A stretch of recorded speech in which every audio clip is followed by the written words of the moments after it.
in higher education, new perspective for research and teaching. My name is Katarzyna Śledziewska, and I have the pleasure of serving as a Managing Director of Digital Economy Lab, D-Lab, at the University of Warsaw. And this conference has been organized by Digital Economy Lab in partnership with the Ministry of Science and Higher Education. First of all, allow me to briefly introduce D-Lab. We are an interdisciplinary research center bringing together experts from various fields who are for over a decade, have explored how digital technologies influence our economy and society. Our mission is clear and ambitious.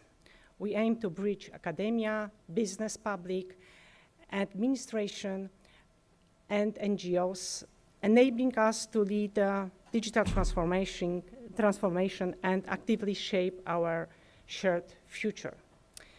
One of the central themes we focus on today is, of course, generative AI and its practical applications. And this is precisely why we have decided to organize this conference, to engage in dialogue, to engage in critical thinking, share ideas, and explore together how AI is transforming teaching, research, but also the broader academic community. We are delighted to host researchers and experts from leading universities worldwide, representatives from the Ministry of Science and Higher Education, colleagues from our university, specialists in education, and students and PhD candidates whose presence we greatly value. I would especially like to welcome representatives from the Ministry of Science and Higher Education, but also our Vice Rector for Research, Professor Zygmunt Lalak, and our keynote speaker,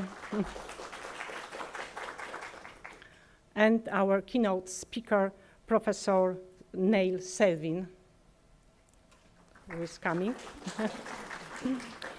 Welcome also to all of you who came here to discuss the future of our university, the future of academia.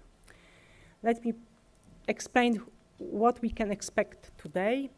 So yesterday we had the student discussion led by Professor Anna Giza-Poleszczuk.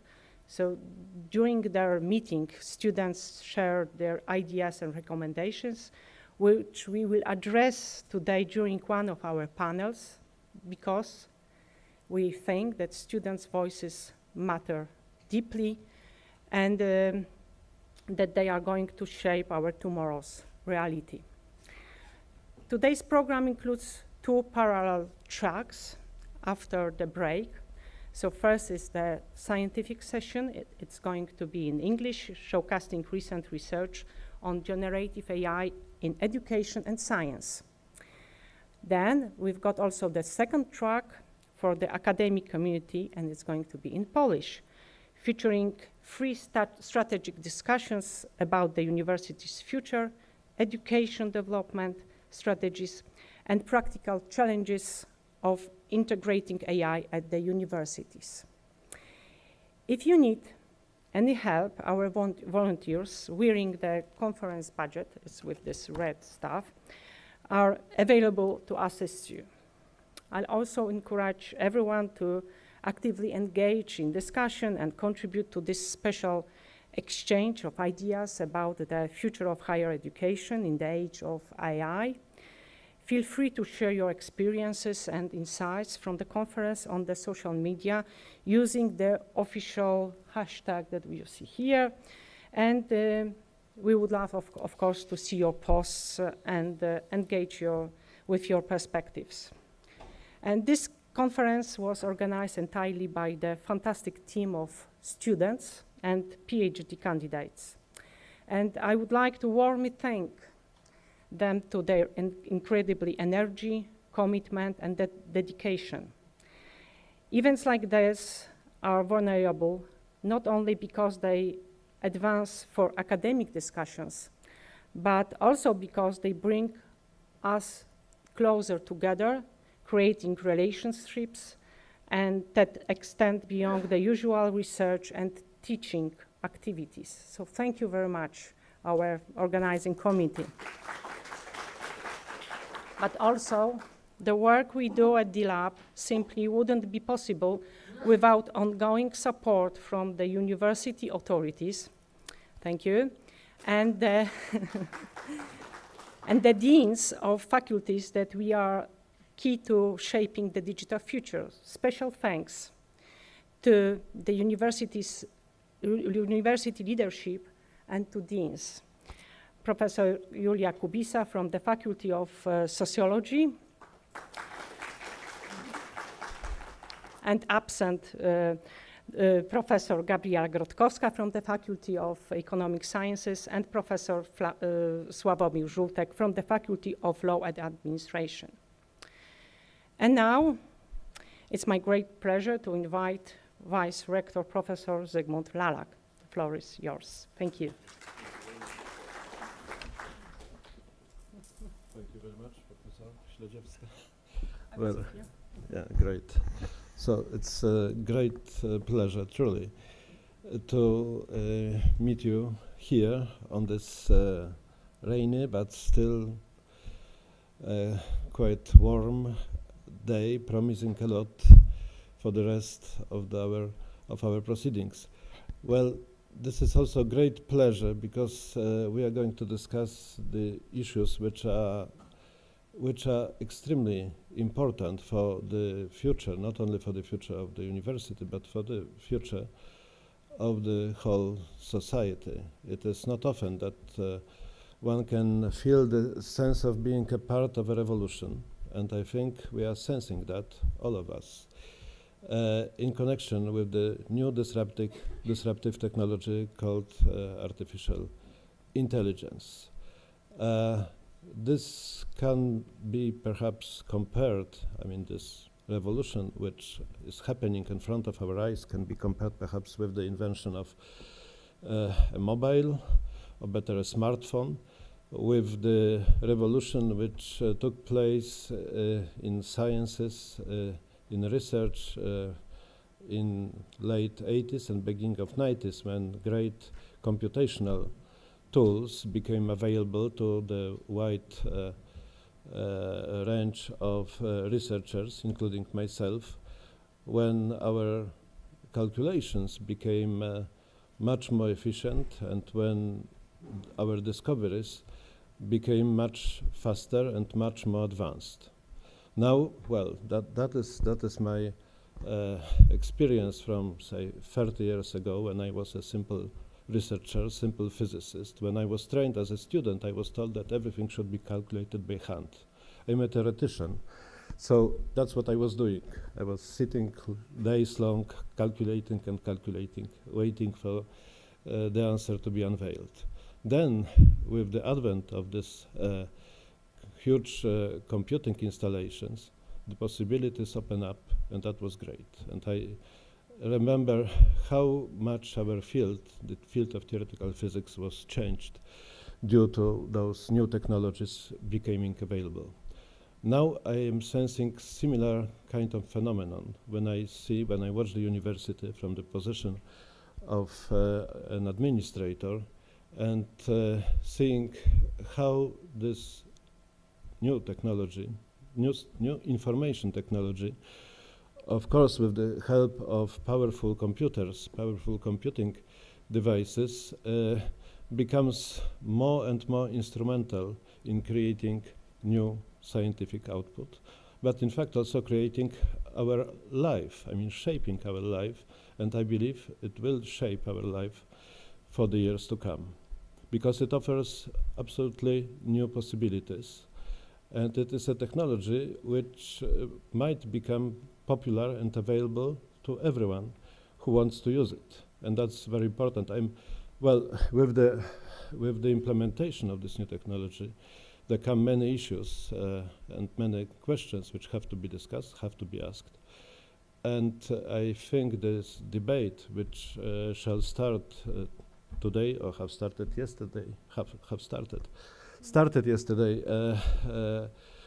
with this discussion with our young colleagues, with the students. This is just the beginning of the long journey, and that's the beginning of the journey into bright and successful future for the university as such, for science, for education, and I believe also for the whole society, including people from outside academic bubble. So I am very grateful that you decided to come here to participate in the deliberations organized by organizing committee, and I am grateful to Professor Śledziewska, to Professor Włoch for putting together such an engaging and extremely interesting program for the days to come. I wish you successful deliberations. I wish you a very interesting conference, a lot of networking, not only scientific networking, but also social networking.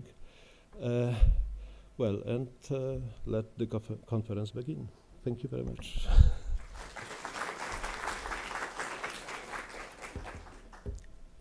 Thank you.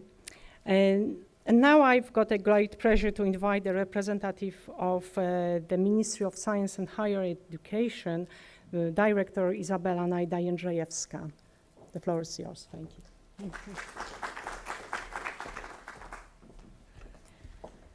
you. Ladies and gentlemen, I have a pleasure to welcome you to this conference on behalf of Minister Marcin Kulasek, and I have a letter signed by him that addresses this extraordinary event. Distinguished academics, dear students, ladies and gentlemen, on behalf of the Ministry of Science and Higher Education, I extend my warmest greetings to all participants of the International Conference GenAI in Higher Education, New Perspectives for Research and Teaching, convened by the Digital Economy Lab at the University of Warsaw. Regrettably, due to prior commitments, I am unable to join you in person on this important occasion. Nevertheless, I wish to convey my full recognition of the significance and urgency of this gathering. The advent of generative artificial intelligence represents a profound transformation that is already reshaping the structures, principles, and future directions of higher education and scientific inquiry. This transformation brings with it unprecedented opportunities, but also complex ethical, institutional, and societal challenges. It is not enough to witness these developments passively. Academia must actively engage with them, critically, responsibly, and with foresight. Academia, our universities, as custodians of knowledge and democratic dialogue, have a unique role to play in shaping the trajectory of AI in education, research, and beyond. In this regard, I wish to commend Digital Economy Lab for its continued leadership in fostering thoughtful interdisciplinary reflection. The recently published report, Guidelines for the Use of GenAI at the University of Warsaw, provides a valuable point of reference for institutions seeking to reconcile innovation with academic integrity, while developing sound frameworks for the responsible use of emerging technologies. I trust that this conference will serve as a forum for rigorous analysis, meaningful exchange, and constructive debate. I am confident that the insight generated here will contribute to a broader international conversation on how to uphold the mission of the university in a rapidly evolving technological landscape. Please accept my warmest wishes for a productive and aspiring meeting. Marcin Kulasek, Minister of Science and Higher Education. Thank you. Thank you. Okay, and now I would like to welcome our keynote, Professor Neil Selvin, please. With the speech, Generative AI in Higher Education, some things we need to talk about. Oh, that's curious. I mean, we need to talk about? Thank you. So please, welcome. Thank you very much. It's lovely to be here. And it's wonderful to be in such a great university talking about such a great topic. One of the things you always find with technology is it always surprises you. So we're having a last-minute problem with the PowerPoint slides and the fact that I use a Macintosh computer. Let's go for PowerPoint first. So as long as this all works, we should be good. That's fantastic. Well, wow, that's amazing. That's the best thing that's happened to me all week. I've learned a new thing. Well, can we give a big round of applause to the tech support? That's really good. All right, this is wonderful. I'm really, really excited. Right, excellent. It's really nice to be here. I genuinely mean that. And I'm really grateful for the invitation. And I think these are really important things to talk about. Generative AI is a really interesting topic. I've worked in education technology for 30 years, and I've had lots of different things which are going to be the next big thing. I think there's something different about generative AI. So I think it's a really interesting thing to think about. But as previous speakers and the rector said, we need to think critically, we need to think openly, and I think we need to think as a university about what it is we want to do with the technology. So when you first come across generative AI, it's admittedly a really impressive thing. The uncanny act of a computer kind of seeming to create something that a human might have created. It's a kind of a wow moment. I think everyone must have experienced that the first time they've seen ChatGPT or Claude or DALL-E. Now, of course, generative AI is not creating anything. Generative AI, like all forms of AI, is just a computational process of statistical prediction. But even as a statistical simulation of how a human might generate something, it is really impressive. We have tools now that can simulate how a human might write some text. Amazing. We have a technology software now that can simulate how a human might make an image, create audio content, lots of different things. These are all undeniably impressive things to see technology do, at least the first few times you see them. So I think this is a really big topic in all of society, but a really big topic in higher education and a great focus for a conference. So it's great to come together to think collectively about what this means for us, what this means for the higher education, what this means for teaching, our research, scholarship, and everything that we hold dear about a university as an institution. Now, some people's thoughts and enthusiasms and attention might still be caught up in the hype around generative AI, and there is a lot of hype. This is something from the Chronicle of Higher Education only a month ago, saying generative AI, everything is about to change. For students, for university administrators, everything from teaching to student mental health, student retention, financial analysts. If you take this seriously, everything we do in the university, whether you're a student, a teacher, an administrator, a librarian, everything's going to change. And we still see this hype 2.5 years after ChatGPT 4 was still released. But I think we don't have to be quite so quick to reach these sorts of conclusions. There are lots of different perspectives on generative AI, not just your own and not just my own. So over this conference, I really want us to be open to hearing different things and challenging our assumptions. Perhaps seeing this as something to argue about, to contest, to discuss, to question, to query, to push. This is not a settled area. It's not something that we have to be preparing for everything to change. So I want to be open about the way that we think about technology. I'm generally quite critical about technology, so I also want to be open to be surprised and be enthused and perhaps even change my mind a little bit. So just to start us off thinking about things, in this very brief talk, I wanted to try and take 4 different perspectives on Gen AI. If we're being optimistic, how might we talk about this technology and what it means for us? But also if we think a little more critically or skeptically, not cynically, but skeptically, what issues might arise about the technology coming into the university? And then It's nice to be critical, it's nice to be optimistic, but we also have to be practical. Lots of us have to actually do things. So what can we be doing for the next few months, few years? And then last of all, regardless of our stance on generative AI, what things can we do to move our thinking forward throughout the conference and then over the next few months and the next few years? So I'm going to be positive, skeptical, practical, forward-looking, backward-looking, everything for everybody. Let's go for it. So this first approach, which I'm uncomfortable with, because as I say, I'm generally a glass half empty person rather than a glass half full person. But if we're thinking optimistically about Gen AI, I think there are undoubtedly some really impressive use cases of how Gen AI might be used in the university. And many of you are here today to share the ways you've been using Gen AI in your practice, some cool things you've done, some proofs of concept, some use cases.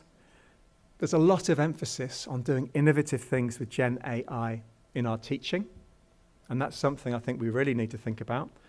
And we shouldn't forget, and I'm sure this came up yesterday, that some of our students at least are doing some really innovative things themselves, educational things themselves with Gen AI, many of which they've worked out for themselves, they do themselves, regardless of what the university tries to get them to do. So teachers are doing some interesting things.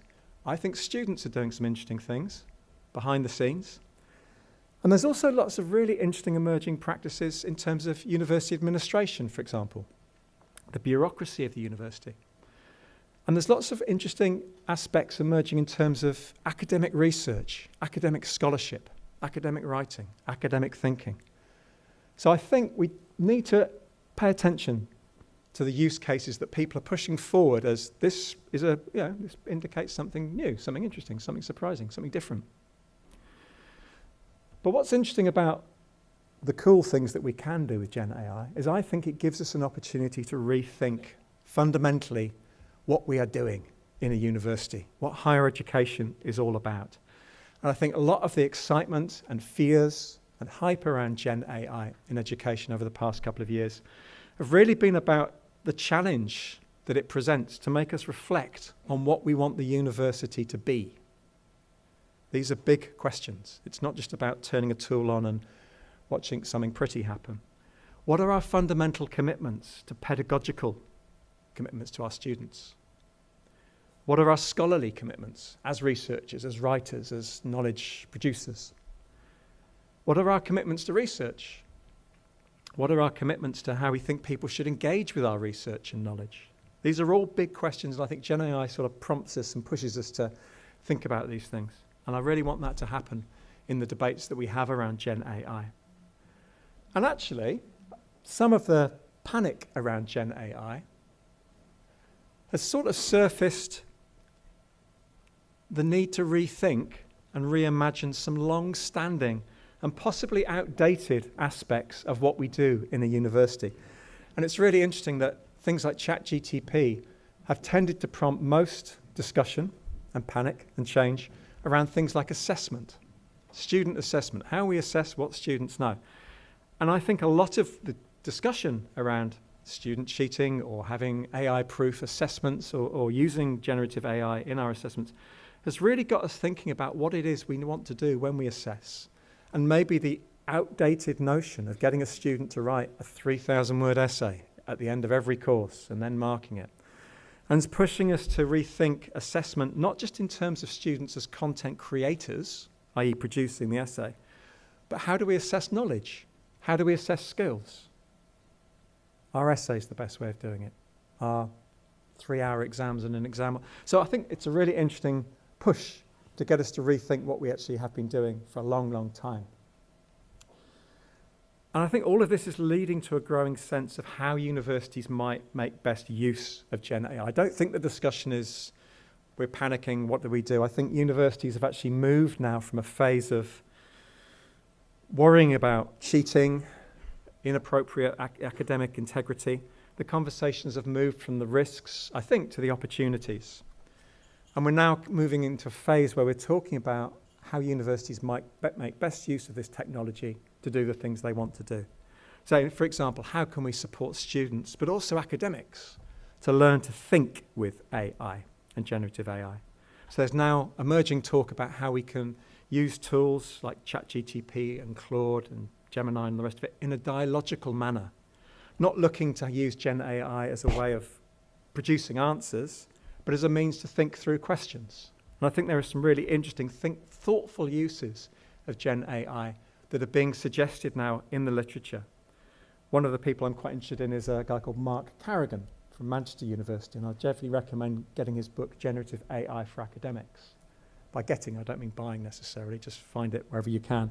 But he talks about how we can use generative AI in a reflexive manner as an academic or a student, how we can interact with something like Claude, and he does prefer Claude, as an interlocutor to clarify and redefine our thoughts, to argue with and discuss things with, rather than using the tool as a way of outsourcing unwanted tasks. And I think that's a really interesting way of thinking about other ways of setting about Gen AI. And there are some really useful pieces of advice I was reading yesterday about the 3 T's. We need to talk about Gen AI, teach about Gen AI, critical AI thinking, and try things out. Not everything's going to work. Things are not going to be perfect. Things might go wrong, but we just need to start exploring what this technology is.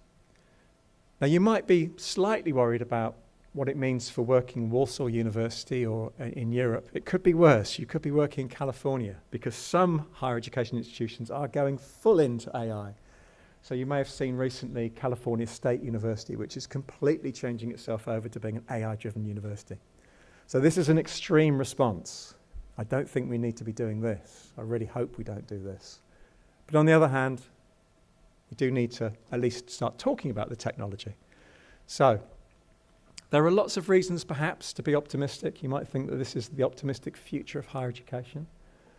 I'm slightly worried about that, but do you want this? If not, what do you want? So definitely worth talking. Perhaps Gen AI is the future. Perhaps we do need to be thinking about these. But as I said, I am a little bit more glass half empty. There are reasons, I think, to maybe think a little bit more circumspect, if not critical, about what I've just said. There are lots of issues emerging about the realities of generative AI in contrast to what's possible, in contrast to the hype.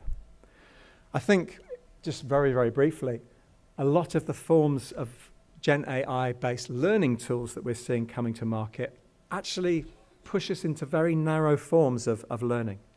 So we're seeing AI chatbot tutors, for example, AI textbooks, generative AI being baked into personalized learning systems, highly individualized, highly impersonal, highly controlled.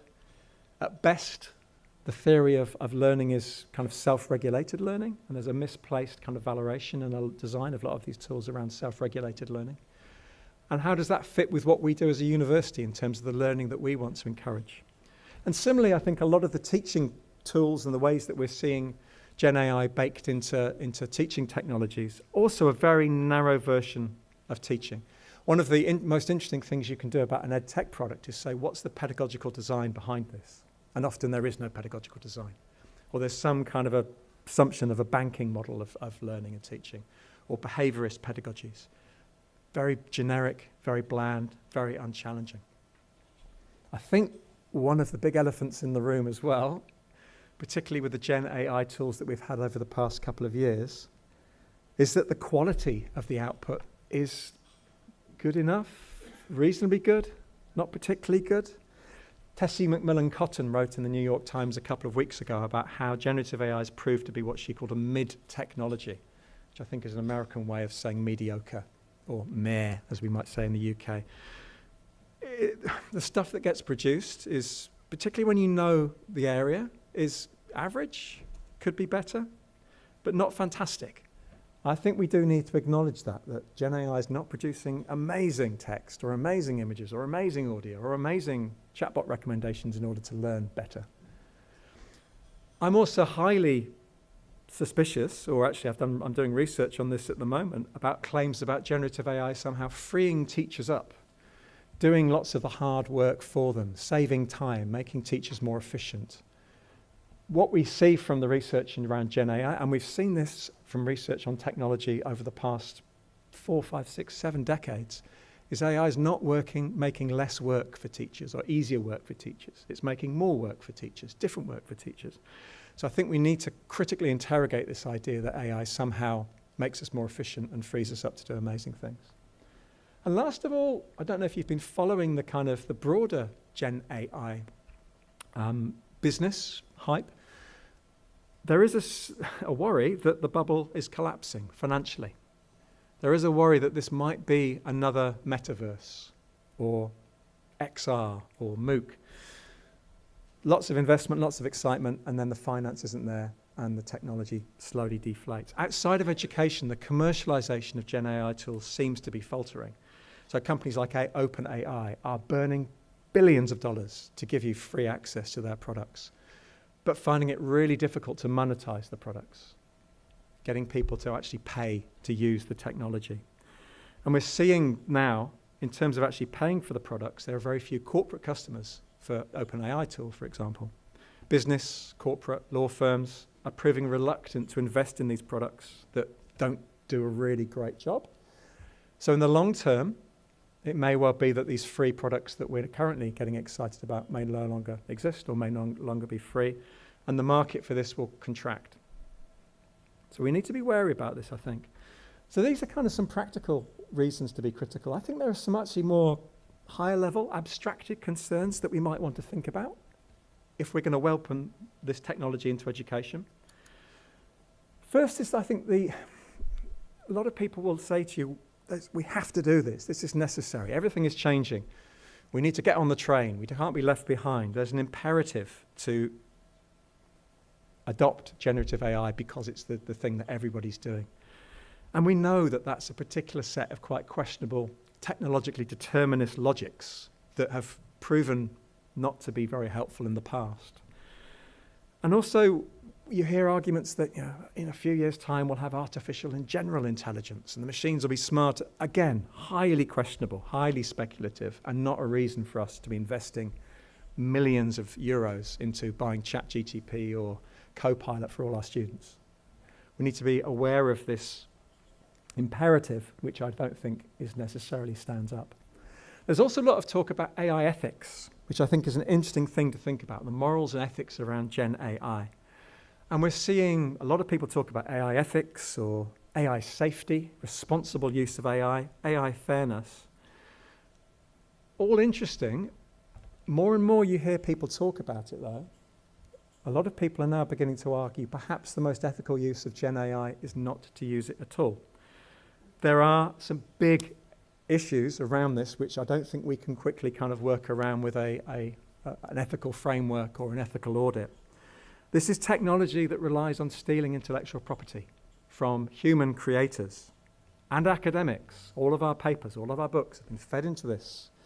So when you say it's really cool, I can write something that's based on real life human writers' work that has not been paid for. This technology relies on outsourced, very low-paid labor in the global south in terms of human content moderation.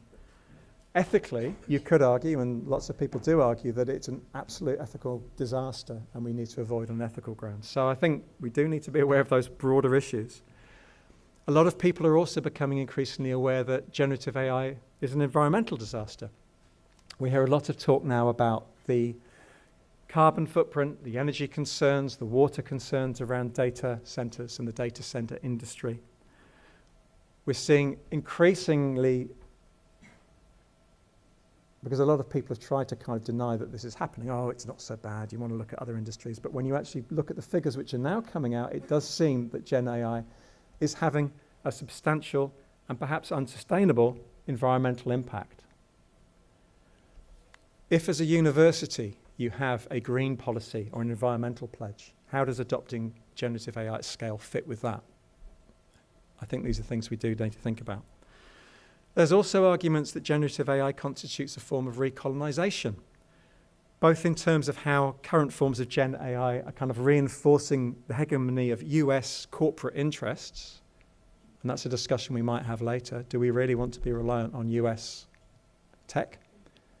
Would we prefer to be reliant on Chinese tech? Should we have European tech? Do we need Polish generative AI? We really need to think about that. But also colonization in terms of data colonization by corporations. Again, these are things you might, this has got nothing to do with me, I just want to do a cool thing in my classroom. But these are bigger issues that everything is connected to. And also, as I'm this is me being super critical now, I'm going to come back to be positive in a minute. GenAI, I think, is associated with some really dubious thinking, some really dubious ideological thinking, political thinking. This technology has clear affinities, if you look at how it's being designed and developed and pushed in Silicon Valley, with libertarian, authoritarian, and some people argue fascist logics of control. And so there's a really interesting literature, which even if you think none of this applies to you, do read people like David Columbia, Tibnit Guru, Dan McQuillan. There's a literature which is trying to explain the kind of underlying philosophy and ideology behind a lot of this technology, and how this aligns with what researchers are calling TESCREAL, ideas like transhumanism, for example, accelerationisms, the singularity, effective altruism, long-termism. Do have a read of some of this, because I think these are ideas and ideologies and agendas that universities are perhaps not usually happy to align themselves with. But by using this technology, we are beginning to align ourselves with different ways of thinking about things that we may not be comfortable with. Is this something that we want to be unconditionally welcoming into our classrooms, into the way that we do things? Anyway, these are all big concerns. You may not agree with many of what I've just said, or any of what I've just said, but let's park that to one side for a moment and consider some practical things that we might want to be getting on with. Let's be practical for a second. I think, actually, I would agree with Tressie McMillan-Cottom that GenAI has limitations. To put it mildly, it's unpredictable. We all know about hallucinations. But as I say, if you're being honest, and you are trying to produce something about something you're really expert in, be it an image if you're an artist, a film if you're a filmmaker, an audio podcast if you're a podcaster, or just a piece of text about your own area of expertise, the output is often quite mediocre and requires a lot of fixing by humans. So I think we do need to be practically aware of the limited nature of what can be done with the technology and work with those limitations. I also think we need to be a little bit more circumspect about the benefits of GenAI. At the moment, there's a huge amount of effort trying to be put into having randomized controlled trials or meta-analyses proving that GenAI increases learning. And we're seeing papers being rushed out proving that, we had a test case in Nairobi and we had 7 classes of students and it increased gains by 3, blah, blah, blah. It's going to take a long, long time before we know what the learning benefits of generative AI are. The studies which are being done at the moment are very poorly done. You could say they're junk science. They're getting huge amounts of citations. But as John Warner says here, it's going to take us a long time to actually figure out what the cognitive, learning, pedagogical implications of this technology is. It's going to take deep thought, careful exploration, and step-by-step iteration. But as he says here at the moment, we're just got this kind of fire hose where people are saying, you have to adopt this increases learning. Let's slow down and actually think more carefully about what the benefits are around this technology. And there are some immediate challenges as well, both as institutions and individuals.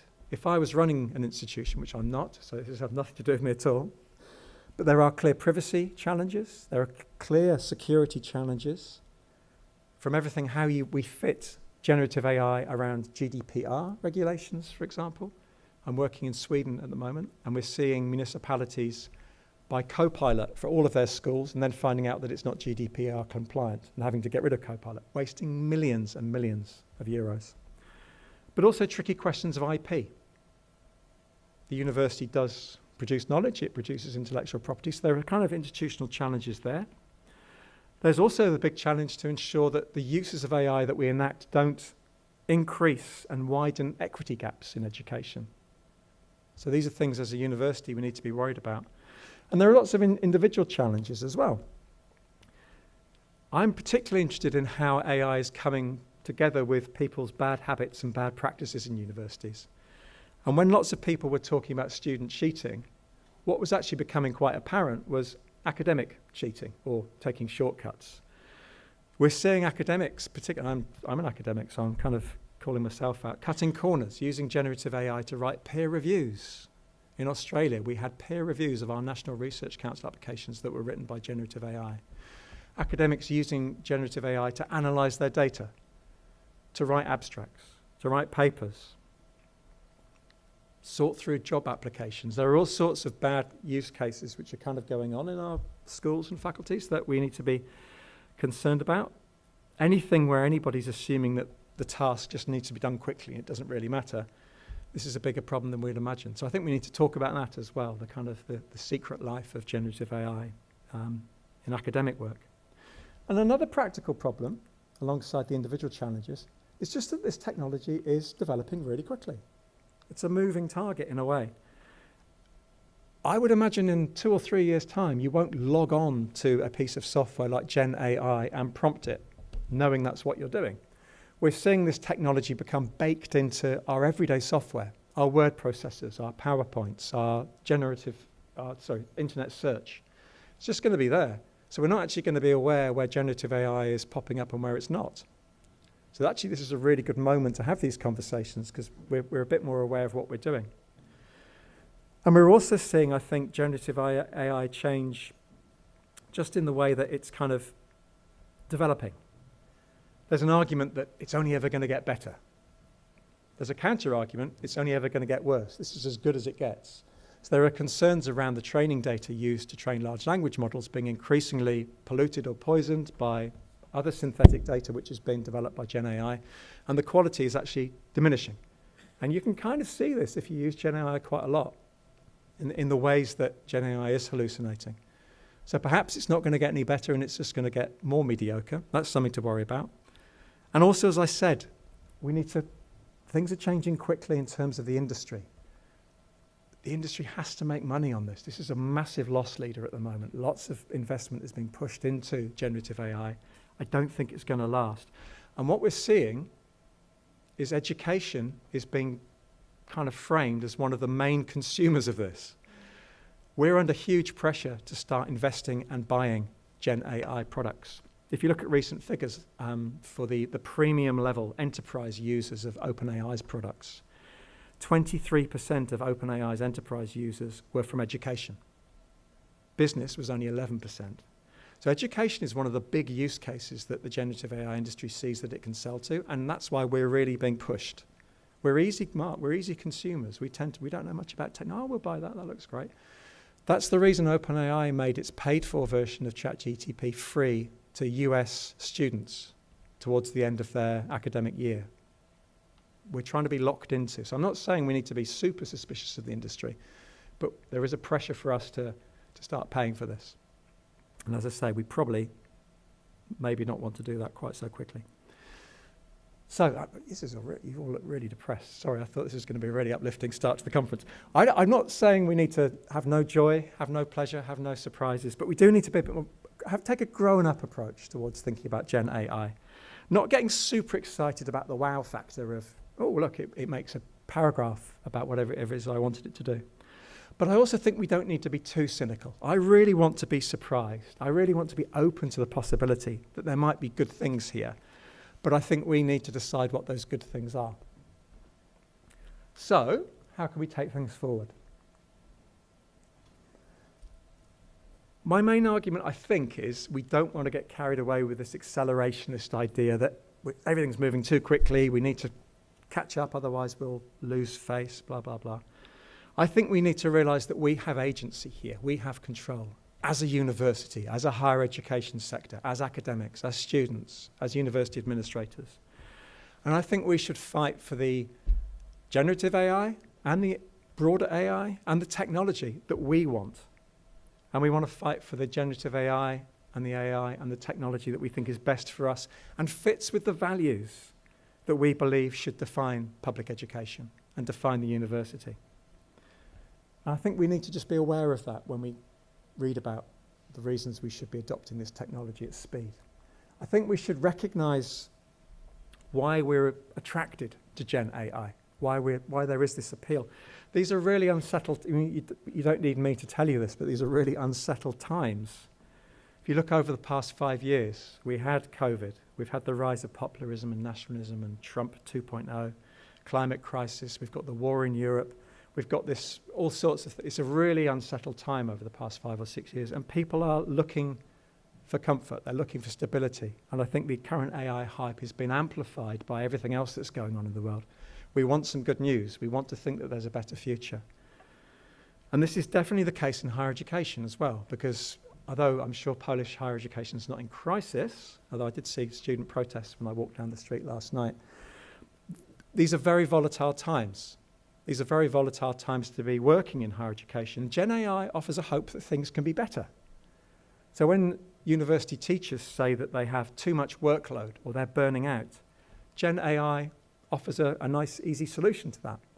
When we hear about rising levels of student stress and declining mental health amongst students, GenAI offers a solution. You can have an AI counsellor. When we worry about students becoming disengaged with their studies or unmotivated, again, GenAI. So we need to be aware about this and see that this is perhaps some of the reasons that we're attracted to thinking GenAI might make for a better university is to do with other problems which are much, much bigger than just GenAI. And I read this quote a couple of weeks ago from Eric Salvaggio. For many, generative AI offers something else, a way of imagining a better future. Having lost all hope for a better future, we turn to the hype. So I think we need to be wary of that. And actually, all of the things I've just mentioned are much bigger structural problems that require big structural responses. They're not going to be solved by buying a GenAI tool. So definitely, if we're thinking practically, we shouldn't fall for the hope. And I think we need to push back to this idea that we definitely have to adopt. We do not have to have and accept the GenAI that we're currently being offered. We can look for alternatives. So I think this is one thing I'm super interested in thinking about in the future. We shouldn't get bounced into using tools that we think are a bit meh or a bit mid or a bit mediocre or problematic. Technology that we're not really comfortable with using. I think we need to talk about values and generative AI in terms of values. What sorts of higher education do we really want? And what forms of AI might actually support the forms of higher education that we want? So this means talking about things like trust, for example. So when we saw all that hype around students cheating, that was actually more of a conversation around trust. Do we trust our students? Can our students trust us? And if so, how does that influence the types of GenAI practices that we're encouraging? And there's lots of other values, I think, and ideals that GenAI feeds into. What do we mean by developing rigorous knowledge, rigorous skills? What are our values around critical thinking, and how does AI fit into that? What are our values around risk-taking, questioning received wisdom, developing personal sense of ethics, developing a professional sense of ethics? These are all the conversations we need to be having around the AI tools that we're being presented with. And I think we need to talk about GenAI as a collective thing.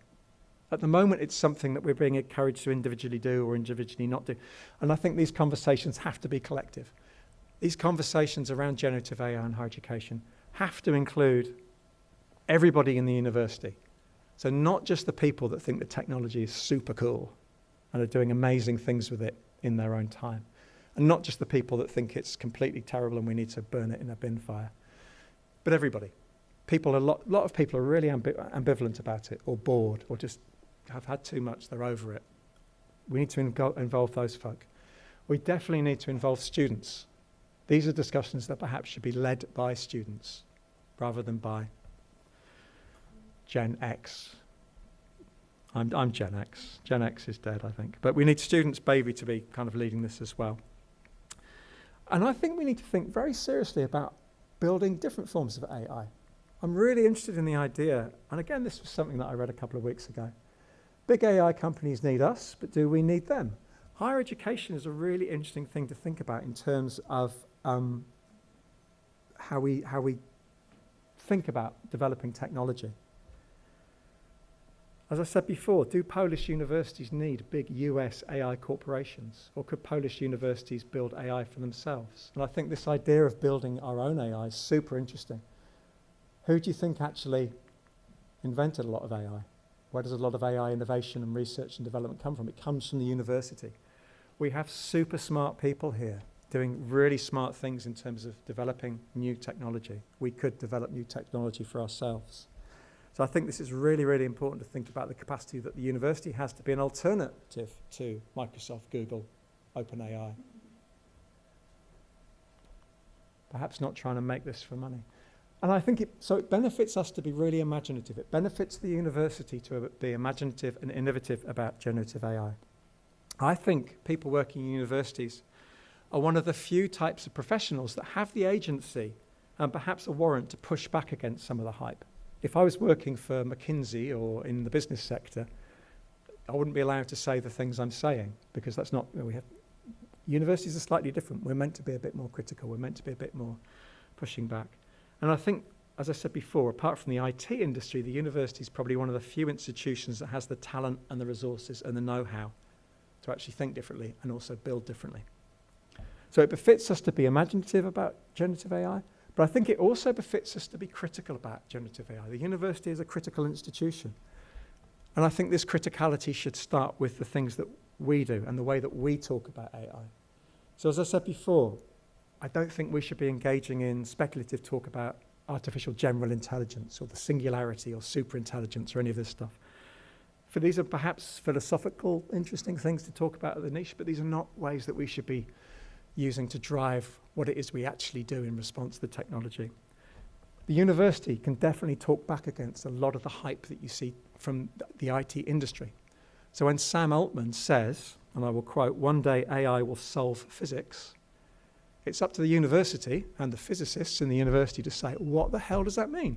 AI is going to solve physics. You hear this stuff said again and again and again, and people just say, oh, that's wonderful, isn't it amazing? It doesn't make any sense. B, I don't think is even possible. It doesn't even relate to what physics is. So a lot of the stuff we're hearing about Gen AI is designed to attract investment. We need to talk about actually existing technology. And I think that's a really important thing to think about today.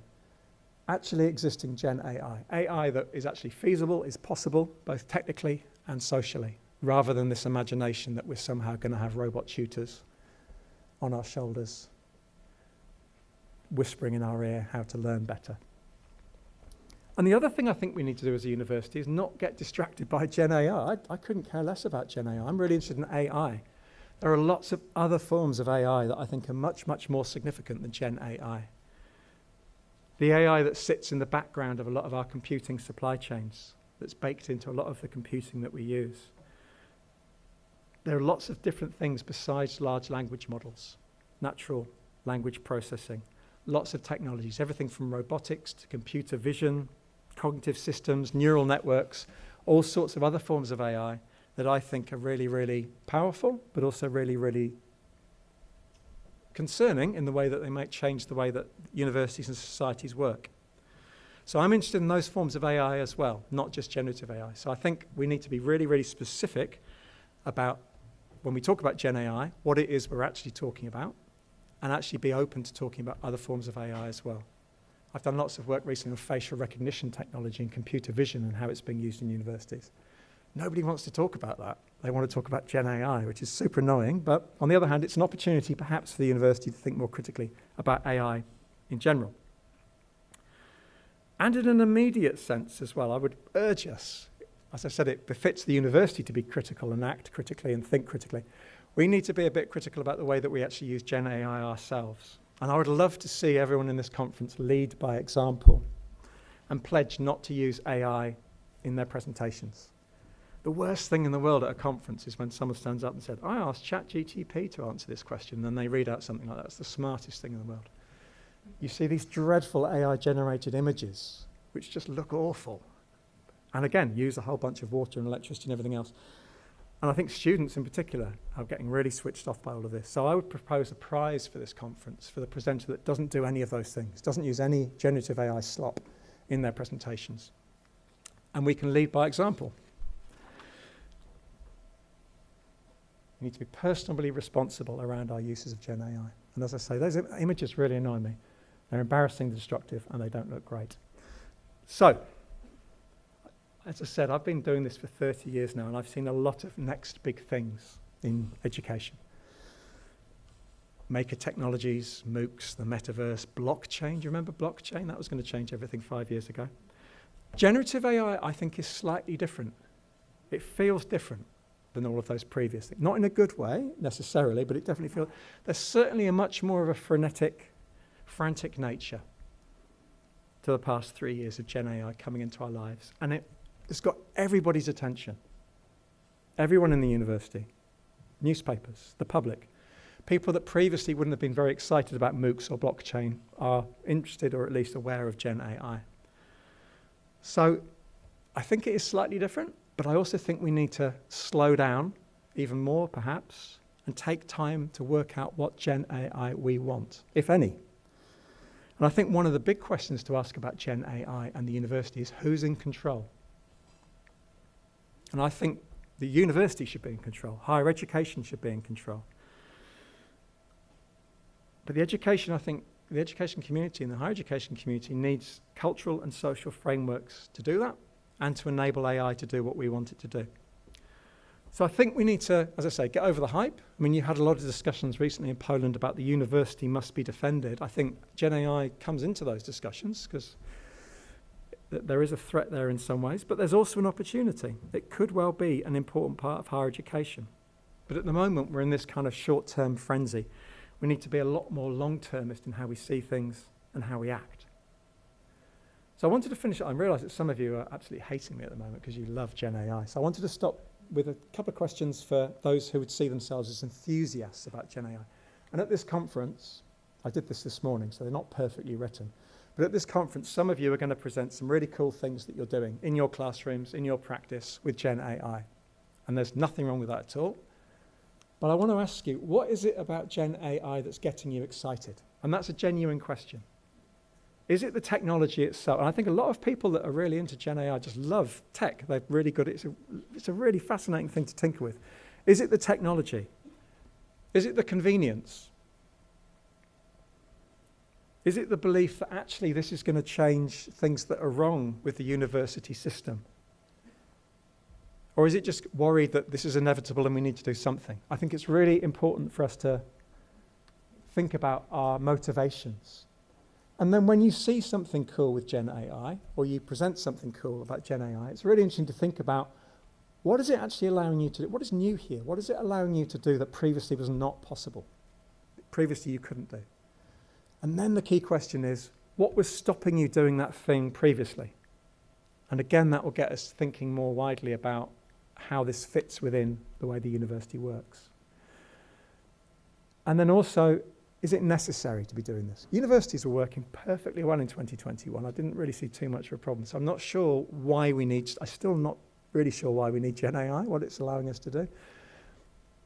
Is it really necessary given the costs involved? And then if it is, and you want more people to be doing this thing, and this is an important thing to think about, any technology use is really context specific. I could do a really cool thing with, I don't know, a particular technology in my classroom, and it might work really well because it's me with my tech skills, with some different resources, with a particular bunch of students, particular curriculum, particular subject area.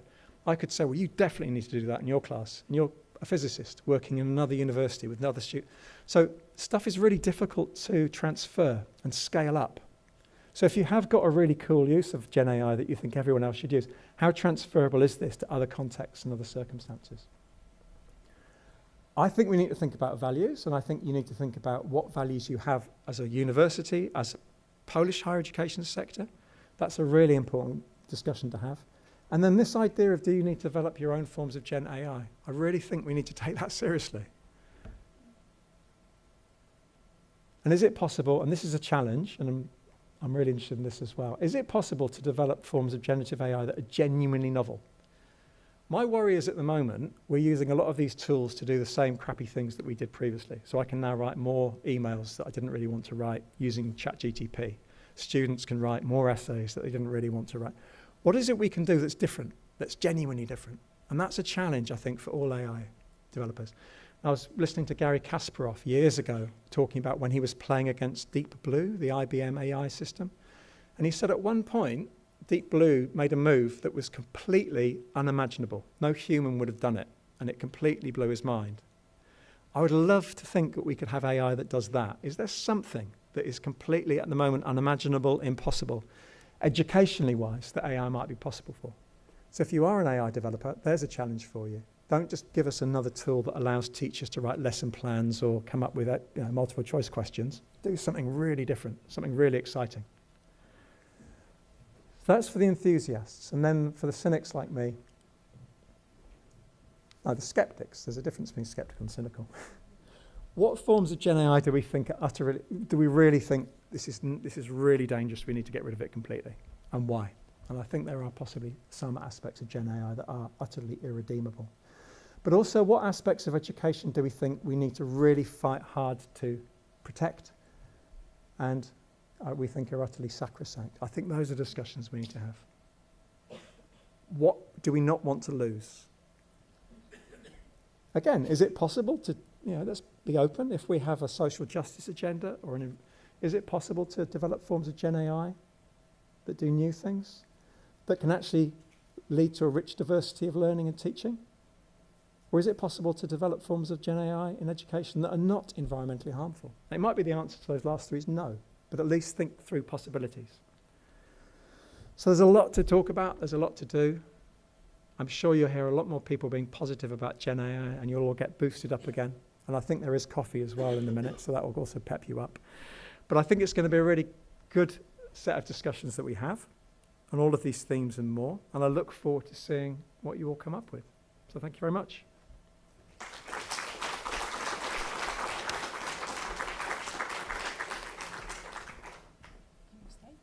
Yeah, I can stay for questions. Did you think I was going to run away? Yeah, yes. Thank you very much. Okay, exceptionally, we are ahead of time. So we've got the time for discussing as we are in academia. So it's, I think that we are going to take care of that and we will have for sure a lot of questions. First of all, may I ask a first question? So I would like to ask you about the values. What are your values? What do you think what are the most important values for the universities? What we should care about especially? Yeah, well, let's talk about research for a second, because we always talk about teaching and learning, but GenAI is coming into research and I'm Dean of Research. So I had colleagues say to me, is it all right if I start analysing my interviews with GenAI first, because it will come up with something? I have problems with that in many different ways. First of all, in terms of the values of academic rigour, for example, but also in terms of academic imagination. I don't want to read a research paper that's just going to be replicating what other people have done previously. So my advice to that colleague was, I'm not sure that's a particularly good idea in terms of rigorous research. But we also talk about responsible research as a set of values. I mean, we can talk about research ethics. I wouldn't be putting raw interview quotes up into any training model that could be used for other, there's kind of GDPR issues. But there's things about responsible research as well, and that's about having responsibility of the people that we're doing research with, the way that we're generating. So all of those things, those are values that come up against the idea that very quickly analysing your interview data with ChatGPT, although it would save her days and days and days of time, I don't think are appropriate. So there are things like integrity, there are things like inclusion. If we're interested in values like social justice, for example, there are all sorts of values, I think. And we know these values. This is what the university's funded on. So it's really interesting to actually just think about how possibly can AI foster or help me achieve those sorts of value-driven practices, and where does it kind of curtail my ability to be value-driven. But I would certainly say things like social justice, inclusion, representation, responsibility, rigour, all of these things should be what we're involved in. And in teaching, because also we are responsible to prepare the new generation for the future. Yeah, we are. So here, and again, I do lots of work in schools, we are supposed to prepare the new generation for the future. That future doesn't necessarily have to be economic and workforce related. So you could argue... Yesterday we talked about the Good. degree. Yeah. So you could argue it's not the university's role to prepare the workers of the future. That will happen from industry. Industry will actually upskill people the way they want to. That's not necessarily a popular thing to say if the rector's in the room, but that's possibly a value. We do need to prepare citizens. So in terms of preparing people that can operate in a world of AI that's so changing quickly, prompt literacy is no longer really being talked about as a skill we need to develop.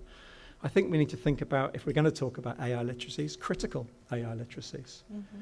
And that starts from having an awareness of what AI is, not being an expert in AI. I don't think we're going to train all of our students to be amazing coders and programmers, but it helps to have a kind of working knowledge of how a training model works, how a large language model is trained, when you use ChatGPT, how it's using probabilistic prediction in order to go. So it helps to understand the logics, so having an awareness, an understanding, sorry, but then also having an awareness then of where AI is. There's all sorts of AI going on at the moment, so it's really helpful to understand where AI is. So you understand how it is, you're aware when it's used. Having the critical skills to know how to work with the technology, I think, is really important, but also work around it, and then perhaps also work against it. So critical AI literacies might be something like that, rather than making every student sit down and learn to do prompt, blah, blah, blah. It's not so instrumentalist. And I think that's taking place in schools now. It should definitely take place in universities. Thank you. Other questions? Perhaps you want to... Yeah. This isn't going on to 11 o'clock, is it? How are you doing for time? No.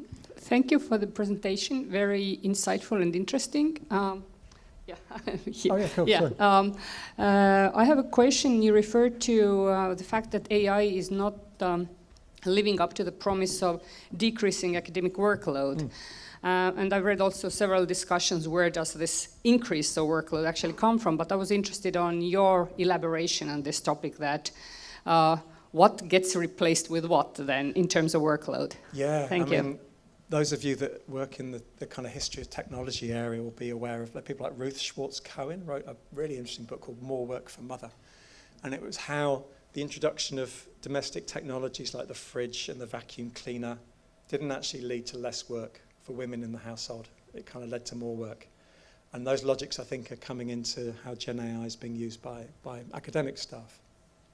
The fact you can suddenly mark 100 essays in an hour with ChatGPT tends to lead to you being asked to mark more essays.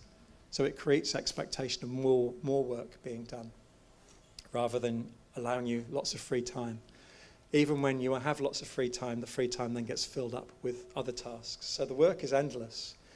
And then there's all the work that we have to do around it. As you say, it's not, well, as I said, it's not perfect technology. So we're doing research at the moment about how teachers in schools are using these tools to come up with things like lesson plans or lesson resources.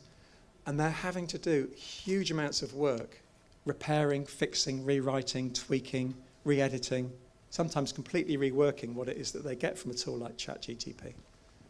Because you need it to fit with your students, the people that you know, the people that you work with. You need it to fit with your curriculum. So with these large language models that are trained on all of Wikipedia's text output, all of Reddit's text output, there's very little there that's contextually relevant to a university classroom in Warsaw. So you have to do a huge amount of work to kind of make it fit, make it work. So the idea of GenAI doing lots of work for teachers is actually the other way around. Teachers are doing lots of work for GenAI to make it appear like it's magically producing lesson plans, quizzes, feedback, etc., etc. But the danger is that because it looks like you're doing less work, you'll either be given more work or you'll be put out of work. So if I'm a manager looking to cut costs, I'll replace you with GenAI, even though it's not doing a brilliant job. So the work and the labour politics around this are really important. And the hype at the moment that it's just freeing us up to do amazing things and giving us lots of free time. I'm not sure if any of you are experiencing that. If you are, I'd be super interested why you think you're experiencing that, because most people are actually finding, unsurprisingly, just leads to different forms of work. It'd be lovely to think that we didn't have to do so much work.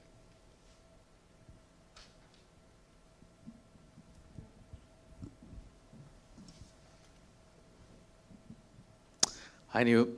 This is John. I'm from the London School of Economics. I want your opinion on two things you mentioned. One is the imperative of AI, the inevitability, and the other one is what you mentioned as GenAI being a collective concern, and we should include students. I think I agree with you on all of this, but my struggle is when I see, for example, students all of my students in my classroom, undergrad students, they're all chatting with their ChatGPT all the time. And despite everything I try, I cannot get them out of their chatbots. So in this sense, it's inevitable that as a teacher, you have to think about or work around that. So there is a sense of inevitability there, even though I don't want to engage with it. And the other thing you mentioned is, so yeah, I want to hear your opinion on that. The other thing is having students in the loop. I was in a conference when we had students presenting and giving their opinions, and they were saying, all teachers, all academics should embrace AI, should be doing, because it's amazing for us, it saves us time, it gives us summaries and etc. But when they were pressured and say, would you be okay with us using AI entirely to mark your work? They were like, oh, no, I don't agree with that. So I'm skeptical about including all students' views on that, and I think it should be guided differently. Anyway, so I want your reactions on both of these. Yeah, no, I mean, huge things to talk about across the whole of this conference. I haven't got any answers at all. I think it's really interesting to talk with students and staff about why they do the things they do. So if students say, I can't read a book, I'm just like, why is that? Why is that an issue? So the reason that students are turning to chatbots is super interesting. What are they getting out of it? What are they actually doing? Why are they doing it? Why do they think it needs to be done? What would they be doing if they didn't have a chatbot to talk to? How else would they perhaps be doing it? And what are they losing by using a chatbot? Now, I'm not sure where those conversations would lead. It might get them to reflect on the fact that they're no longer talking to their tutors or their colleagues or their peers, and they're missing out perhaps on peer-based learning. But it might be that they think their peers are not knowledgeable enough and they want to go to the source. And then it might be a good time to have a conversation about, well, actually, ChatGPT knows bugger all about whatever it is that you teach, your behavioural economics. You perhaps want to be going on discussion boards with other students that study this. So it just opens up these topics. But then it also might lead to conversations with students with, I'm actually lacking a lot of time, or the only time I get to study is at midnight and there's no one to talk to, and that opens up lots of other conversations. And I always start from the pretext that I'm just really interested why people do things. I don't think things are right or wrong. But the reasons that people have for doing it is not that the technology is wonderful, but there are other social, structural, cultural, economic reasons that they do stuff. I had a teacher that we were talking to who had written 5 chatbots because he loved making chatbots. That was the main reason he was doing it. He'd done one that cloned himself, and the students could ask Eric at any time a question about the course, and he thought this was fantastic. He'd also then cloned a colleague that had just retired because the students really liked that, and so you could ask Max other things. We kept saying, why are you doing this? This is nuts. And he said, oh, it's fantastic because the students, I know for a fact, the day before an exam, the students are on there at 3 in the morning asking questions just before the exam, and I wasn't going to be there for them. So we're saying, well, that's really interesting. Do you think we need to be encouraging students to be up at 3 in the morning before, there's issues there about caring for how students work. And the technology was leading to all these other issues as well. So just having that conversation, unpacking it, and not just looking at the tech, but looking at the stuff around it, I think is super, super interesting. And you're right, when you say to some students, how should we use GenAI, they say, yeah, brilliant, knock yourself out. But when you start questioning and having a conversation, rather than just asking for the immediate response, then you get to more nuanced understandings. And if those conversations are being done collectively, then people might lead to more nuanced ways of collectively deciding how they want GenAI to be used and how they want you as a teacher to be using GenAI. I think it was 2 weeks ago, a student at Northeastern University sued the university because she found out that one of her tutors was using ChatGPT to write the lesson materials. Her argument was, we're not paying $40,000 to you for you using ChatGPT. So there was an interesting kind of consumer logic there that perhaps we don't want to go down. But I think, yeah, long-running conversations as a group will soon move us beyond these initial knee-jerk reactions. And there's going to be not everyone's going to be happy. But if the group can decide on what's appropriate and what's not appropriate, then at least we're moving forward together. And also being open about it. One of the worries is at the moment that people are using these tools and not telling anyone else because they feel that it's a wrong thing to do, or they're guilty, or they don't want to be seen to be cheating. And students, I know for a fact, are scared stiff about being seen to cheat. And I think there are things perhaps we could do that are perhaps really useful with GenAI. And we're just having more of an open conversation about it that at least move us forward. But don't make a chatbot of yourself. That does seem like to be a really bad idea.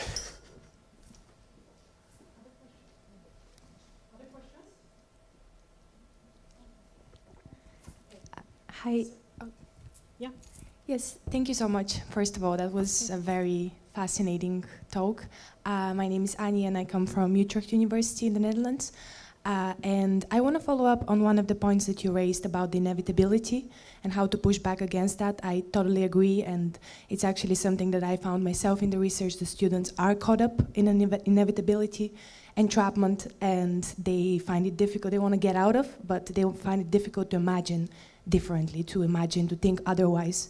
So I wanted to ask, and perhaps that's a big question, but do you have any thoughts on how students and teachers can be supported in moving out of this inevitability and entrapment and perhaps have the space to imagine otherwise? Yeah, absolutely. It's a really trite point, but that's kind of where I was coming at about not using AI images in your lectures. If you can model good practice, I always use black and white filters when I use Zoom, because I don't think you need to have the cameras on at all, because for environmental reasons and lots of other reasons. But unless people actually do different things with technology and you can see people doing different things or doing things differently, then you do get thinking that there's only one way to do stuff. So I think we can model good behaviour ourselves. We might even want to think about, is one of the values of the university having no technology at all at some points? Can this be an oasis where you just don't have to be online, you don't have to be connected, you can just be in the moment? As well as touching grass, you could touch, I don't know, paper or books or whatever it is. And that's not a Luddite or a kind of anti-tech argument, but that might be one unique selling point that the university might have, and this is where you come to actually disconnect and be more human, or anything, whatever it is. But it also could be where you come and do other forms of technology. You experience other ways of doing technology that you don't have in your everyday lives, which is also why I think it's really dangerous to ban smartphones, for example, from schools or whatever, because we need to have those technologies in order to think differently about them. So definitely all those sorts of things. And then there's lots of academic research interest now in speculative futures thinking, but futures plural. What AI futures, plural, might we imagine or anticipate? And what would it take today in order to get where we want to be? And I think the AI imaginary at the moment is quite dystopian. AI tutors, students doing personalised learning, very individualised. How might we imagine a more convivial form of AI future? Anyway. Other questions?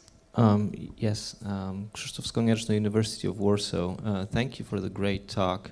I was wondering, when you were talking about collective forms of deliberation, of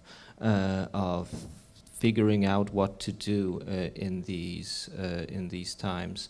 I was wondering, because we are, and as you said, we have increasing workloads as academics.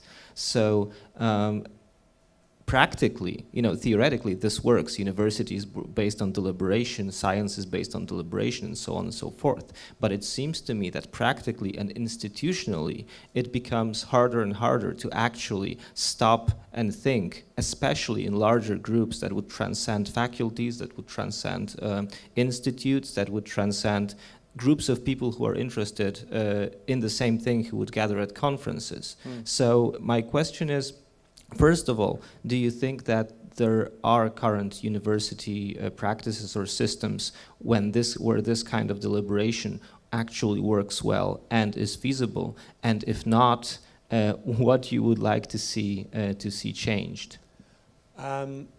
I know of schools that have done this in ways that are quite interesting, that have decided to turn off for 3 months and reevaluate how they do technology. More difficult in the university setting.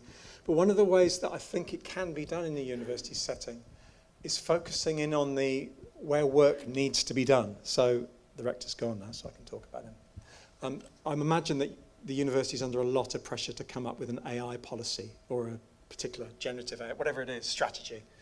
Making that a genuinely collective democratic thing where the whole of the university is involved in thinking about what it is that the AI strategy says would be a piece of work that the university would make time for because it has to do it anyway, has to fund it, but would actually be a much more inclusive exercise that would get people together talking about things. I think I did a little seminar yesterday and I was talking about this there, but making AI procurement or technology procurement more democratic, I think would be super important. If your university is saying it's going to buy Copilot licenses for every, that's something that you need to have a discussion about as a university. It's not something that the tech department or the business department can kind of decide on. This is something that the whole university, and making it more of those sorts of things. So the university has to have an AI policy, they have to buy new tech, make those things points of collective deliberation. And then it becomes useful for the university, so the institution supports it, but it can actually be a little bit more democratic. So why not do that? If you're going to have a policy around how students use AI, make it a real collective discussion.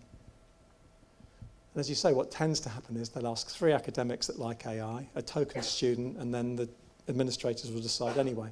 Let's not do that. Thank you. Any other questions? So, I don't know how to admit it, but... What have you done? There are people listening to us on YouTube. And there's one question. So, Professor Selvin, do you think that higher education institutions could, thanks to generative AI, open up to and accept more errors, both from artificial agents and humans? In the short instance, no. I think we need to just work out how we do things in a kind of possible way. The AI agents hype is really interesting because people are now moving on to saying, well, AI agents are going to be better than just using ChatGPT. They'll do things for you. And if you look at what the AI agents are currently capable of, they have really hard times. If I said send an email to accept, they have very hard times doing things like that. So the idea that we're going to have AI agents that suddenly are capable of actually doing really amazing things, I'm skeptical about. So I would park that in the not already existing forms of AI. But on the other hand, there is a really interesting line of thought to be thinking about.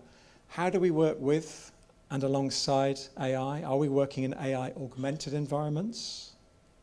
So I think that's a really interesting way of thinking. And what is it I can do with AI that I couldn't do previously? So in terms of actually thinking in the medium to long term, those are definitely important things to think about. But I wouldn't be investing in a bunch of AI agents that are going to certainly help, whatever it is, students or teachers do things.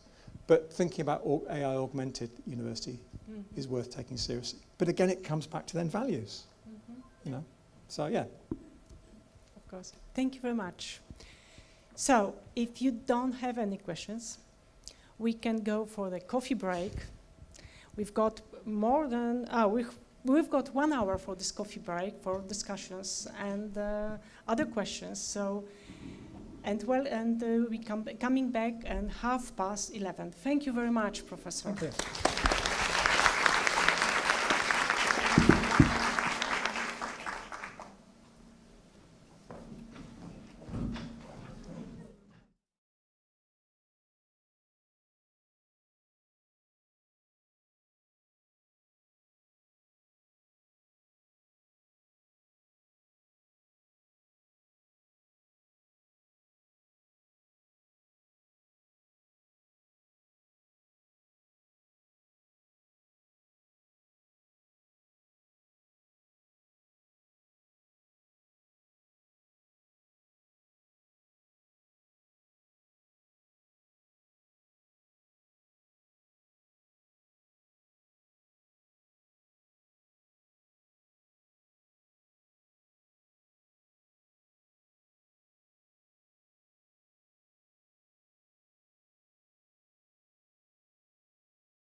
Director for Science at Digital Economy Lab and also Chair of Digital Sociology at Faculty of Sociology at University of Warsaw.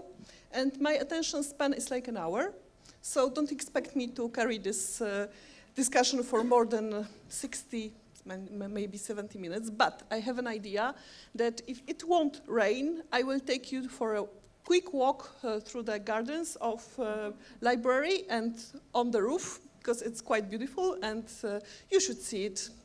So prepare for a very good discussion and then for a very quick and very green walk. So when I was thinking about this debate today, I thought to myself that academic life can be many things. It can be exhausting, and it is. It can be exacting, and it is also very often exacting. But it also can be exciting and enabling. And I hope that this discussion will be giving us a lot of excitement. I am excited and very enthusiastic about it. And it will give us some enabling and very critical thoughts. What we have here is, collected experience and collected like dozens articles and books in 3 persons, who will give us, I believe, much more creative insights that ChatGPT can give us. So let me introduce our guests. To start with Professor Peter Kahn, who comes from University of Manchester at the moment, but also worked at University of Liverpool and was head of higher education studies there. Also, Professor Kahn is still, till June, I believe, he's the editor of teaching in higher education. Professor Kahn specializes in digital education, in new pedagogies of digital education, and also in critical approaches to digital education.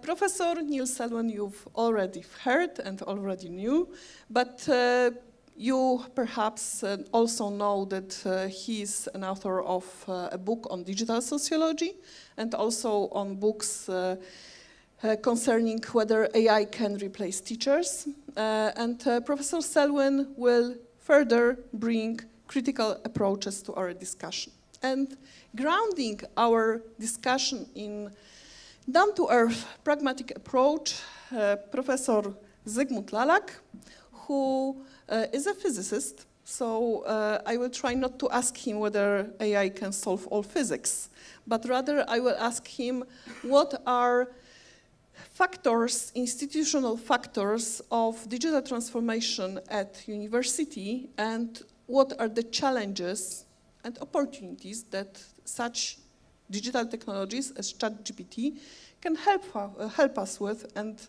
also can hinder. And I know that Polish hospitality would dictate that I would start from guest, but I would like to ground this discussion in the circumstances of university, so I will start with our Vice Rector for Research, and I will ask him how a person who is in control, let's say, of what is happening at the university at the moment sees this new opening and this new challenge that digital technologies are creating at the moment. Well, thank you very much.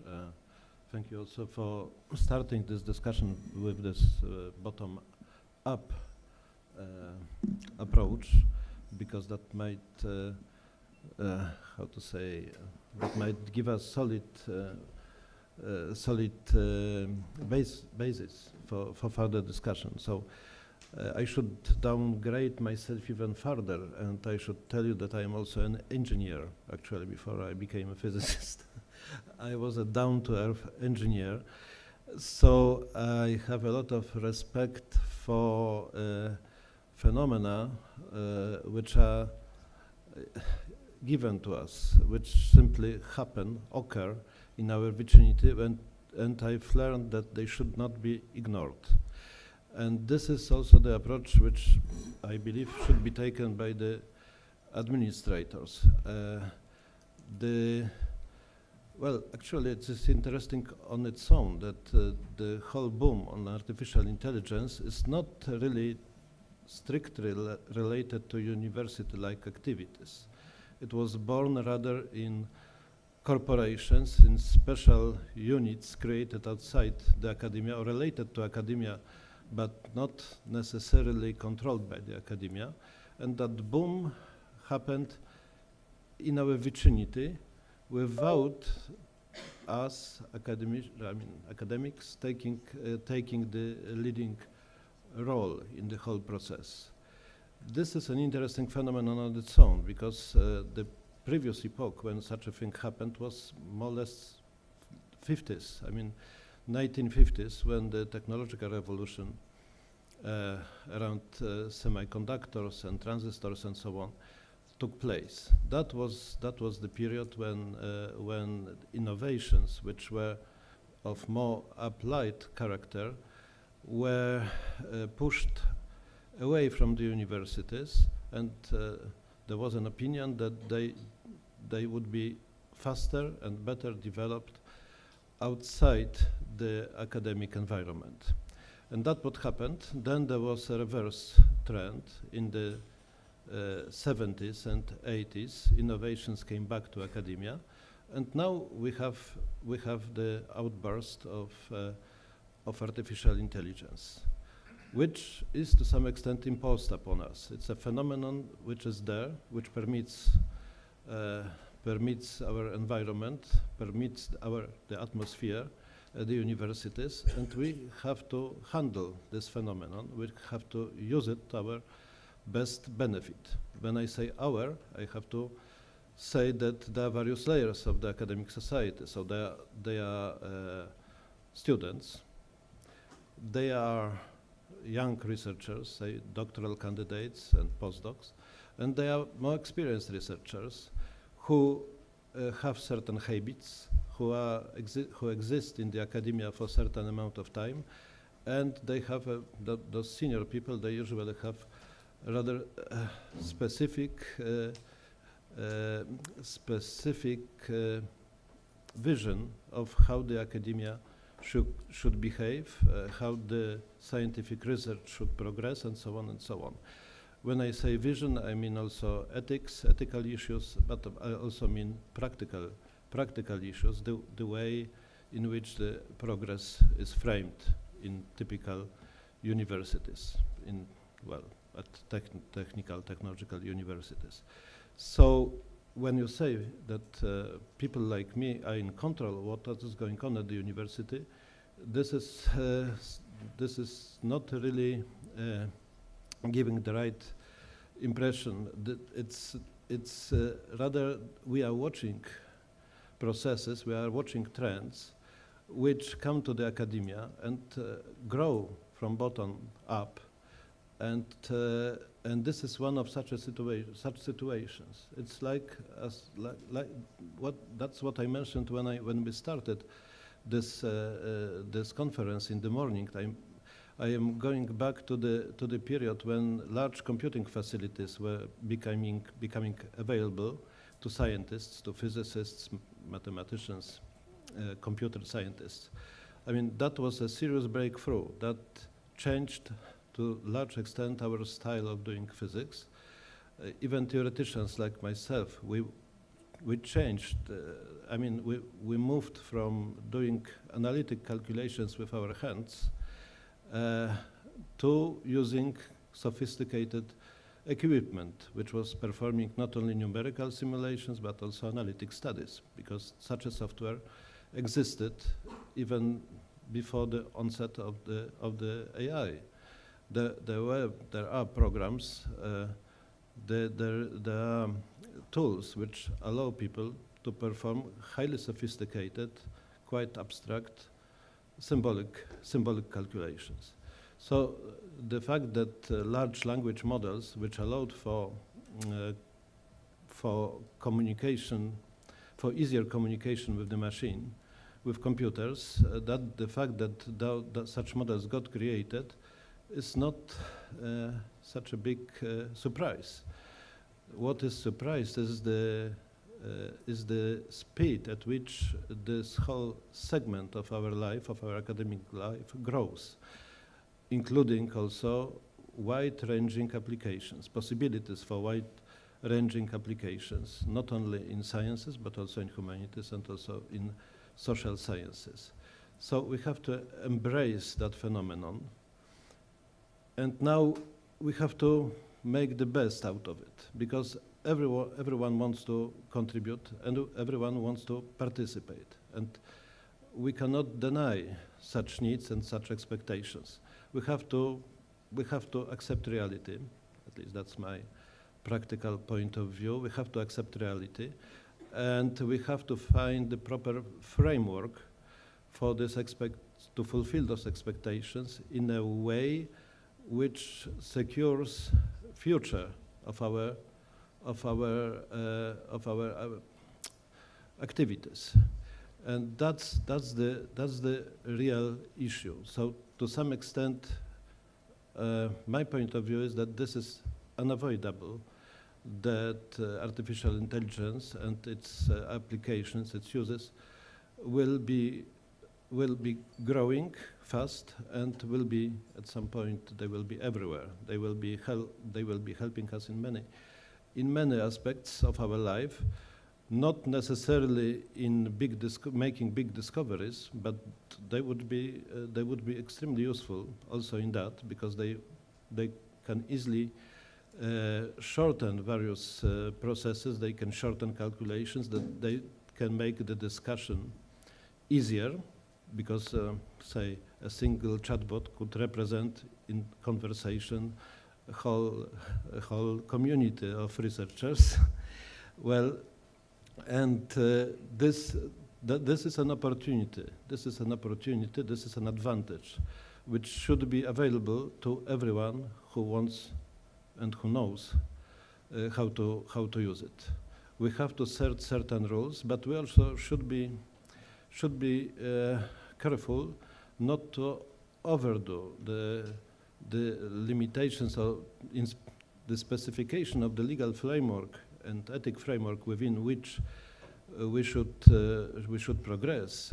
Shouldn't be too tight. So we shouldn't restrict ourselves too much. I mean, there is a good analogy with, say, British or American railways in 19th century.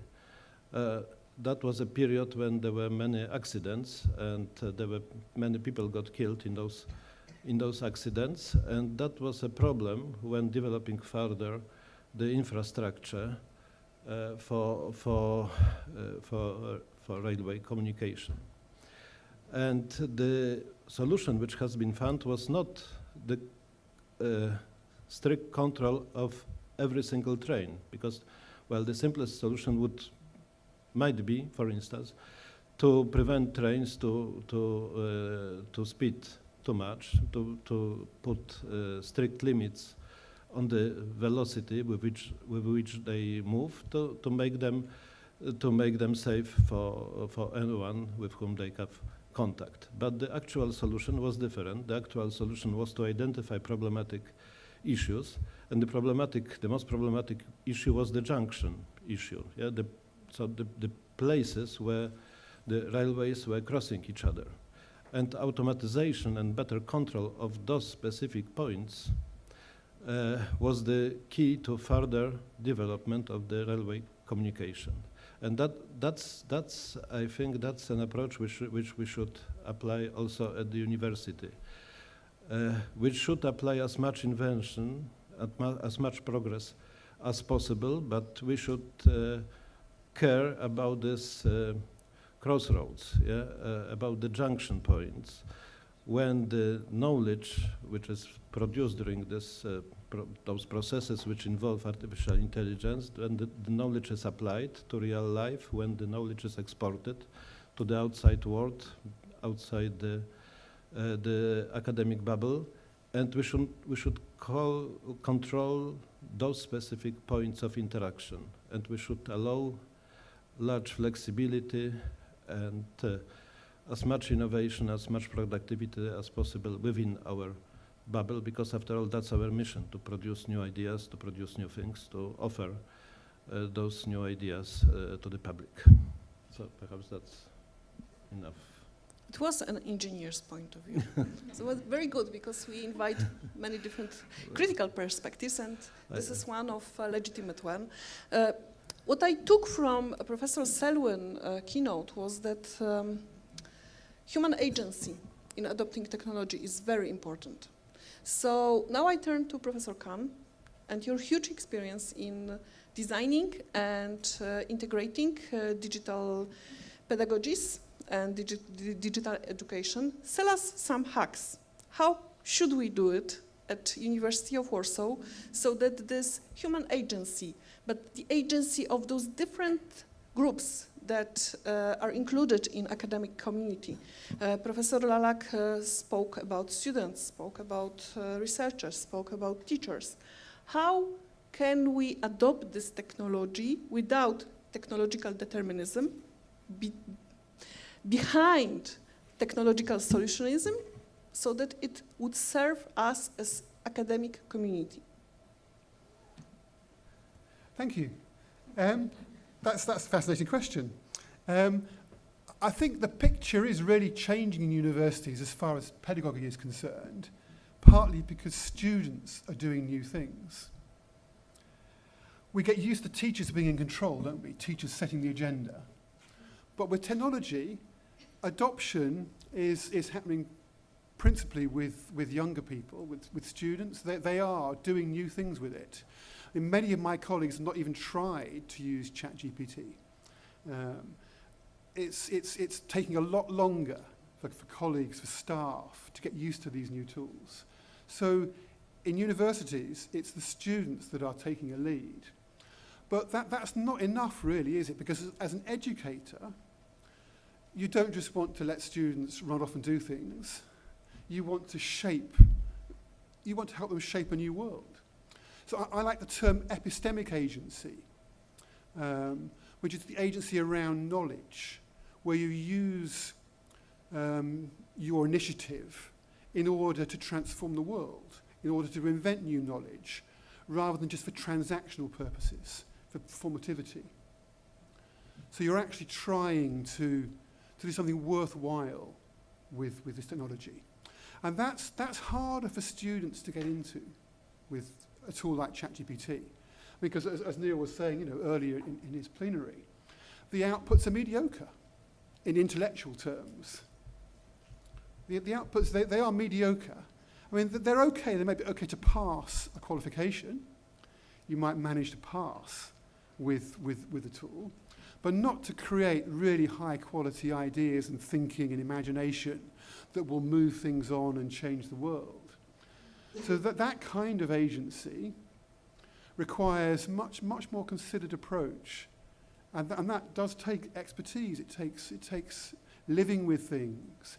It takes experience. It takes having learnt to be an educator, to have learnt research, and you can't just adopt it just like that and expect to use it for fascinating purposes. So for me, it's not just about adoption of technology. It's not just picking up a software, an app, and using it. That's not enough. It's not enough because generative AI, I mean, some software is like that. You adopt the software and then it's wonderful. But even many pieces of software still require more than that in practice. But generative AI does require cultural expertise as well in the knowledge you're working with. So if we want students to be able to grow into these expressions of agency, of taking the initiative in ways that move the world on, then we have work to do as educators. And that involves acquiring expertise ourselves in these tools, rather than just abandoning it to our students and say, go off and do it. So there are lots of shifts. There are lots of shifts in education happening because of this. We have a responsibility as educators to help our students work with these tools in an effective manner, in an intelligent manner. Because artificial intelligence is something of an oxymoron, to use a technical term. It's a contradiction in its own terms, isn't it? Because it's artificial, but to what extent it's intelligent is another matter. Up to a point, but only up to a point. So there's a lot of work for educators in universities to find appropriate ways forward with students. And you can't just have a strategy that says, okay, let's do it. It's not just a strategy that says, okay, let's make it happen. There's a lot of work involved. Okay, but give me one pragmatic measure. I'm a teacher. Most of my students use ChatGPT a lot. Mm-hmm. Just 2 days ago, I just got an assessment essay that was written by ChatGPT, and my student said, no, I didn't write it with ChatGPT, so I spent like 2 hours just marking the essay and showing the students where the ChatGPT, went into this essay. And it was a lot of my work, additional work, as Professor Selwyn said. And I would like to know how should I change my teaching practices so that I could help my students to use this technology in a way that will not kill their critical thinking. So how do I do it? Well, it is a challenge. I wouldn't pretend otherwise, because you can't actually prove that a student has used ChatGPT, even in your case. I mean, even if a reference doesn't exist, and the student has created this hallucinated reference that doesn't exist, it might be they've relied on some secondary source that had a hallucinated reference. So you can't actually prove it to the case of taking them to a disciplinary panel. So it's not straightforward, but I think it is a point to have a relationship with your students. And that is not straightforward in universities, where there's lots of students and not so many staff. But prioritizing social relations is an important thing to do. So having the conversation with your student is a key part of that, and having it with the group as a whole, and pointing out the limitations. This is part of the AI literacy that is important, that students realize these tools, they're limited in their functionality, in what they can create. Okay, but as much as I love my students, some of them are lazy beasts. And they will go to ChatGPT just to, pass the assessment. And I don't want that. I want them to put in the effort. So controlled conditions is one way forward. You can have people write things under controlled conditions, or engage in things under controlled conditions. It doesn't have to be a formal examination in a hall with 100 desks where everyone's writing away.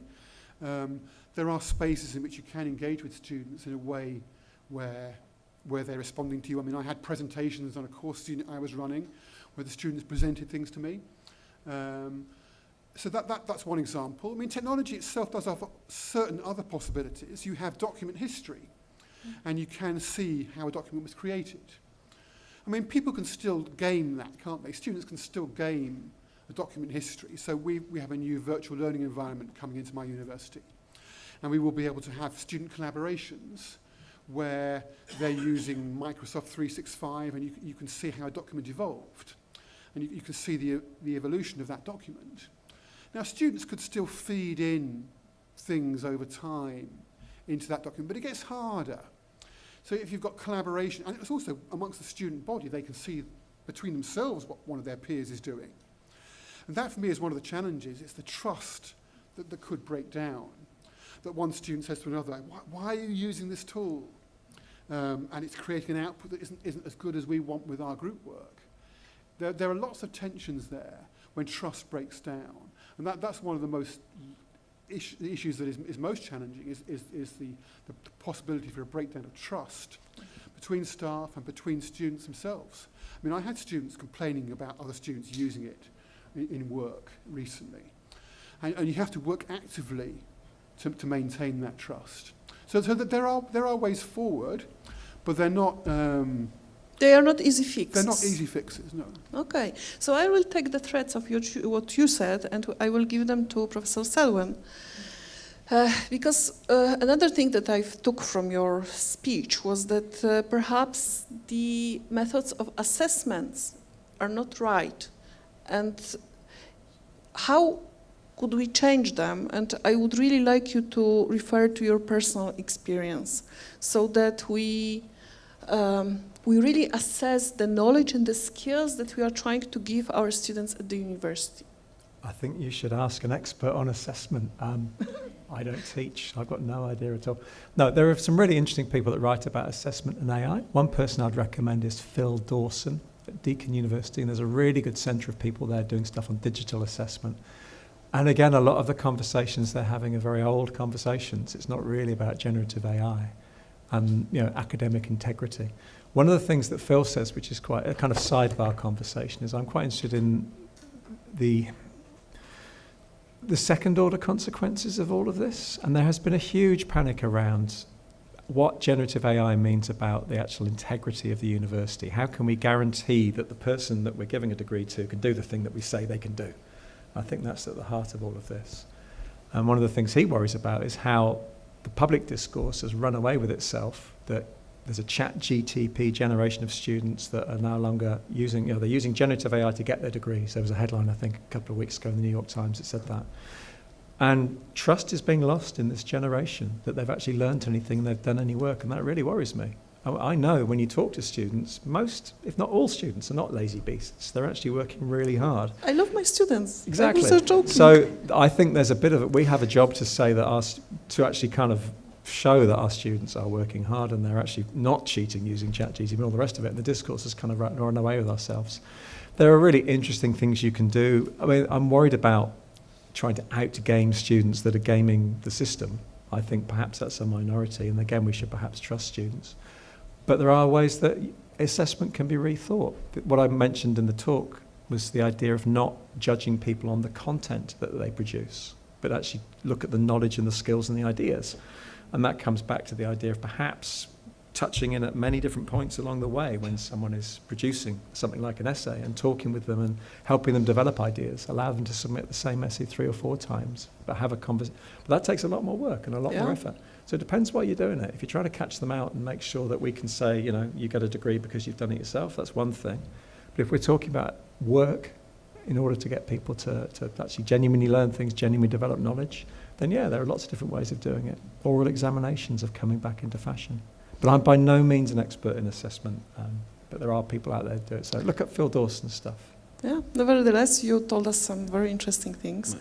May I add something to this discussion? Yeah, of course. First of all, I think using artificial intelligence doesn't mean cheating. I mean, it's a legal tool which is available, and one should simply make the best possible use of it.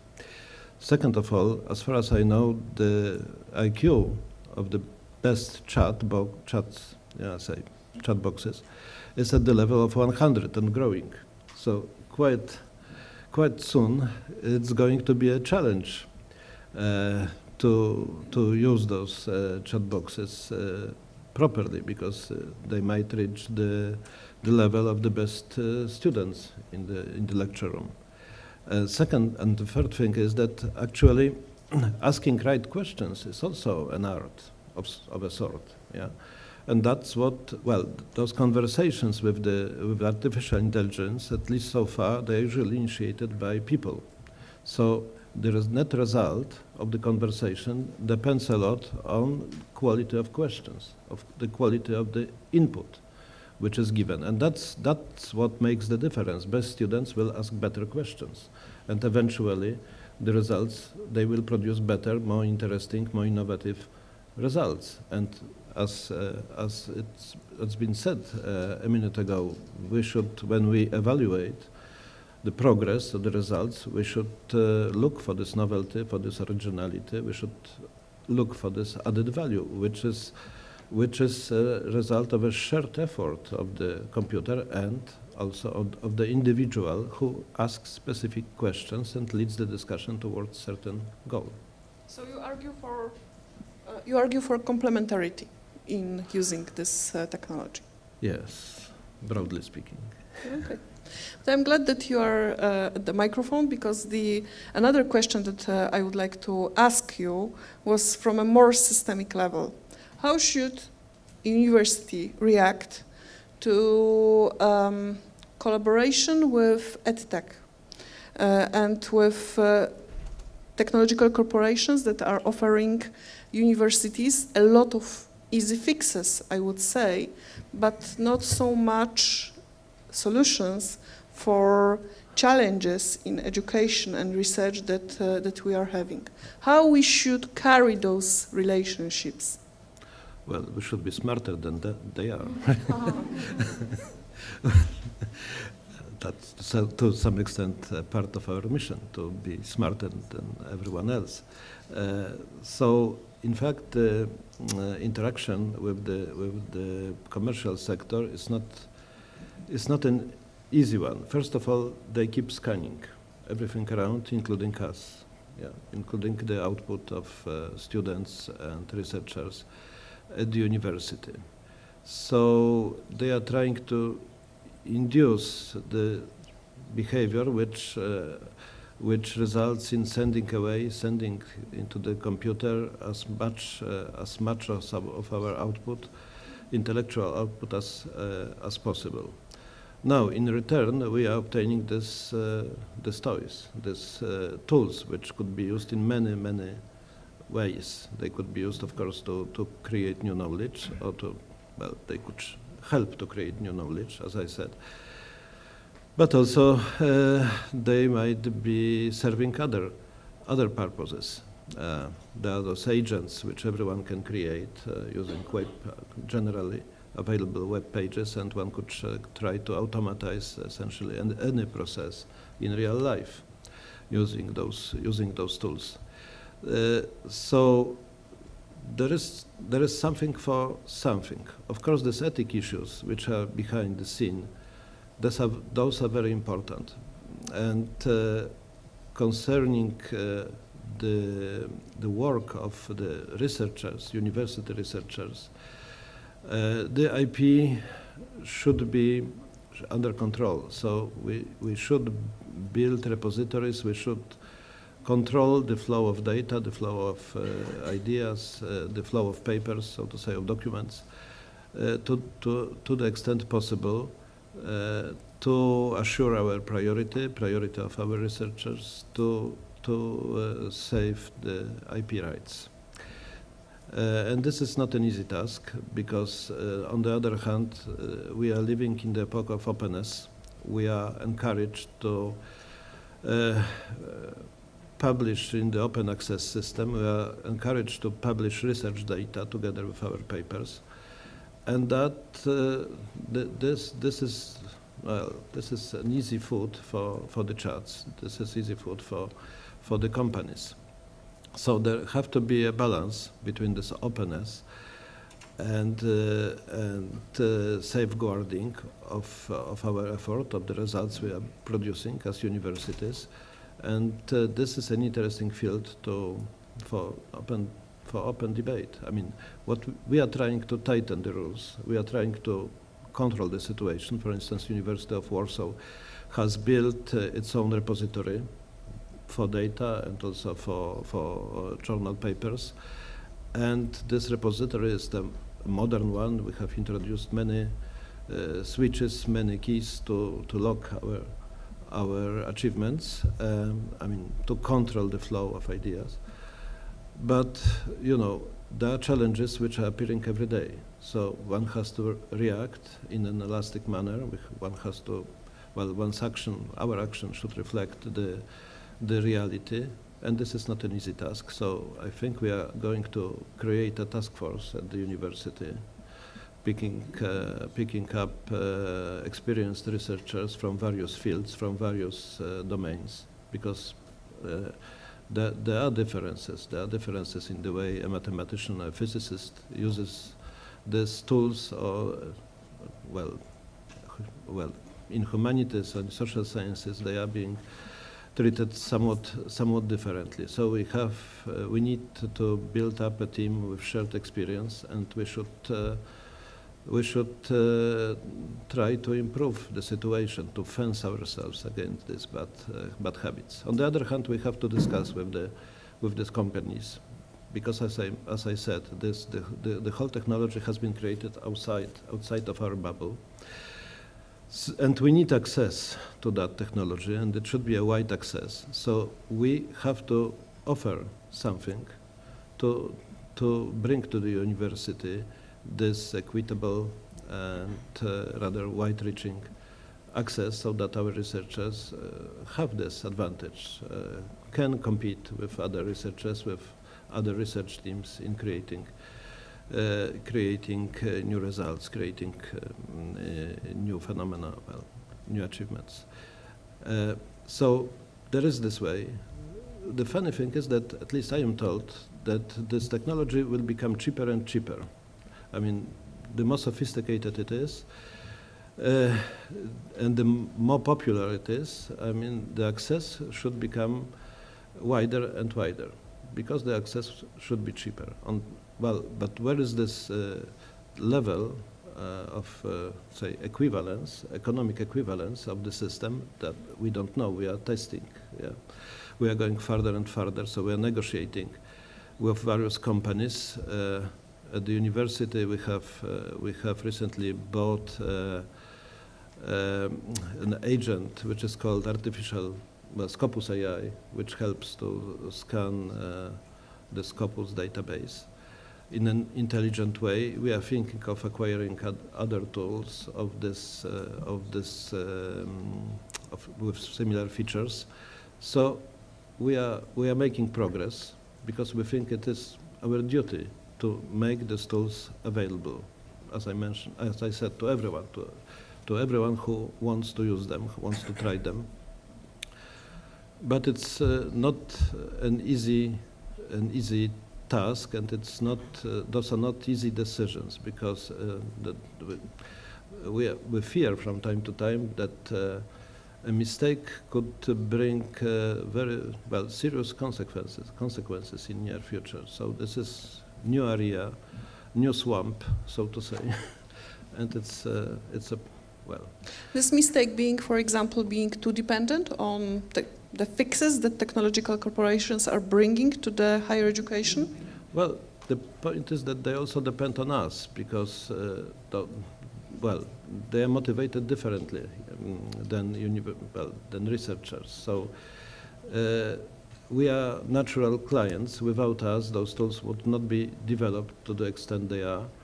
So they need us, and they need our input. So there is an interaction. This is also rather interesting, because it's interesting to watch how fast this happens, that they are trying to take into account our needs, and they are trying to reflect that in their products. And these improvements, they are happening in front of our eyes. So this is kind of a conversation. Of course, they have resources. We don't have the resources. So to some extent, we are weaker. On the other hand, our influence is non-negligible, because without us, the resources would be wasted. Yeah? There would be no one to use the tools, to buy. I mean, well, first of all, to use the tools. So it's a complicated game. I would say it's to some extent a new game on the market. Yeah. Okay, Professor Khan. So now I will paint a black and white picture for you. The black picture is that this technological solutionism is bringing what stereotypically digital technology is bringing us: automation, personalization, let's say, but massive education that George Ritter once called McDonaldization of education. And on the other hand, we have those things that Professor Selwyn talked about. Trust, more personal touch. Also, you mentioned this, that this is very important. From your, again, experience in leading great programs at your universities, how can we balance those two pictures so that our students be more supported by us and have more agency in the educational process?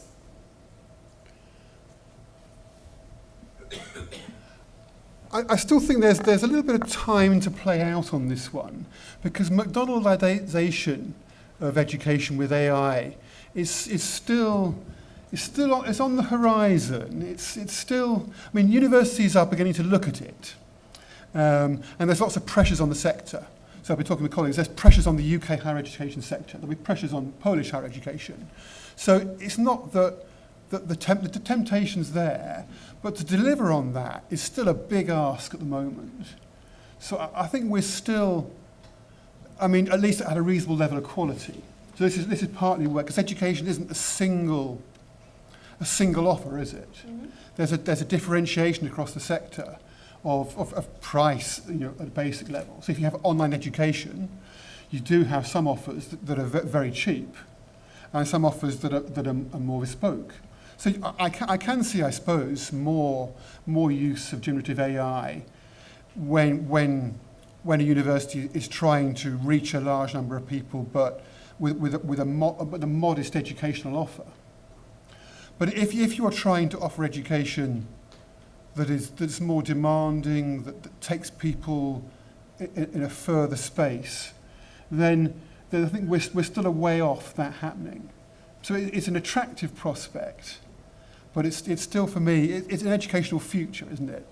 That Neil was mentioning. It's still not. We're not there yet.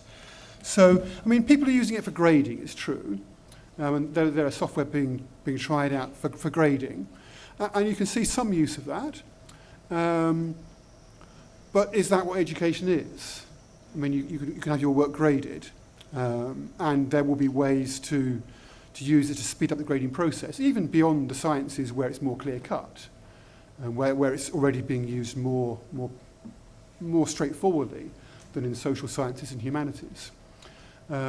So it's still there's still a lot of work to do before that's a prospect in many situations. I mean, it's being looked at, but I think if you want the education that makes a difference in the world, then that's quite a different argument. So if you want to educate students to be critical, to be able to come together, to join together, to work for addressing key challenges across the world and the challenges they face, then seeing how AI could help them do that has to be much more integrated into a relationship with one's students and with education. It's not a straightforward possibility. So it does come back to the purpose of education in many ways as to how close something is. But I don't see McDonaldization of universities being a straightforward thing for all universities. There will be some universities that try and play for it, but that's a particular kind of education that will have quite close limitations to it.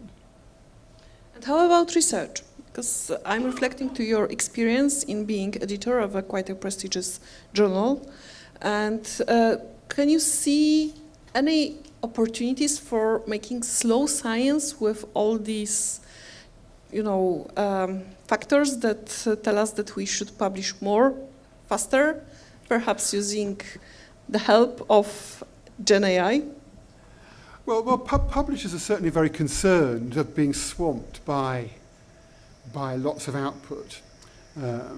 So it's a major concern for publishers, and they're actually willing to work together on this, which is quite unusual for publishers, because normally they're quite protective of their territory. But publishers are engaging with the others, trying to see what are the trends going across, identifying things by looking at all the submissions they've got, trying to get a sense across their industry as to what's happening. And that requires cooperation on their part. So they are exploring that, because, I mean, the possibilities for articles being generated by AI, it's easy, isn't it? And you can't tell. You haven't got a nice, easy tool to say this was AI produced. It's not straightforward to tell. I mean, you have detectors, but they're not. There's no way of proving that even if a detector says this is 80% chance of being AI created, that is the case. It's not a real percentage, is it, of some measure. And there's no statistical basis you can actually develop that will actually enable you to make that calculations in a reliable manner. So it's a major concern, but it's the quality of the work that is significant. And as an editor, if I see a piece of work, that's superficial, then it's probably not going to get put into the peer review process because it doesn't match what my journal is looking for. And journals have their own understanding of quality. And I mean, perhaps it will change, as the AI tools improve. So this is why we're looking into the future, aren't we? As AI tools improve, perhaps the quality of the work will keep moving up. But originality, I mean, is still asking a lot in open research when AI tools are trained on what's already there, not what isn't there. You can't train an AI tool on what isn't there. Now, perhaps there will be in some fields there'll be imagination, there'll be ways of creating what isn't there, but it's asking a lot to create what's not there from the current models that we have. I mean, 30 years ago, I was involved in my doctoral studies in generating neural networks. I was a physicist, in fact, in my earlier days, using techniques from solid state theory to create models and neural networks. And those things, so it's taken 30 years for those kinds of ways of thinking to come through into education, into the world. That's not a quick timescale, is it? So I'm not going to predict what's going to happen in 30 years' time from hence. But in the immediate time frame, it's asking a lot for that originality that an editor will say, yes, this is original thinking that I want to publish in my journal, simply to be created from scratch from an AI tool. Mm. When it comes to publishing in journals, what I find really, really, really helpful when using generative AI, usually ChatGPT, is proofreading. Because being in a semi-periphery academic world, we usually can speak English, as you can see, but writing good British Oxford English is not that easy for us. So I really liked my proofreader, but right now I feel much more agentic in using ChatGPT so that it produces what I really want. So now, coming from you, I'm going to Professor Selwyn, because you told me before your speech and also yesterday that you are very critical and that we should bear in mind that you are very critical, and your keynote was critical as to using this technology. But I would like to invite you to tell us what are the opportunities perhaps of using this, because for me this is a kind of, fighting a kind of neocolonialism in academia using those tools. So I see an opportunity here. Yeah, I feel really old. You need to ask some young people. We've got 3 old men on a panel talking about something they don't know about. So I'd be interested to see what the students said yesterday about what opportunities they see. I think that's super interesting. I, on the other hand, can't see much. It's interesting the rector was talking about steam trains, actually, because I'm really interested in consequences. I can see lots of consequences of using this technology. And one of the consequences of steam trains in the 19th century was the standardization of time. Yeah. Which is fascinating to think about. And I'm thinking about the standardization of higher education, because AI is based on logics of standardization, efficiency, measurements, scale, the rest of it. So I can certainly see consequences of Gen AI. When you say real opportunities, though, I'm guessing you're talking about the kind of things that people say, like game changers. I genuinely can't see many game changers at all. Perhaps because you speak perfect English. Exactly. So what I was going to say was, I don't speak perfect English, actually. I speak really bad English. I was in a conversation last week where a Swedish researcher was talking about phronosis, I think. And she was talking about the ways that, and she said, how do you pronounce that? I'd never heard of the word before. So and honestly, but it's interesting you say that, because when I've spoken to Swedish colleagues, they have said as well, proofreading, language, and the rest of it. When I asked my critical research colleagues about things that gave them hope, one of the things they did say was things like live language captioning or multilingual classrooms, the ability to be in a classroom and actually have a conversation in different language, which I can see that there are issues there about accessibility and possibly opportunities. But that's not necessarily generative AI. We're talking about large language models, natural language processing. So I can see AI has applications. Whether that's an opportunity or a game changer, I'm not particularly sure. People tell me that generative AI is actually pretty good at doing mediocre coding. There are certain areas where programming, language, there might be opportunities.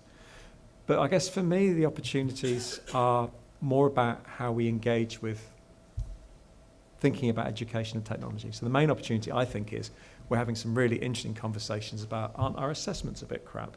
Or why are our students having to cheat doing essays? I mean, broader things around what needs fixing in higher education.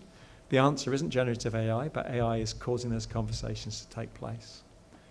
Perhaps one of the opportunities about this generative AI moment, and it's a crazy moment, is I think it's getting people slightly focused on artificial intelligence in a broader sense. So MOOCs, you may not know about MOOCs because it was ancient history, massive open online courses was the huge thing in the 2010s. And they kind of faded away. But when I was talking to the guy that initially came up with the idea of MOOCs, George Siemens, he said, yeah, it didn't work, the revolution didn't transpire, but it did make universities take online education a little bit more seriously. And when COVID came along, a lot of the ways that universities responded, so MOOCs started something. It wasn't what we thought they were going to start. And I think Gen AI might be the same. I think the tools are going to disappear and everything else, but we will start thinking about AI in a way that we weren't before. So that's an opportunity. And I also think it's an opportunity perhaps to break the hype cycle around EdTech. I wrote an article about 10 years ago which was titled EdTech is full of bullshit. The point being, we continually get hype around technologies transforming education. And here we are, 40, 50 years later, in a lecture theatre, and you're listening to 3 people speak. Not much changes, but stuff does change. So I think it might break the hype cycle, because everyone is super excited at the moment about Gen AI. When this doesn't actually transpire, I think we can keep the receipts and say to people, you were telling me this was going to completely revolutionize, and then call people out. And it might lead to more sober responses to the next big tech breakthrough. And actually we can start engaging with technology in a more beneficial, meaningful, thoughtful, less kind of reactive way. So there are opportunities, and of course it allows you to prove. But I would say, I'm just writing a book at the moment, and the publishers have outsourced the copy editing to AI, and it's crap, absolute crap. So it's not good enough to really do, but we still need proper copy editors, proper translators, and proper authors as well. Of course. Okay, so what I'm taking from all of your speeches is, it reminds me of what Langdon Winner, he was a historian of technology, said in 70s, I believe, that we need to stop sleepwalk when we think and talk about technology. So I think that what we are doing here is that we get rid of this technological somnambulism, and we are putting technology and its consequences on the table, and we are trying to see from different perspectives how to cope with it. So we have those different perspectives, some of them more institutional, some of them more individualistic one, but I think that it is very important to start discussion, start debate, start deliberating, start participating in this discussion and inviting into this discussion those different groups and communities that we do have at university. Do you have any questions? Please do.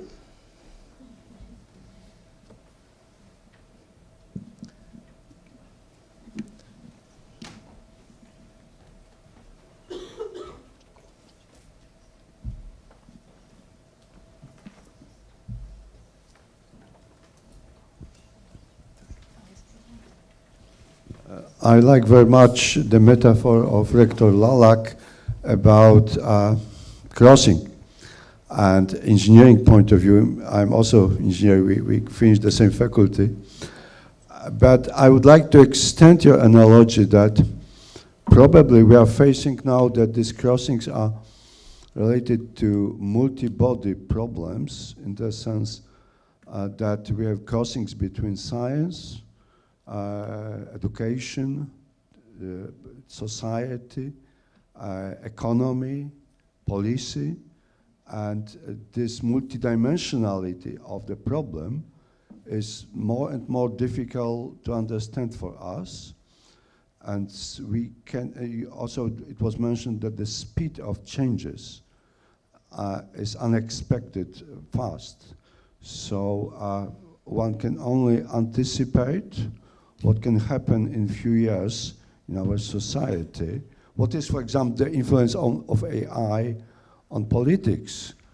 We know the issue of Cambridge Analytics. I had the opportunity to discuss the colleagues who are responsible for this algorithm, our Polish colleagues also from this university.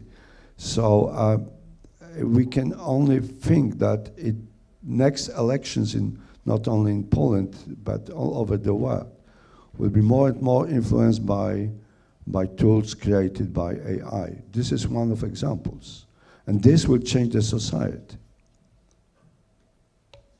I think this is a very good remark. Maybe I should also add that, well, there is this little appreciated fact that we can communicate with artificial intelligence in natural languages, despite all these computations which are behind the answers. And this is actually also a part of this breakthrough. And also that helps to create a dialogue which is interdisciplinary, because people can ask, they don't need new formalism, they don't have to master new formalism. They can ask even complicated question in a natural language, and they are able to receive, the machine is able to give a sensible, understandable message, also in the natural language. And that is part of this breakthrough, and that's why the technology flourishes. That's why it is so wide-reaching. This is an important aspect of it, of the whole situation, and also an opportunity actually, because this is kind of a common language. we can communicate between each other. Yeah, well, there is no problem with translation. We can ask questions in Chinese and obtain the answer in English, or the opposite. So this is also an important feature of this new technology, that such barriers are slowly disappearing. Well, and maybe also I should say something more technical, because, well, we should look at this artificial intelligence and this large languages with correct perspective. Actually, those are those are rather simple programs which take a bit and then add as the next bit in a sentence the word which is most common, say, in the dictionary which the machine has. So this is this type of reasoning. I mean, it reaches certain level of intelligent behavior because of this massive nature, yeah, because there are so many such processes put together. However, whatever is really genuinely new is either a result of an error, which happens. Often computers make mistakes, or human intervention. That's why I would like to stress once more that actually it's not that the answer given by artificial intelligence is an answer produced by a machine. It's an answer produced on the basis of human input. And whatever is truly original in that answer stems, in a way, from that non-trivial, hopefully non-trivial, human input. And maybe we should look at this whole process, at this whole technology from this point of view, when we assess various results and implications. Okay, thank you. Yes, hello. I would like to explore a little deeper the statement of Professor Khan. You said that, of course, we all agree that there is nothing creative in the GenAI. There is nothing what you don't put there, at least as long as we don't have the general AI. But I would like to ask you, don't you think that the problem, the interesting thing is the raise of democratization level in accessibility of knowledge? Because not everybody has today a possibility to look for knowledge, and the generative AI is creating an opportunity to democratize the accessibility of knowledge, because a lot of people can find interesting facts and fact checks. Of course, there are hallucinating and other problems, but as long as it will develop and be better and better, possibly there are some kind of pluses in this manner. Sure, originality isn't the only virtue, is it? So originality is one important thing, but you're right, access is another important feature. And I mean, people are using these tools very, very widely now in order to engage with many different aspects of life, for many different functions. So there's very widespread use happening. But that's a little bit different to academic publishing, isn't it, as a particular specialist activity. But even there, obviously, there are uses. So access, I mean, it's another digital tool. It's another thing to work with. And you do see people increasingly relying on digital tools to access the world. This is a second order effect. People spend more time in front of a screen. It's slowly growing, isn't it? The amount of time people spend in front of screens is slowly growing because we have all these wonderful tools. And this is a feature, isn't it? We access knowledge through devices, through screens. So the world is changing. Society is changing. And if you haven't got that access, then, I mean, there are inequalities that can result from that and challenges. And those are important to be aware of and to find ways around. But it is part of a changing world as much as something in and of itself, because you can access knowledge in different ways. But it's certainly one way in which we're increasingly accessing knowledge is through digital devices and through ChatGPT or Claude or others. But I don't see how GenAI is increasing access, because you need to be able to access it through one of these things. And if you can access it through one of these things, then you can get on the internet and look it up for yourself. So one of the interesting things about access to knowledge is, I'm not entirely sure it's widening access. You probably have more opportunities to find stuff. And there are big worries about people using GenAI as a replacement for search, internet search. So I was talking to one of the disinformation researchers in Lund last week, and he was saying it really reduces your ability to ask critical questions about the knowledge that you're accessing. And one of the main questions is, who is the author? And you can answer that question fairly easily online, but you cannot when you're looking at GenAI. Who's the author of what you read through GenAI? It's stolen from hundreds of different authors. It's also making stuff up. So that's where disinformation really becomes more of a problem with GenAI, I would argue. So I think if we're going to look for information and hopefully create knowledge from it, stay away from GenAI. But it's also not increasing accessibility. We can say things like that and people nod along, oh yeah, and then it suddenly sounds like a really good idea to have these tools. You've got plenty of access to knowledge as long as you have access to the technology, which I think we need to worry about those sorts of things. Sorry, I got a bit angry there, but it just got me going.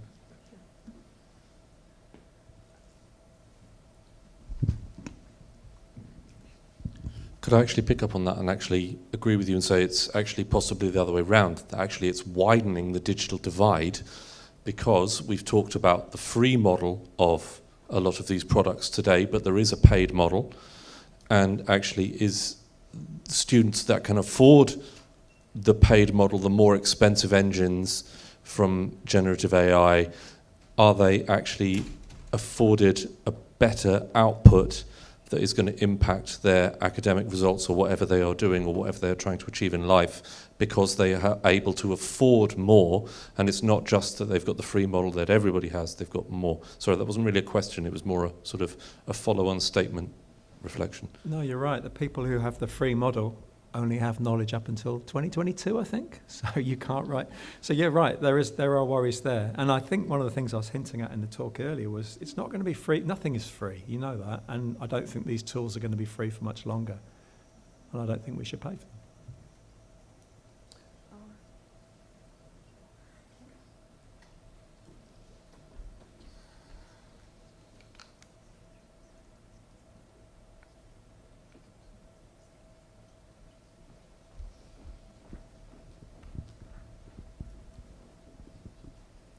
We have a question from YouTube chat. So what are the consequences of a teacher or a student relying too much on AI? For example, ChatGPT generated answers. Are we becoming less human-like? Also, how can one break the habit?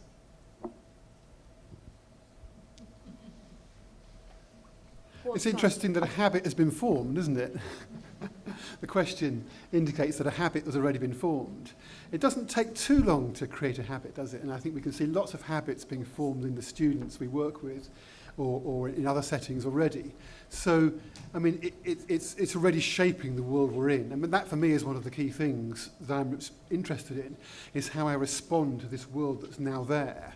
I, as an educator, I want to respond to the world that's there. So I want to help my students work with these tools in an appropriate, relevant manner. And for me, one of the main issues is the trust. I mean, it was fingered in the question there. The extent to which trust can break down if someone's just using a tool in a way that's not transparent. So trying to find ways to bring things into the open is, for me, a very important principle, to find ways to be transparent about our use of these tools so that we don't have consequences like trust breaking down. I mean, and that's not easy when you can't detect use, but you have to find ways forward, don't you, as to integrate these things and to make them in the open.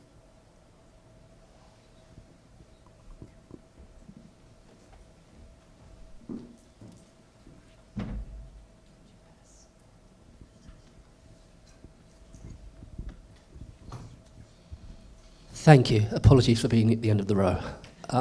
It's interesting, and this has been mentioned a few times, around comparing generative AI and chatbots to other tools that students can and have used. And it took me back to when I first started teaching in higher education, which is in the mid-90s. I remember on one course we had something called an internet research assignment to encourage people to actually use the internet. We were worried the students were not using it.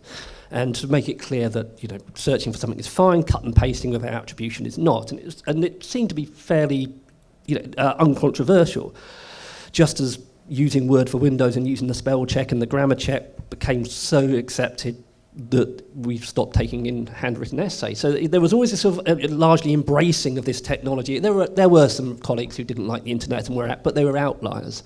So I was just wondering, what is it about GenAI that seems to now actually spark the opposite emotion in many, many people, that this is not something to be embraced and to be encouraged within certain parameters, but something which is actually a worry? And I wonder, is it the technology, is it the speed that the technology is moving, or is it that we as a sector can't agree on what is responsible use, so we don't know how to engage our students with it in a responsible way?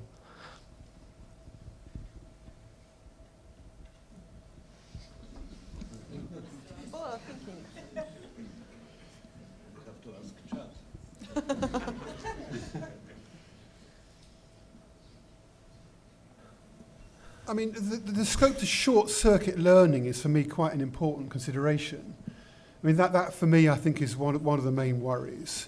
Because students, they don't necessarily need to get a first-class degree, you know, a 5 grade point average, or however you measure it. And getting a qualification from the University of Warsaw might be enough on its own, even if it's, you know, it's a pass level, particularly if you're having to work hard and earn money to fund your studies and to live. So it is part of a, you know, for the students' world, it's one concern for them. It's not for an educator, you're in a different space, aren't you? But for a student, you're living in quite a different space. And whether or not you've just created your essay entirely from a 5-minute exercise rather than spending 2 days doing it, is a different issue for you when you're trying to live the whole of your life.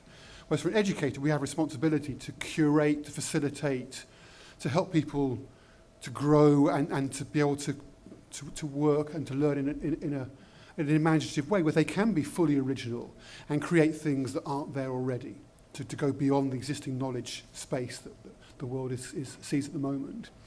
So I think the perspective of a student could be quite different to the perspective of a member of staff. And that, for me, I guess, is part of why I'm interested in it. Is so that I can respond to the way students are moving.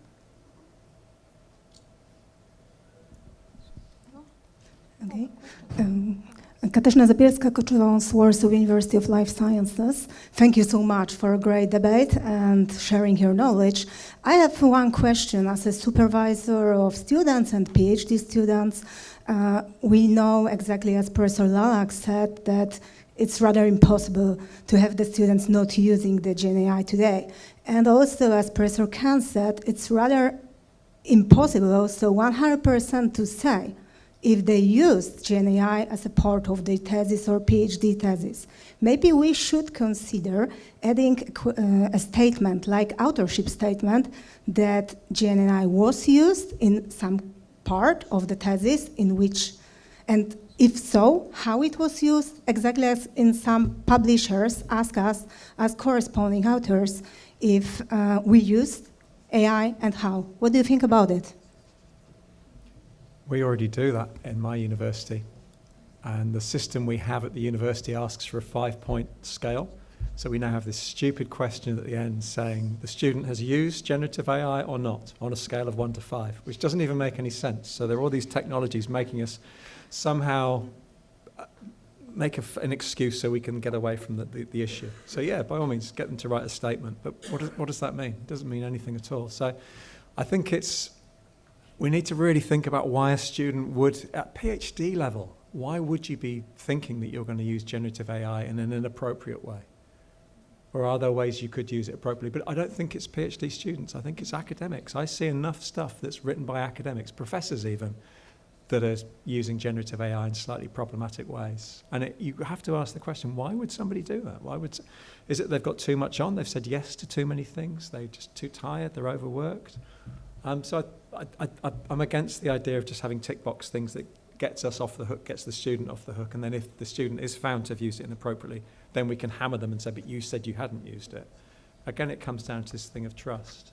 And in some ways, if we are using it in a way that's really generative, it might morph into the background like the internet. No one has to say, I used it, Google search to research these so who knows? But I think the idea of getting someone to write something down and say, I did this, I did that, I'm not sure that's the way forward for academics, let alone PhD students. I think one of the things that you do want to encourage is reflexivity about one's use of AI tools. So if a statement at the end of what you've written could provoke that, rather than just be a 1 to 5 scale, so you're actually getting people to explain and to talk about it and to make sense of it, then those kinds of actions, I think, are more helpful in bringing something into the open, bringing use of tools into the open, to help develop the AI literacy that we do need in order to make sense of the tool. Well, maybe I can also add that at the University of Warsaw, actually, we have legislation. Well, I'm not sure to what extent this legislation is obeyed, but in principle, we request the student to state which part or to what extent the artificial intelligence was subsidiary in creating the content. But I think well, I also know that at least one university, University of Technology, mining technology, in Krakow has acquired software which can be used to recognize the contribution which was, say, formatted or formulated by artificial intelligence, and to some extent that works. But I think, similarly as the previous speaker, that we should rather judge the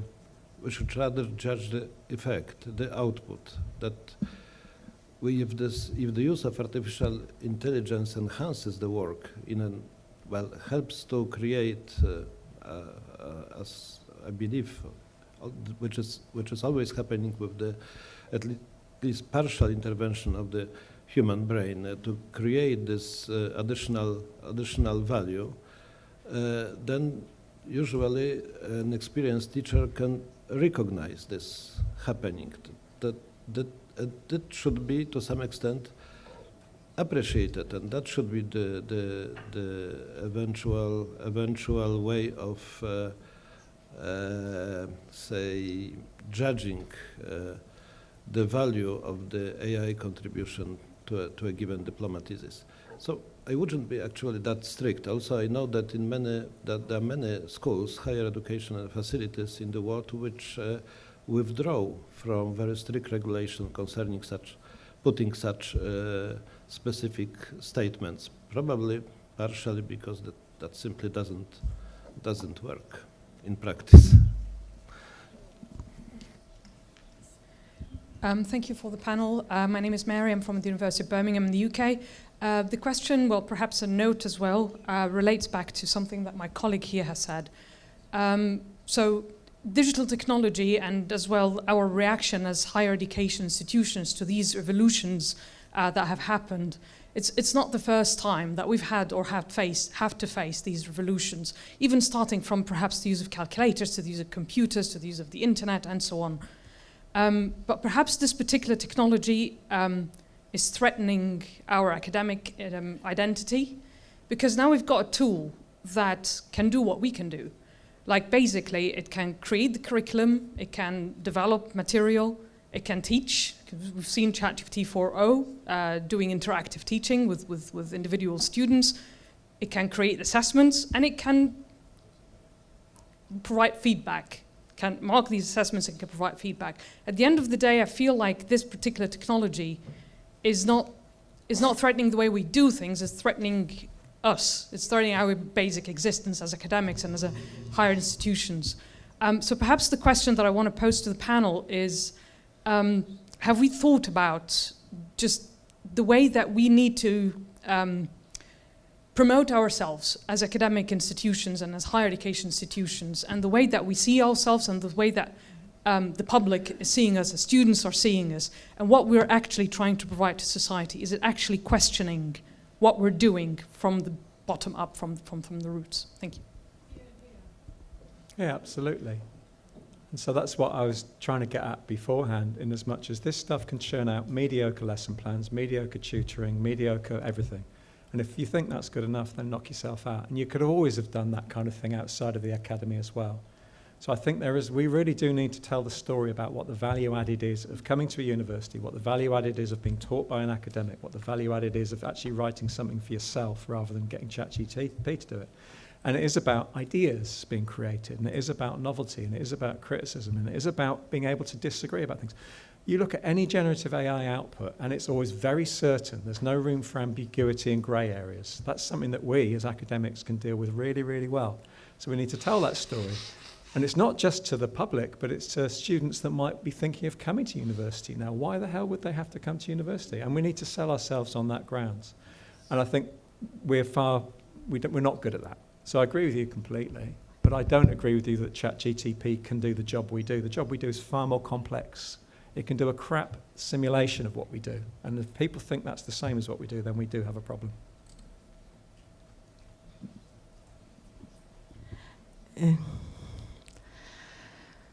Ksenia Alpern. I'm coach, and I like to ask question, and I ask ChatGPT question about our panel, and what question I received for us, I think. Should generative AI have its own creative style, like a true artist, or strictly mirror if the user's voice and our prompt, etc.? Whenever AI should be an independent creator or just a reflection of human creativity. Whatever an AI unique style is a breakout, a dangerous shift in a author shift. The question is, it's dangerous or no for us, and also connected to previous question for our moderator about assessment. Maybe, of course, the system will change a lot with AI, with artificial intelligence. And with it, maybe we should access the creation of student, not how they will create, how it is ethic also, of course, etc., etc. It will change all the model of the system. And for us, we are dangerous about it or no?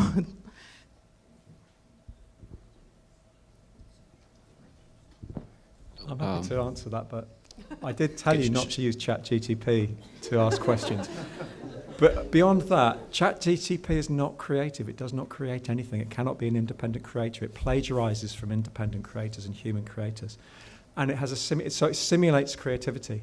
And it's really interesting to look at the creative uses of generative AI that are being sold. Creativity is sold as a problem. So there's a really interesting music generation software that came out a year ago, I think. And it was sold by the CEO saying, creating music is really difficult and a huge problem. We've solved that. The whole point of creativity is it's meant to be difficult. It's meant to be hard work. It's meant to be a problem. You're meant to get it wrong. It's meant to have friction.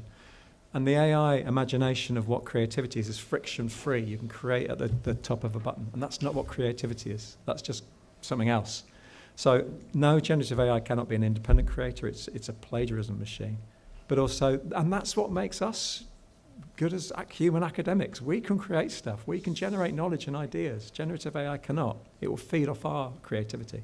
So I really think we need to stop using words like creativity and creative generative AI, because that's not what it is. It's something different. We're creative. You're creative. Okay, and the last question. So I'm the last one. Okay, great. My name is Igor Ryboshenko. I represent SWPS University here from Warsaw. And I don't have actually, probably it's not a question, more a note or a comment. I have a feeling that we are constantly talking about like a reaction to some reality.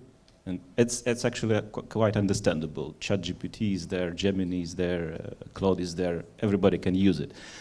And yes, we as an academia, we definitely have to think about how to react to this new reality.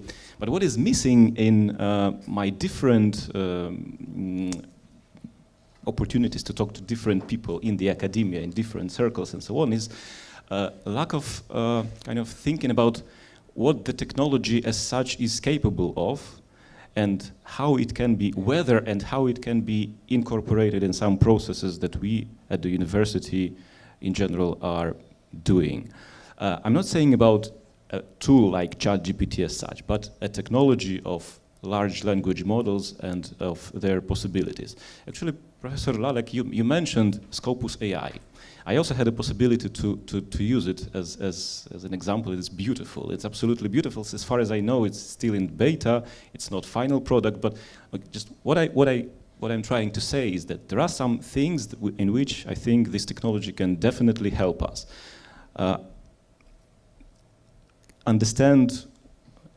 We all know how much literature is there. Yeah, it's very hard to do a good review, and this is something that can literally help us. Another thing we discussed a little bit that maybe research using generative AI is not a good idea. In general, I agree with that, but we can also think of some possibilities where I think it's actually quite possible and actually even a good idea to use it. If you think about large corpuses of data, 5 million texts or something, there is no physical force that that is able to analyze this kind of text, for example. Of course, probably the analysis may be different. That's a different story. But so what I'm maybe trying to encourage us of thinking is having this possibility to talk to technological companies. We also have to make them understand that there is a huge possibility to make specific models for academia, generally understood, I think. Because ChatGPT, Gemini, Claude are not produced for academia. They are produced for general use. They are produced for ordinary people to use for very different things. So maybe that's the case. Maybe this is the idea I want to encourage you to think about. If you want to somehow respond, it will be nice. Maybe during the break also we can talk about it. Thank you. Well, I think this is true. I mean, yeah, that's the issue which haven't touched upon. It's the creation of our own large language models which respect our background, which take into account our cultural background, our political background, our resources, I mean national resources and so on, and all that context. Of course, it's a completely different story to build such a model and to translate blindly, even in an elegant fashion, from English or from German. Of course, this is what we should do, and there are such attempts, as everyone knows. There is this, there is the story of the Ideas Corporation, which recently turned into, well, to some extent, partially, it turned into a research institute. At this point, both do continue existing, I mean, the institute and the corporation. So the idea was to train fast programmers which should be able to create our own language model. Well, for various reasons, the success so far is limited. There is this Orlik, another attempt to create Polish language model, which works to some extent, but yet not at the level which we know from ChatGPT, first of all, but also from Gemini and other Copilot or whatever other AI tools. I must say that also at the university we have created our own large language model, which has somewhat limited use because it helps us to go through various documents created at the university, regulations, formal documents, and so on, and it works. I mean, there is a possibility to ask in plain language to find a regulation from all the days which concerns some specific issue. That works. At this point, works slowly, but we are going to improve our large language model and hope we will build new ones. Technologically, it's not so complicated.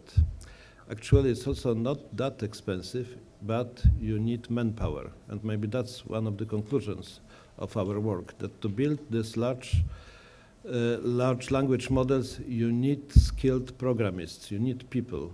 Only the people, only this skilled programists can do such a job, can write these programs, can create that reality which we perceive through the interfaces known from OpenAI or other corporate programs. So we are trying, we are going in that direction. We are putting our resources into that.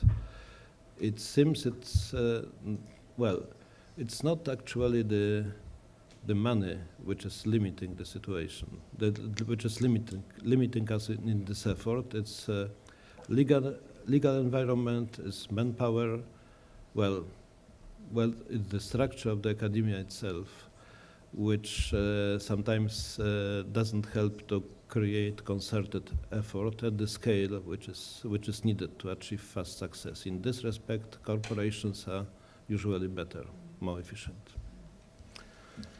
Okay, so dear panelists, thank you for bringing your experience-anchored, human-based, value-laden, embodied approach to generative AI. Thank you so much. I've thought to myself that I used a lot of words beginning with E at the beginning of my of this panel, so I will end it with it. That it was excellent. Thank you so much.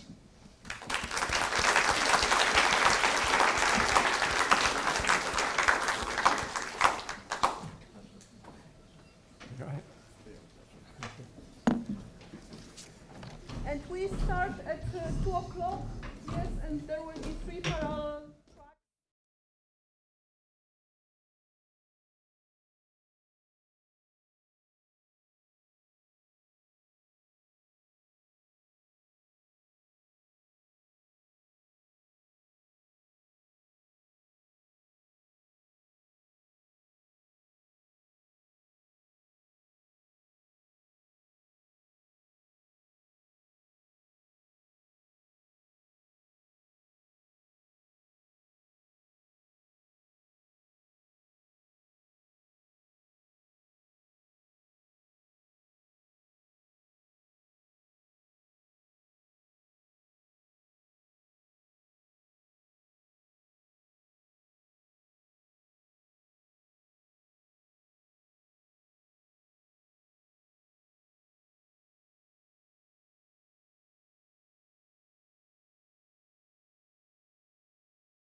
Kolejny panel, tym razem po polsku, i będziemy mówić o sprawach, które dotyczą naszej uczelni, naszych krajowych uczelni i przede wszystkim o studentach i o tym, jaką oni mają perspektywę, z perspektywy właśnie tego rozwoju generatywnej sztucznej inteligencji, ale też chciałabym, żebyśmy później porozmawiali o tym, jakie są tak naprawdę strategiczne cele, które powinniśmy przyjąć na uczelniach w Polsce, jak rozwijać w ogóle tą przyszłość i jak patrzeć na przyszłość z perspektywy właśnie również rozwoju generatywnej sztucznej inteligencji.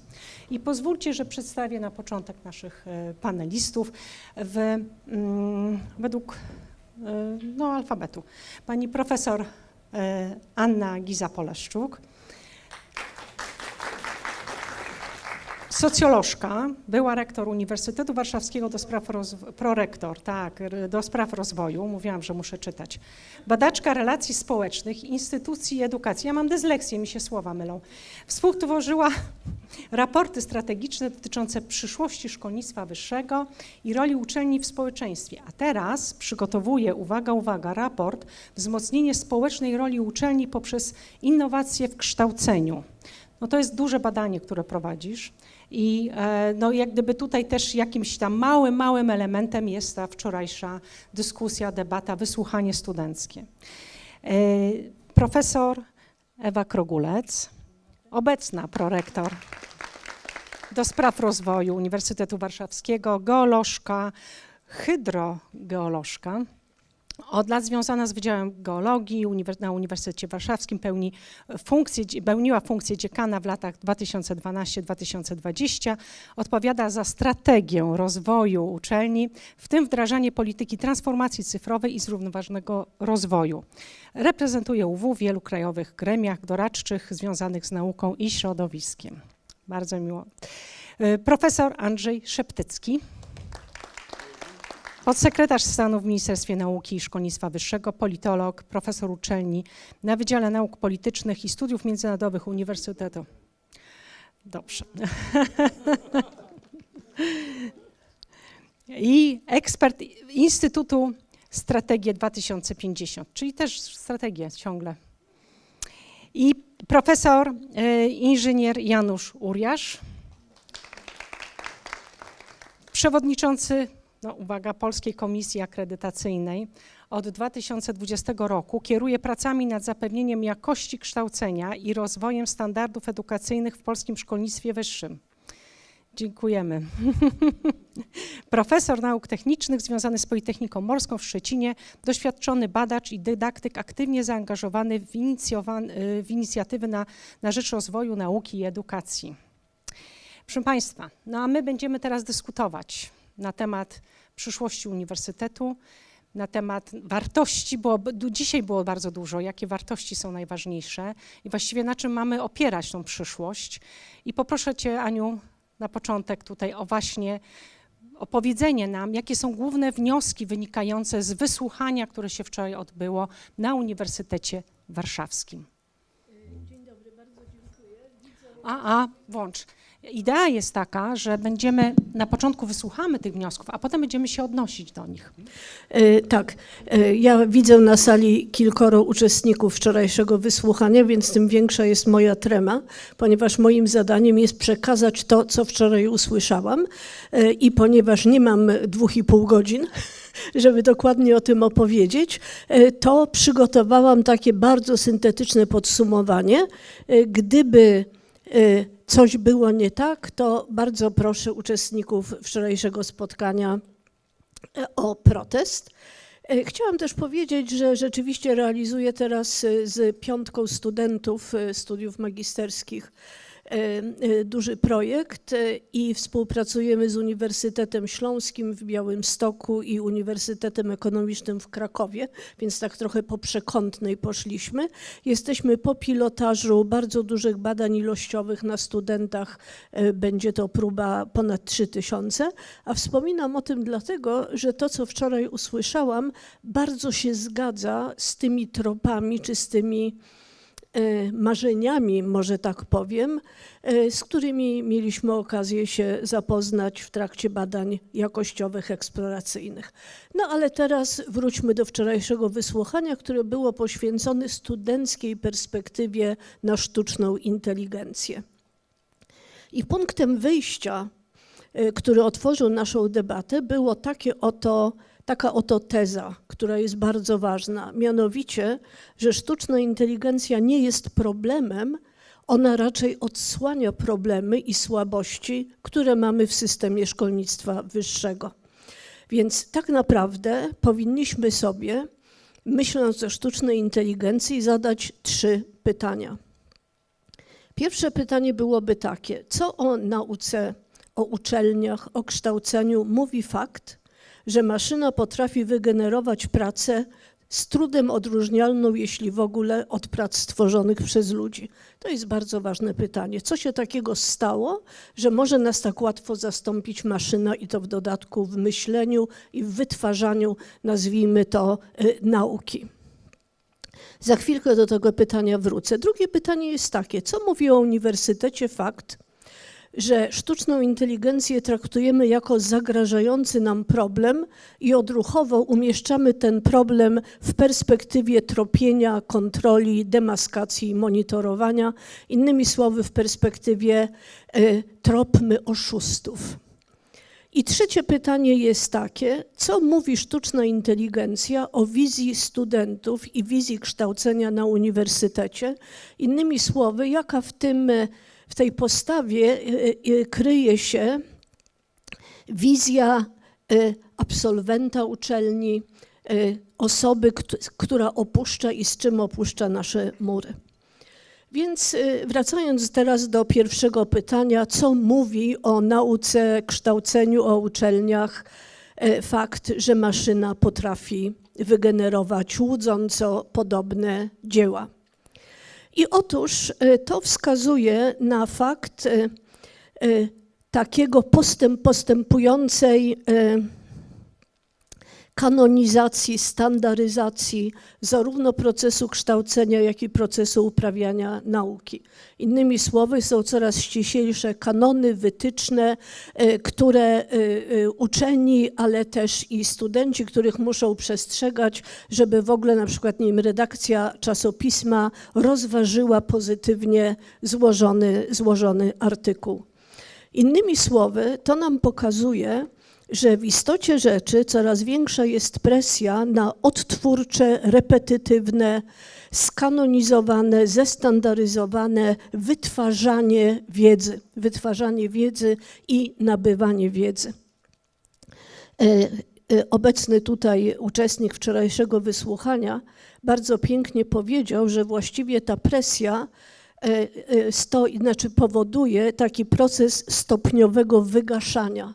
Coraz bardziej są wygaszeni i pracownicy, i studenci jako osoby ludzkie, oryginalne, kreatywne, osobliwe, jedyne w swoim rodzaju, no, na rzecz takiego homunculusa, powiedzmy, który staje się łatwo zastępowalny. Innymi słowy, w tej, nie wiem, może trochę przesadzę, ale użyję słowa, w tej manii regulowania wszystkiego pod klucz i pod standard, po prostu doprowadziliśmy do tego, że możemy zastąpić sami siebie. I rzeczywiście sztuczna inteligencja może nas uczyć, może pisać artykuły naukowe i tak dalej. Więc pierwsza słabość i pierwszy problem, jaki się ujawnia, to jest problem tego,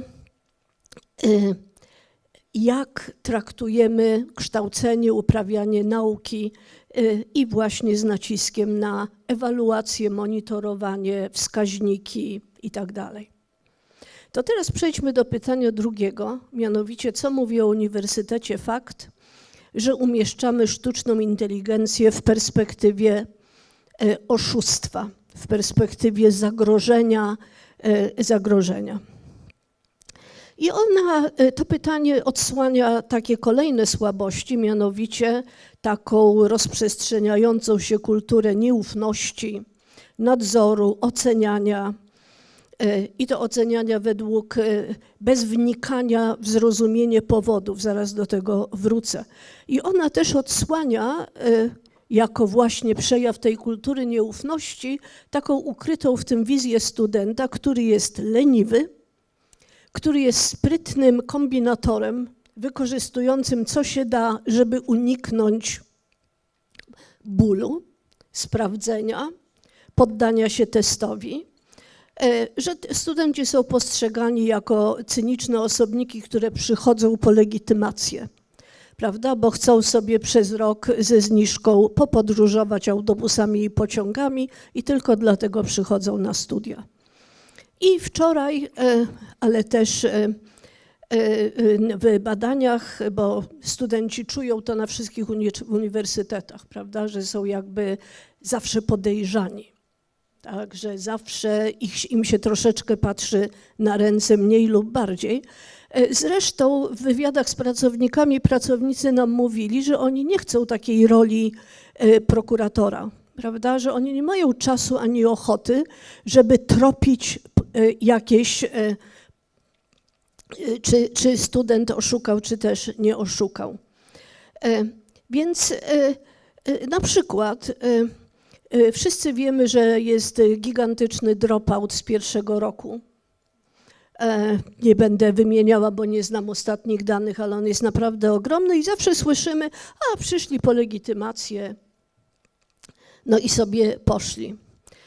Tymczasem, jak wiemy z naszych badań, problem leży zupełnie gdzie indziej, albo również gdzie indziej, albo przede wszystkim gdzie indziej, mianowicie, i o tym wczoraj była mowa, licealiści nie mają bladego pojęcia, czego się spodziewać na studiach, tym bardziej, że większość kierunków jest totalnie niewspółmierna z przedmiotami szkolnymi. Prawda, jak się wybiera matematykę, biologię, no to jeszcze od biedy można sobie wyobrazić, co nas czeka. Ale inne kierunki studiów, nie wiem, lingwistyka, geologia, po prostu nie mamy o tym bladego pojęcia i nikt im nie pomaga, ponieważ uczelnie raczej postawiły na marketing niż na pracę z licealistami, żeby ich, nie wiem, zaprosić na wykład, żeby się z nimi spotkać, żeby im coś opowiedzieć. Nie. Stawiają na marketing i po prostu puszą pióra, tak? Mówiąc, że hej, po naszym kierunku będziecie bogaci, mądrzy, świat się o was upomni, będziecie prezydentami i Bóg wie kim tam jeszcze.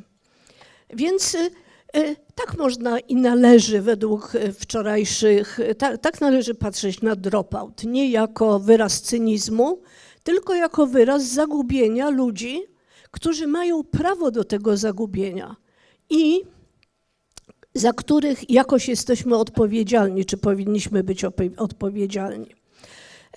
No dalej, też padły wczoraj głosy, że rzeczywiście jest tak, że się kupuje pracę dyplomową albo się je zleca sztucznej inteligencji, ale z drugiej strony, jeżeli jest tak, że student wie, że jego praca, którą od biedy przeczyta recenzent, czy raczej przeskanuje, pisząc recenzję ograniczającą się do tak, w porządku, a następnie wyląduje w archiwum prac dyplomowych i pies z kulawą nogą się nią nigdy nie zainteresuje, to dlaczego miałby w to inwestować tak gigantyczny wysiłek?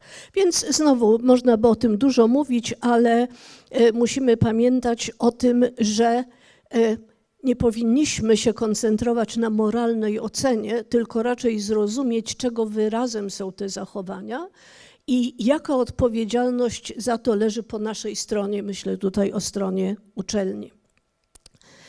Poza tym to umieszczanie sztucznej inteligencji w kontekście oszustwa jednocześnie pokazuje, że uczelnia nie bierze odpowiedzialności i nie stara się przygotować do świadomego, rozumnego użycia sztucznej inteligencji, a na tym powinna się koncentrować. Powinna umieszczać sztuczną inteligencję w szerszym kontekście, pokazując ryzyka, które się z tym wiążą, ryzyko dostępu do wrażliwych danych, no oczywiście zużycie energii i wszystkie te rzeczy, o których powinniście wiedzieć i takież wszyscy powinni wiedzieć, żeby nie być łatwą ofiarą marketingu big techów, tylko żeby być świadomym i wybiórczym konsumentem tych produktów. Warto też może w tym kontekście wspomnieć, że teoria giera to naprawdę bardzo porządna teoria. Jest w niej taka gra w kontrolera i ta gra dowodnie pokazuje, że koszt kontroli jest dużo wyższy niż ryzyko jakichś nadużyć, prawda? Że jakby więcej inwestujemy przy okazji wygaszając studentów i pracowników, tak? Więcej tracimy po prostu gigantyczne zasoby, kompletnie niepotrzebnie. I wreszcie w odpowiedzi na trzecie pytanie bardzo wyraźnie się ujawnia w tym stosunku do sztucznej inteligencji wciąż traktowanie kształcenia jako przedłużenia szkolnej edukacji, prawda? Sprawdzamy, egzaminujemy, wkładamy do głowy, przekazujemy wiedzę i tak dalej. W dobie sztucznej inteligencji dostęp do wiedzy jest możliwy na wiele różnych sposobów. W każdym bądź razie mamy taką sytuację, gdzie mamy umęczonych pracowników, niedowartościowaną dydaktykę, rozliczanie pracowników, którym nie widzi się indywidualnej pracy ze studentem, i ta praca indywidualna ze studentem jest kompletnie nienagradzana. Nie widzi się studentów jako indywidualnych osób, bo jest za mało zajęć, w których mamy szansę poznać studentów jako ludzi, popracować z nimi, porozmawiać. Wtedy nie byłoby żadnego ryzyka, że oni użyją sztucznej inteligencji, ponieważ rozwiniemy ich własną. To pokazuje, że trzeba przemyśleć kształcenie. I teraz chcę na koniec powiedzieć o tej pozytywnej wizji, czyli odpowiedzieć na to pytanie, czego pragną studenci. Przede wszystkim oni pragną tego, żeby spojrzeć na nich z innej perspektywy, żeby spojrzeć na nich z perspektywy wyrastającej z zaufania, założenia o dobrowolności, o potencjale, a przede wszystkim o tym, takie wyrażenie wczoraj padło i to też wiem z naszych badań, uniwersytet dla studentów, kiedy na niego przychodzą, jest wielką nadzieją. Jeden chłopak w naszych badaniach pięknie powiedział, że on przyszedł z nadzieją, że wreszcie coś z niego ten uniwersytet wydobędzie, tak? Innymi słowy, to jest takie marzenie o rozkwicie, tak? O tym, że obudzą się w naszej duszy pasje, że przy tym ołtarzu nauki objawimy się jako nie sponiewierani uczniowie, którzy się uczą pod klucz, ale jako indywidualne, kreatywne, wrażliwe osoby, które mogą coś wnieść. Więc tego pragną studenci, żeby patrzeć na nich nie z perspektywy egzaminowania, testowania, sprawdzania, tylko z perspektywy takiej właśnie pracy, tak? Takiej pracy, wsparcia rozwoju. Po drugie, studenci pragną, żeby uniwersytet był autonomiczny i emancypujący. Innymi słowy, żeby na przykład zamiast tropić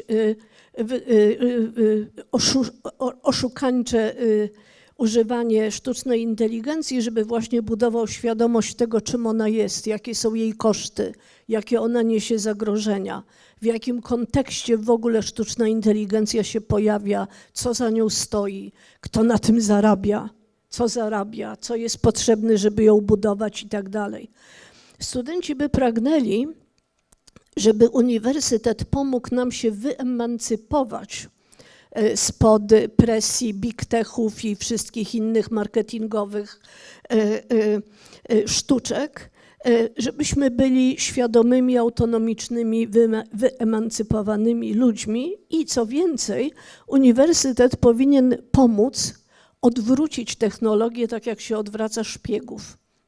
Innymi słowy, żeby uniwersytet tak pracował z nami, ze studentami nad technologiami, żeby one zaczęły nam służyć, żebyśmy potrafili wykorzystać je, te technologie, dla naszego własnego dobra. Czyli powinniśmy rozwijać open source'owe rzeczy, powinniśmy demokratyzować dostępność, tak żeby wszyscy mieli równe szanse.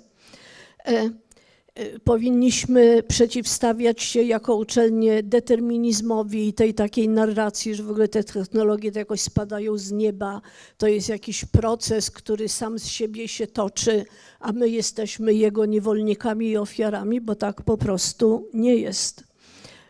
ICT jest ważne, ale jedynie pod warunkiem, że potrafimy wykorzystać go dla wspólnego dobra, a nie, że pracuje on dla zysku. Więc tego chcą studenci, żeby uniwersytet był autonomiczny. Może dodam, że studenci, pisząc projekt, o którym wspominałam, zwrócili uwagę na fakt, że chociaż w preambule do ustawy Prawo o szkolnictwie wyższym i tak dalej, są co najmniej 2 zaklęcia, które mówią o tym, że misją jest wspieranie rozwoju społecznego i dbanie o jakość debaty publicznej i jeszcze tam się pojawia ten świadomy obywatel. Oczywiście pojawia się też innowacyjna gospodarka, to wiadomo, ale potem, jak popatrzymy na oprzyrządowanie, to jest masa oprzyrządowania wspierającego innowacyjność dla gospodarki, prawda? Możliwość zakładania spółek celowych, możliwość zakładania spin-offów, prawda, na bazie uczelni, jest prawo własności, możliwość patentowania i tak dalej. I studenci pytają, dobra, a gdzie jest oprzyrządowanie do rozwoju społecznego i do dbania o jakość debaty publicznej? Tego kompletnie nie ma. Po prostu nie wiadomo, jak to mielibyśmy robić. I wreszcie po trzecie, oprócz tego, że studenci chcieliby, żeby patrzeć na nich z nadzieją i przyjaźnią, oprócz tego, żeby wspierać ich autonomię i emancypację, to oni jeszcze by chcieli, żeby po prostu z nimi pracować. Studiowanie jest i powinno być pracą. Najlepszym dowodem jest fakt, że ZUS okres studiów wlicza do okresu składkowego, prawda? Więc studiowanie jest pracą i nie powinniśmy mówić, że człowiek studiuje, pracuje i coś tam. Nie, studia są pracą.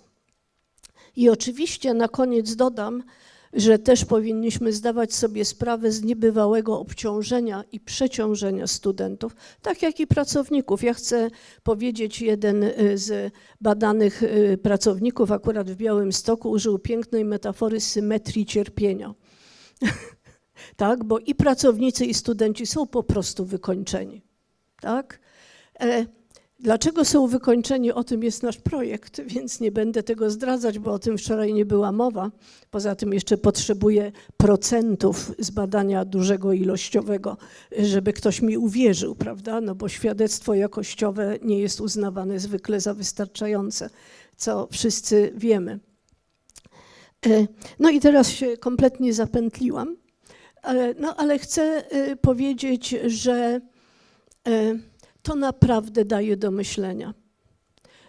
Więc przyszłość uczelni leży w tym, inaczej wygasimy się do końca i nasze awatary będą studiowały wspólnie z awatarami pracowników naukowych, którzy będą już kompletnie do niczego niepotrzebni. Dziękuję.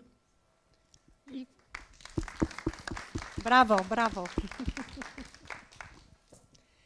Dziękuję bardzo, pani profesor. za Twój czas, ale też za tą relację, za to pokazanie do tego, co się teraz dzieje tak naprawdę, o czym wszyscy prawdopodobnie wiemy i to czujemy bardzo dobrze na uczelni. I też bym powiedziała, ja mam taką jedną refleksję, że na szczęście jest ta generatywna sztuczna inteligencja, bo to jest takie trochę lustro dla nas, żebyśmy się w końcu przyjrzeli i spojrzeli faktycznie, jak to jest. I chciałabym teraz, żebyśmy po prostu tutaj uczestników panelu poprosić o takie odniesienie się do tego, powiedzenie, jak widzicie to, o czym mówiła pani profesor Giza Poleszczuk, jaka jest wasza perspektywa, jakie macie te pierwsze wasze thoughts.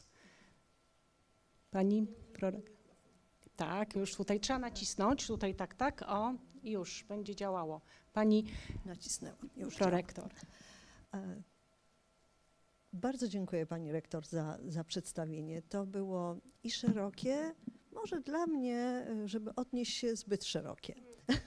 Dlatego, że było tam tak dużo wątków, tak dużo aspektów, które tylko częściowo według mnie łączą się z sztuczną inteligencją, a więcej to chyba takich chęci studenckich czy społeczności studenckich do przekazania swojej wizji uniwersytetu przyszłości. Bo zjawisko drop-outu czy zjawiska związane ze studiowaniem, z formą studiowania, no nie dotyczą wyłącznie sztucznej inteligencji, dotyczą w ogóle życia studenckiego. Patrzyłam na Państwa, oczywiście wszyscy jesteśmy albo byliśmy studentami, ale widzę też aktualnego studenta pana Mikołaja i patrzyłam trochę na jego reakcję, bo rzeczywiście wygląda z tej ankiety, no tak chyba mogę nazwać, takie pewne niezadowolenie studentów, albo może nie niezadowolenie, ale taka obawa o przyszłość. Ja muszę powiedzieć, że nie zdawałam sobie sprawy. Pracuję całe życie na uniwersytecie i przedstawiała mnie pani profesor jako geologa. Sama zajmuję się modelowaniem przepływu, numerycznym modelowaniem przepływu. I dla mnie sztuczna inteligencja i każde metody numeryczne, każda taka nowoczesne metody, nazwę to numerycznymi, są tylko pomocą w działaniu. I ja do tej pory i cały czas uważam, że sztuczna inteligencja jest narzędziem, który może tylko nam pomóc.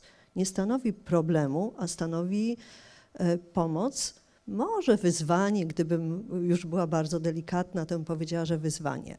Ale widzę, że perspektywa jest znacznie szersza niż ja sobie wyobrażałam. Teraz jako prorektor do spraw rozwoju pan rektor powierzył mi tworzenie strategii na najbliższe 10 lat. I do tej strategii pewnie będzie tu szerszy kontekst, będę się odnosiła, ale tą strategię budowaliśmy partycypacyjnie. Budowaliśmy ją, czy tworzyliśmy, miałam przyjemność taką kierowania tymi pracami, ale tworzyło naprawdę mnóstwo ludzi z Uniwersytetu Warszawskiego, w tym studenci i doktoranci. I ja nie zdawałam sobie sprawy, że studenci mają aż tak wielką obawę przed cyfryzacją, narzędziami numerycznymi, czy narzędziami sztucznej inteligencji i tak dalej. Nigdy tego nie artykułowali w sposób taki jednoznaczny, albo ja ich nie słyszałam, to też jest możliwe, szanowni państwo, bo to też buduje się coś trochę według własnej wizji. Ale do czego zmierzam? Do tego, że partycypacyjny model budowania strategii pokazał nam, jak różne punkty widzenia są i jak różnie patrzymy na strategię UW, na strategię rozwoju, na przyszłe lata i czego się boimy, ale głównie co chcielibyśmy zmienić, no bo strategia jest strategią rozwoju. I ja bym powiedziała tak, że jeśli myślimy o narzędziach sztucznej inteligencji, odpowiadając na takie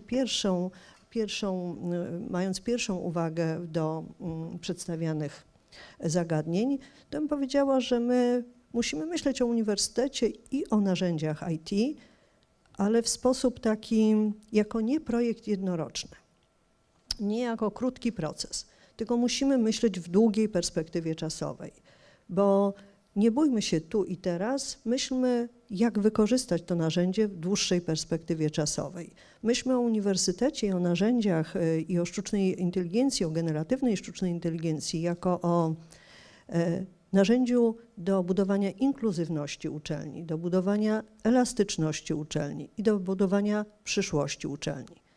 Inkluzywność, ja nie rozumiem, nie tylko w moim tutaj, w mojej wypowiedzi dotyczy takiego podejścia społecznego. Dotyczy też transferu technologii, dotyczy też infrastruktury.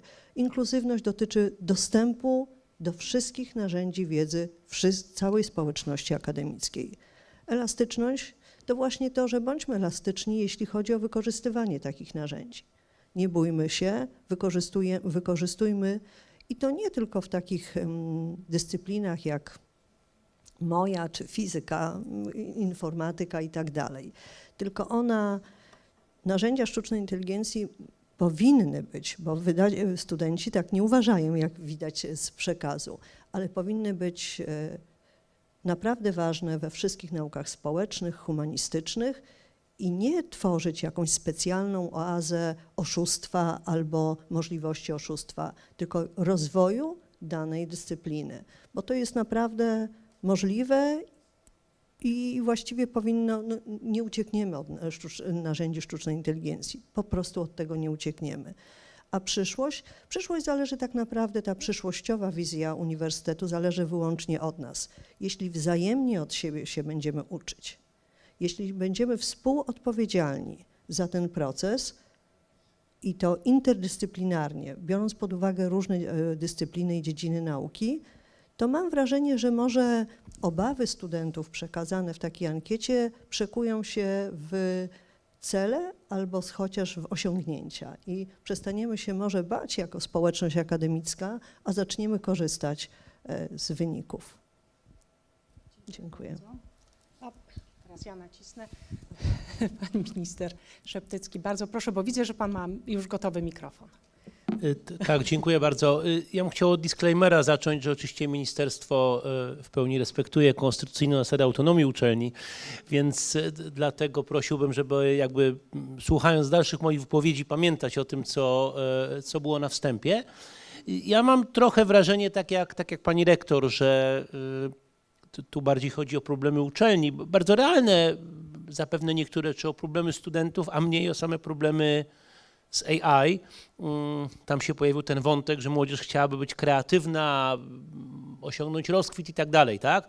Natomiast ja mam wrażenie, że to wymaga niestety zawsze pewnej wiedzy i to niezależnie od tego, w czym chcemy rozkwitać. Nawet jeżeli ktoś chce rozkwitnąć jako youtuber, to nie każdemu się udaje, bo nie każdy ma umiejętności, pomysły, wiedzę, co warto wrzucać na YouTube'a, żeby zyskać miliony obserwujących. Więc pewna wiedza w każdej branży, niezależnie od tego, czy mówimy o muzyce klasycznej, czy mówimy o balecie, czy mówimy o byciu youtuberem i influencerem, wymaga pewnej wiedzy albo know-how, niekoniecznie wiedzy akademickiej, tak ja nie wymagam od tego, żeby uczyć, otwierać kierunki youtuberstwo, ale takie marzenie o tym, żeby rozkwitnąć bez tych podstaw, to trochę wydaje mi się naiwne i nie zawsze wykonalne. Parę uwag merytorycznych do tego, co się pojawiło w tym sprawozdaniu pani rektor. Ja na tyle na ile rozumiem funkcjonowanie AI, jestem politologiem, przypomnę, a nie inżynierem, specjalistą od IT, więc moja wiedza może być ograniczona, ale o ile ja dobrze rozumiem, to jedną z zalet, jedną z rewolucji AI, zwłaszcza w nauce, jest to, że ona operuje zupełnie inaczej od tego, jak my tradycyjnie w oparciu o te same dane prowadzimy badania. To znaczy my je mierzymy linijką, komputerem i przeprowadzamy rozumowanie i wiemy, jak to rozumowanie wygląda. Natomiast w przypadku AI sytuacja jest trochę inna, bo my karmimy tą sztuczną inteligencję ogromnymi zbiorami danych, i coś wychodzi, czasem coś, czego my zupełnie nie zauważamy, tak? Jak to wychodzi, to być może rozumieją specjaliści, którzy piszą te kody, ale oni sami chyba też nie do końca. Dlaczego o tym mówię? Bo tam padło to hasło o tym, że ta wiedza jest coraz bardziej ustandaryzowana, a my będziemy niepotrzebni. Znaczy ja mam wrażenie zupełnie inne, mianowicie, że ponieważ ta metodologia ulega radykalnej zmianie, Więc my wraz z AI sięgamy ku nowym horyzontom, które przed nami były, przedtem, przepraszam bardzo, były dla nas zupełnie niedostępne. To nie jest to, że AI nam daje perfekcyjną linijkę i perfekcyjny algorytm, żeby wszystko policzyć, tak jak myśmy do tej pory liczyli, mierzyli zgodnie z tym, czego uczyli nas nasi profesorowie, a naszych profesorów uczyli. To nie jest zmiana ilościowa, tak, która sprawia, że my dochodzimy do ściany. Tak? To jest raczej pewien przełom i zupełnie nowe podejście i ja tutaj w tym sensie nie obawiam się tego, że już wszystko wiemy, że właściwie nie jesteśmy potrzebni. Druga sprawa jest taka, to jest kwestia tej kultury oszustwa, tak? Oczywiście to jest frustrujące, jak człowiek dostaje pracę wygenerowaną przez AI, tak? Na szczęście mamy autoreklama ministerstwa, jednolity system antyplagiatowy, który jakiś rok temu został uzupełniony o moduł anti-AI i on tam dosyć dobrze to wskazuje, tak? Inny problem jest taki, że już mamy moduły, które humanizują za pieniądze teksty wygenerowane przez AI. Ja nawet pytałem ludzi z Microsoftu, nie z Microsoftu, znajdźcie mi coś na te moduły humanizujące. No, nie wrócili do tej pory z odpowiedzią, ale może wrócą do tej pory za parę miesięcy. Natomiast znowu no, te oszustwa zawsze były. 20 lat temu narzekaliśmy, pamiętacie dobrze, na prasy wklejone z internetu. Po paru latach myśmy się nauczyli je również z pomocą instrumentów informatycznych identyfikować, a studenci się nauczyli, że nie warto wklejać pracy z Google'a, bo to nie przynosi efektów, tak? Jeżeli sięgniemy do literatury XIX-wiecznej czy późniejszej, to w przyzowowych pracach tam już nawet są studenci, którzy ściągali na zajęciach. Sprawdziłem to dzięki czatowi AI teraz w trakcie naszego spotkania, bo oczywiście nie pamiętam swoich prac, ale zapytałem o przykład studenta, który ściągał na zajęciach w literaturze i dostałem taką odpowiedź. To a propos tego, jak można wykorzystywać AI, tak? Więc wydaje mi się, że zawsze to pewne napięcie było, tak? Między wykładowcą i studentem. Ja nie mówię między mistrzem i uczniem, bo kiedy mamy taką formę seminaryjną, tak, takiego filozofa z greckiej agory, to być może tego nie było. Natomiast potem, kiedy to się stało bardziej masowe, na pewno już z tym mieliśmy do czynienia. Bez big techów, bardzo chętnie. Natomiast przypomnę znowu, że to młodzież, zwłaszcza jak spojrzymy na wyniki Sławomira Mencena w tej grupie wiekowej, najchętniej z tych mediów korzysta, no i potem efekty są jakie są, tak? W związku z tym to jest trochę kamyczek, wydaje mi się, do własnego ogródka też ankietowanych. Czy musimy uporządkować AI również w nauce? Tak, oczywiście musimy. I tym się zajmowała notabene Rada Unii Europejskiej na posiedzeniu tydzień temu w Brukseli na Radzie Kompet, posiedzeniu, któremu przewodniczył pan minister Kulasek. Tam między innymi został przyjęty dokument właśnie dotyczący stanowisku państw członkowskich w kwestii roli sztucznej inteligencji w nauce. Dokument, do którego odsyłam, bo tam pewne kwestie dotyczące i etycznych aspektów wykorzystania sztucznej inteligencji i bezpieczeństwa i inkluzywności są ujęte, tak? Więc jakby niektóre te problemy są jak najbardziej realne i również podejmujemy refleksję, co z nimi zrobić. Ja bym powiedział, że właściwie to również w ramach prezydencji to AI to był jeden z elementów, który od początku naszego tego półrocza się przewijał. I może ostatnia uwaga, to są takie trochę myśli nieuporządkowane, właściwie bardziej odniesienia po kolei do punktów z tego sprawozdania pani rektor.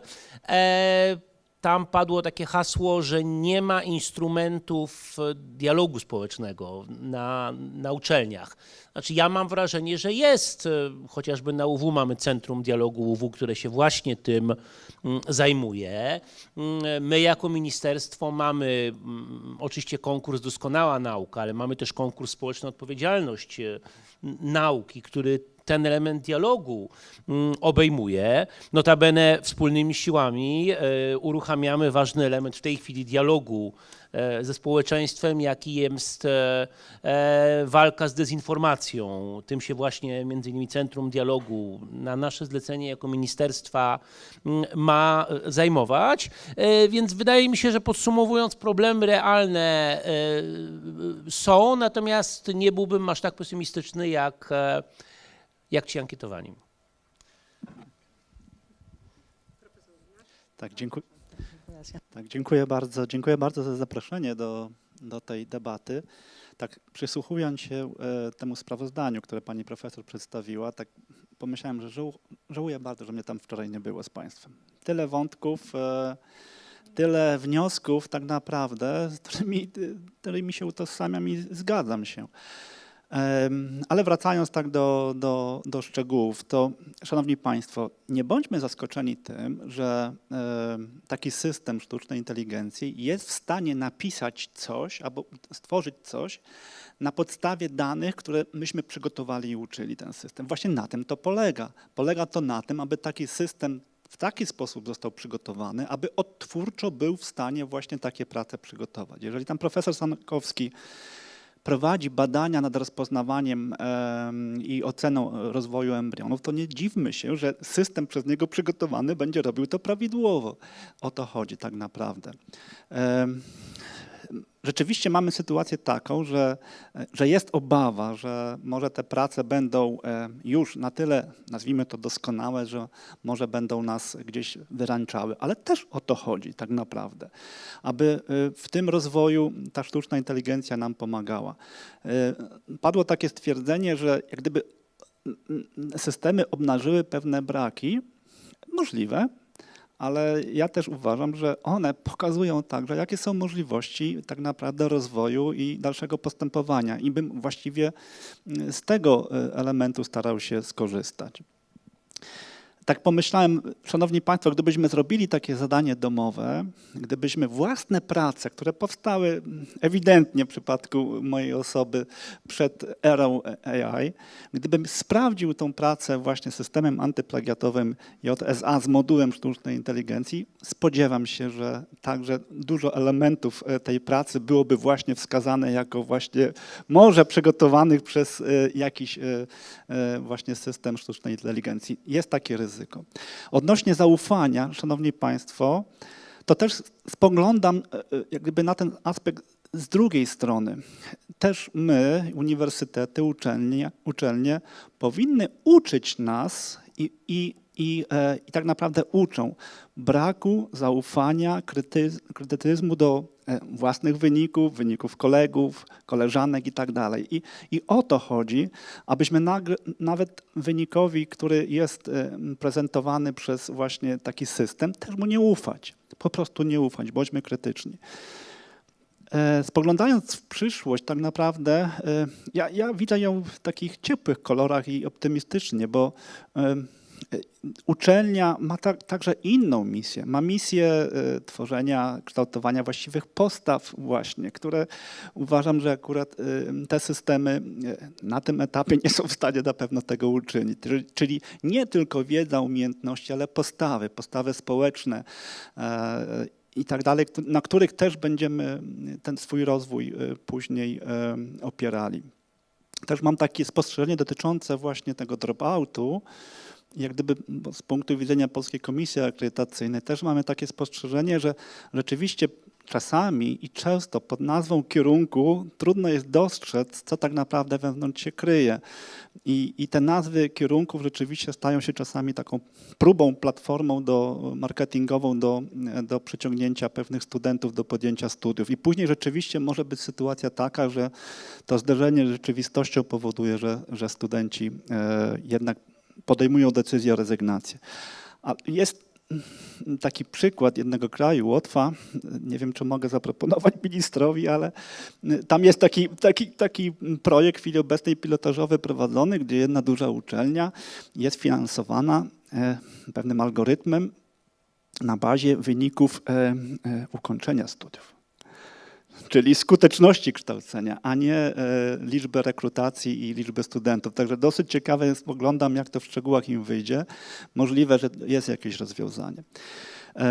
Zatem wydaje mi się, że obawy tak, bo one są oczywiście konieczne. Musimy krytycznie spoglądać na każde narzędzie, które do nas dociera. Natomiast z mojej perspektywy tak naprawdę tych dobrych stron może być więcej i ja widzę, że jest więcej. jest więcej. To będzie narzędzie, nie powinniśmy się obawiać, spoglądać na uczelnie ze swoją misją, w jakim miejscu one będą za jakiś czas. Mamy także tutaj kwestie demografii i innych historii, pewnych ryzyk, które stoją przed nami. Trzeba to rozsądnie po prostu planować, zapisać i wykorzystywać. I wydaje mi się, że jak gdyby plan, misja i narzędzia dostępne, jeżeli dobrze połączymy te puzzle, to wynik może być, jestem przekonany, że będzie pozytywny. Dziękuję. Dziękuję bardzo. Kontynuując, chciałabym się Was zapytać, jak Wy widzicie w kontekście właśnie rozwoju sztucznej inteligencji, co takiego najbardziej dla Was jest wartościowe na uczelni? Jakie są wartości, które my powinniśmy, w szczególności teraz, na które powinniśmy teraz zwrócić uwagę i które powinniśmy wzmacniać na uczelniach? No właśnie z perspektywy tego rozwoju AI, który jak wiadomo, no to jest dopiero prawdopodobnie początek. Pani profesor Krugulec? Ja tak zaraz odniosę się do uwagi czy do pytania pani profesor, ale chciałam powiedzieć, że wypowiadaliśmy się w różnych kwestiach indywidualnie, z naciskiem na różne elementy, ale wszyscy troje, no bo pani profesor przedstawiała tylko nam pewien aspekt czy pewną badania ankietowe, mieliśmy takie samo zdanie w rezultacie. Z naszych wypowiedzi wybrzmiało, że my jako nauczyciele akademicy, jako profesorowie czy zarządzający uczelnią widzimy więcej pozytywów w rozwoju sztucznej inteligencji. Trochę nas zaskoczyło fakt, że studenci widzą dużo obaw. Tak sobie pomyślałam, że to jest bardzo dlatego inspirujące, za co bardzo dziękuję, że oglądamy różną perspektywę i patrzymy na te badania. Zastanowiły nas, chociaż może się niekoniecznie zgadzamy, ale nie jesteśmy też studentami. My dzisiaj rozmawiamy od rana o tej sztucznej inteligencji na uczelni i to właśnie bardzo powiedziałabym z perspektywy takiej krytycznej. Także te obawy, jakby to już myśmy się tutaj z nimi obyli, już są w DNA naszej tutaj. Krytyczne myślenie przede wszystkim, tak. Ja w ogóle jestem przeciwna krytycznemu myśleniu. Ja uważam, że powinno być refleksyjne myślenie, że powinno być myślenie, które nie zakłada od razu pejoratywnego charakteru danego zjawiska czy procesu, tylko szukamy różnych stron pewnych zdarzeń. Ale rozumiem, że to jest pewna wizja. Chciałam powiedzieć, że dzisiaj miałam zacząć od czegoś innego, ale dzisiaj miałam taką przyjemność, że spotkałam się też w tym budynku, tylko po drugiej stronie z uczniami szkoły średniej. Miałam akurat wykład dotyczący geologii. Wcześniej mówiłam, że to pani profesor mówiła, że geologia nie jest przedmiotem, którego się uczy w szkole, więc i po takiej krótkiej wymianie, bo głównie ja mówiłam, miałam wrażenie, że młodzi ludzie, nie to, że studenci Uniwersytetu Warszawskiego, czy rozumiem, bo to byli studenci w ogóle, mają trochę taką perspektywę, może trochę obawiającą się, może nie są zdecydowani, może się więcej rzeczy boją niż są otwarci na to. Odniosłam wrażenie, że uczniowie szkoły średniej, to było jedno z liceum, ma dokładnie, to było dzisiaj, więc dlatego tak na świeżo o tym mówię, mają dokładnie takie samo zdanie. Więc to jest chyba też perspektywa wyniesiona ze szkoły średniej. Potem się przychodzi na uczelnię i może nie do końca spełnia uczelnia pewne oczekiwania, a może właśnie debata powoduje, że identyfikuje się czy definiuje się obawy. Ale wracając do takich celów, jak ja bym widziała cele, czy może działania uczelni przy wykorzystaniu narzędzi IT, czy w ogóle przy IT, to ja bym widziała takie działania odważne i refleksyjne. I to jest właśnie dla mnie kwintesencja pewnej krytyki. Odważnie idźmy, nie bójmy się tego, bo wydaje się, tu odniosłam wrażenie, że wszyscy uważamy, we wszystkich trzech wypowiedziach było więcej mowy o potencjale, pozytywnym potencjale, ale jako uczelnia reprezentująca różne dyscypliny naukowe, myślmy o tym refleksyjnie, z takim refleksją o tym, co jest fundamentem w ogóle nauczania, co jest fundamentem Uniwersytetu Warszawskiego. Wielokrotnie mówiliśmy tutaj o misji, Ale ja misję, panie profesorze, widzę nie jako trzeci element. Misja to jest pierwszy element naszej pracy. Misja to jest uczenie, to jest prowadzenie badań naukowych albo wspólne prowadzenie badań naukowych i także uczenie społeczności, także społeczna odpowiedzialność uczelni. Szczególnie Uniwersytetu Warszawskiego, no największej uczelni tutaj w regionie, no to jest to nasza odpowiedzialność. I refleksja to musi być fundament tego, że pamiętajmy, że dyskusja, przedstawianie swoich poglądów, myślenie przyszłościowe, myślenie takie nieco abstrakcyjne, ale takie oparte na tym, że mamy prawo do wielu poglądów, do przeróżnych poglądów i jeśli nie są to poglądy sprzeczne ze sobą, sprzeczne to w porządku, tylko nie są to poglądy, których nie możemy zaakceptować społecznie, to mamy do nich prawo. A odważne, dlatego że wykorzystujmy wszystko, co nam pomoże w kreowaniu czy w przedstawianiu tych poglądów, po to, żeby iść krok dalej. W końcu jesteśmy instytucją naukową. Dziękuję. No i też dzisiaj jesteśmy po to, żeby odważnie mówić o tym. Pani profesor? Tak, przepraszam bardzo, ja tak trochę się tutaj wedrę w tę dyskusję, ponieważ wydaje mi się, i bardzo przepraszam tych, którzy wczoraj byli na wysłuchaniu, wydaje mi się, że wykreowałam jakieś piramidalne nieporozumienie, ponieważ studenci nie boją się sztucznej inteligencji. Ich obawy i ich wątpliwości dotyczą raczej stosunku, sposobu, w jaki traktuje się i studentów, i sztuczną inteligencję, czyli jeżeli popatrzymy na to z tego konstruktywnego punktu widzenia, to powiedziałabym tak, studenci marzą o powrocie do relacji mistrz-uczeń, kiedy nie musieli ściągać, prawda? Właśnie dlatego, że była to wspólna praca akademicka, tak, na którą dzisiaj po prostu nie ma czasu, nie ma przestrzeni z bardzo różnych względów. I druga rzecz jest właśnie dokładnie taka, to jest to wołanie wczoraj też było o to, żeby uczelnia była przestrzenią, w której uczymy się refleksyjnie i całościowo o korzystaniu z tych nowoczesnych narzędzi.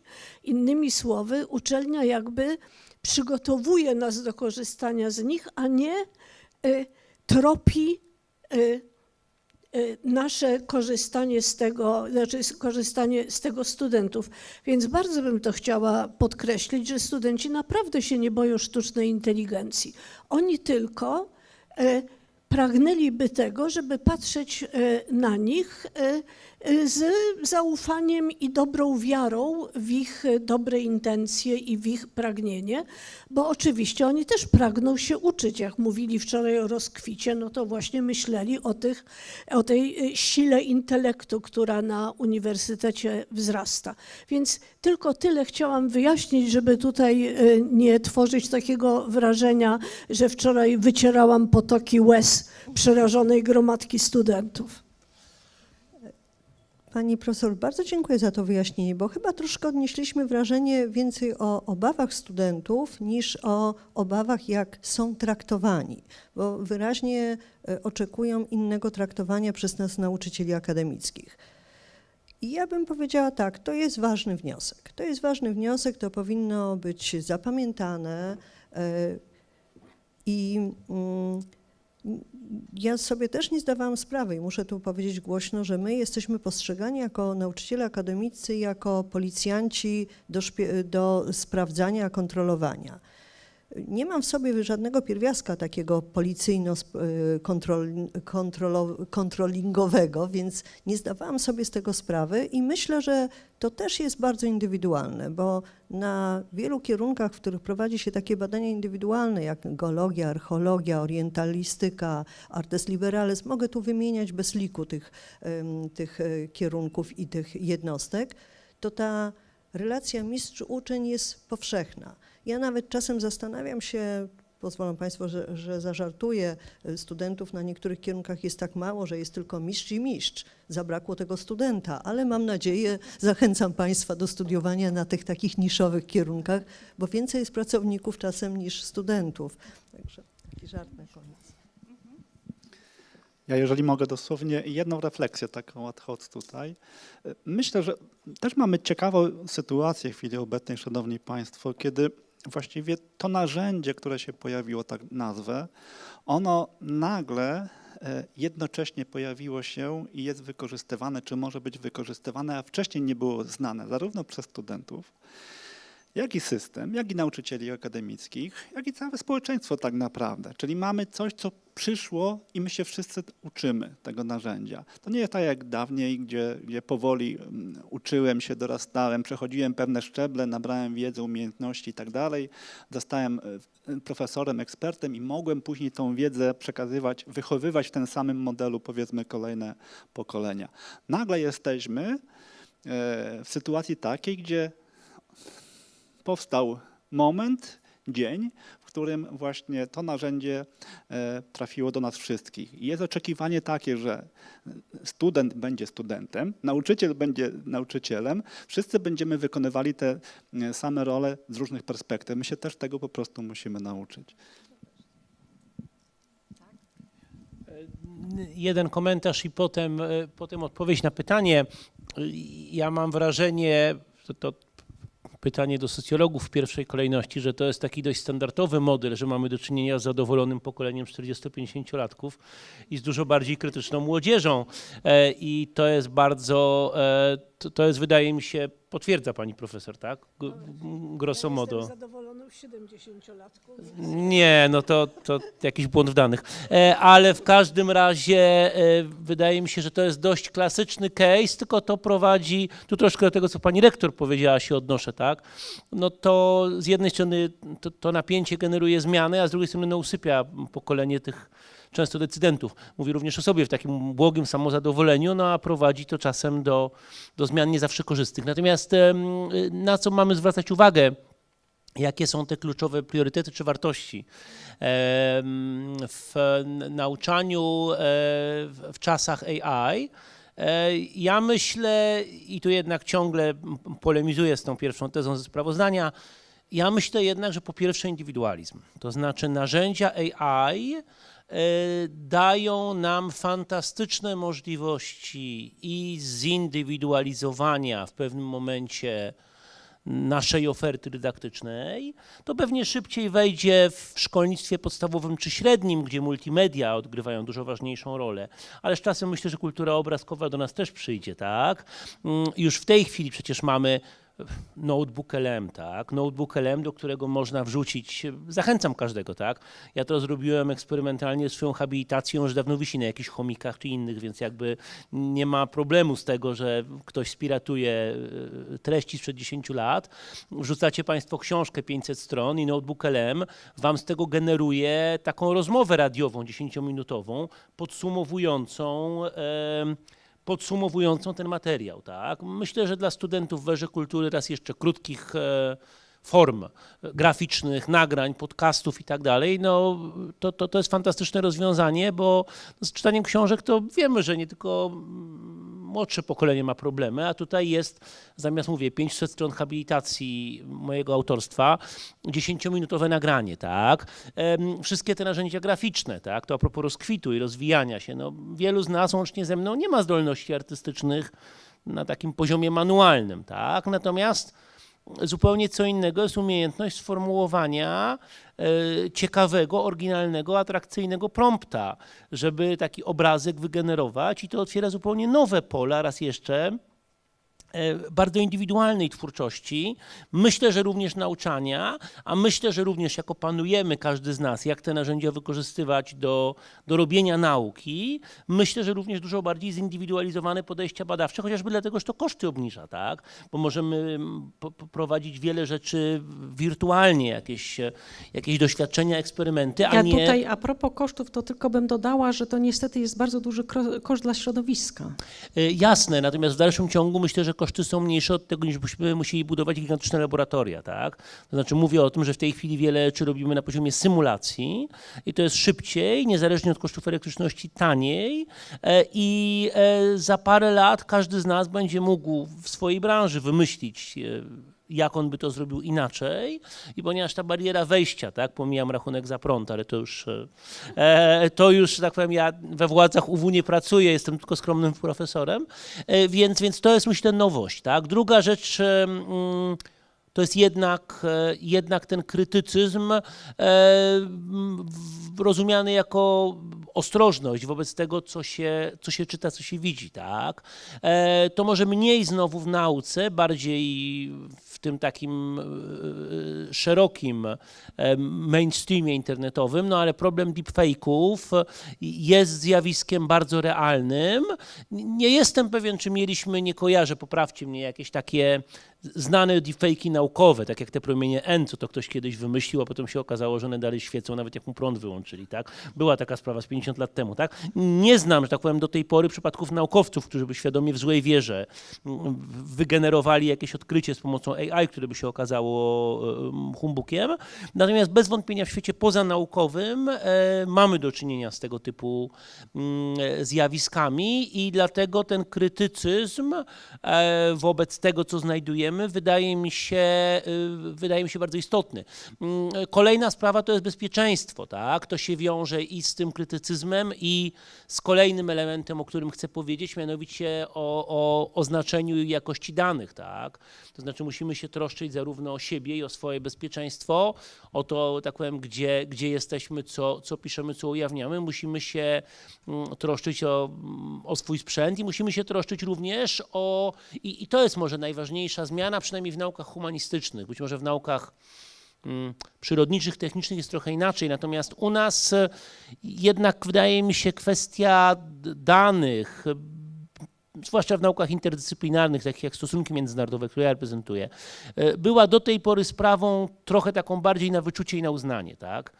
Wiedzieliśmy, czuliśmy, coś jest ważne albo jest nieważne, coś jest wartościowe albo nie jest, natomiast to była trochę taka metoda ekspercka jak w think tankach, tak? Mianowicie, czy byśmy to wzięli z wywiadu, czy to wzięliśmy z gazety, czy wzięliśmy z własnych przemyśleń, to właściwie nie miało znaczenia, tak? O ile potrafiliśmy w oparciu o te dane, które mamy zgromadzone w różnych formach, wysnuć poprawne wnioski, to działaliśmy, tak? I tak przez kilka pokoleń to funkcjonowało. W tej chwili dane, to, żeby one były fair, tak, free, accessible, interoperational i tak dalej, tak, to ma fundamentalne znaczenie, bo no, AI trochę inaczej od nas operuje i tego na pewno również musimy uczyć i siebie, i studentów. Dziękuję bardzo. Kolejne pytanie. To jest, chyba że jeszcze profesor Uliasz, tak, tutaj, proszę. Tak, dziękuję. Tak się zamyśliłem trochę, tak, bo gdzieś cały czas mam komisję przed oczyma i takie różne historie, które z tym są związane, oczywiście zadaniami uczelni, gdzieś tam jest program kształcenia, efekty, dyplom i tak pomyślałem właśnie o ministrze, który doprowadził do dobrej sytuacji, ponieważ podpisał takie porozumienie o wzajemnym uznawaniu kompetencji, prawda, automatycznym tak naprawdę. Ale też są ryzyka, bo my mamy pewien system, tak? Gdzieś tam w krajach Beneluxu czy w innych miejscach są troszeczkę inne systemy. Wystąpił z wnioskiem, także jest w procesie, rozumiem, w dobrym procesie, rozumiem. W każdym bądź razie tak pomyślałem o różnych systemach, które też mogą generować pewne problemy wzajemnej uznawalności. My też gdzieś musimy cały czas być z boku. Mamy pewne formalne takie zapisy, czyli program, który musi być przyjęty, niezmienialny od nowego cyklu kształcenia, ale wydaje mi się, że przyszłość jest taka, że będziemy szli raczej w tą stronę indywidualną, tutoringową może to będą, nie wiem, może to będą tak naprawdę programy czasami dedykowane po prostu. Mam taki obraz przed oczyma. Konkretnej grupie, czy nawet wyobrażam sobie w ekstremalnej sytuacji konkretnej osobie. No bo jeśli pojawi się nowy, powiedzmy Chopin, gdzieś warto się nim zaopiekować, prawda, dla korzyści nas wszystkich. Także takie mam spostrzeżenia, ale oddaję głos, bo mamy inne wątki, rozumiem. Kolejny wątek, dziękuję bardzo. Kolejny wątek to jest o to, jakie cele strategiczne, tak jakbyśmy mieli pomyśleć refleksyjnie na przyszłość, mogą przyjmować właśnie uczelnie, co jest ważne w tej dobie rozwoju generatywnej sztucznej inteligencji. Już właściwie w poprzedniej wypowiedzi nieco odniosłam się do tego, bo jakie cele strategiczne, no to to właściwie, proszę Państwa, każdy przyszłościowy, rozwijający, rozwojowy cel jest celem strategicznym, prawda?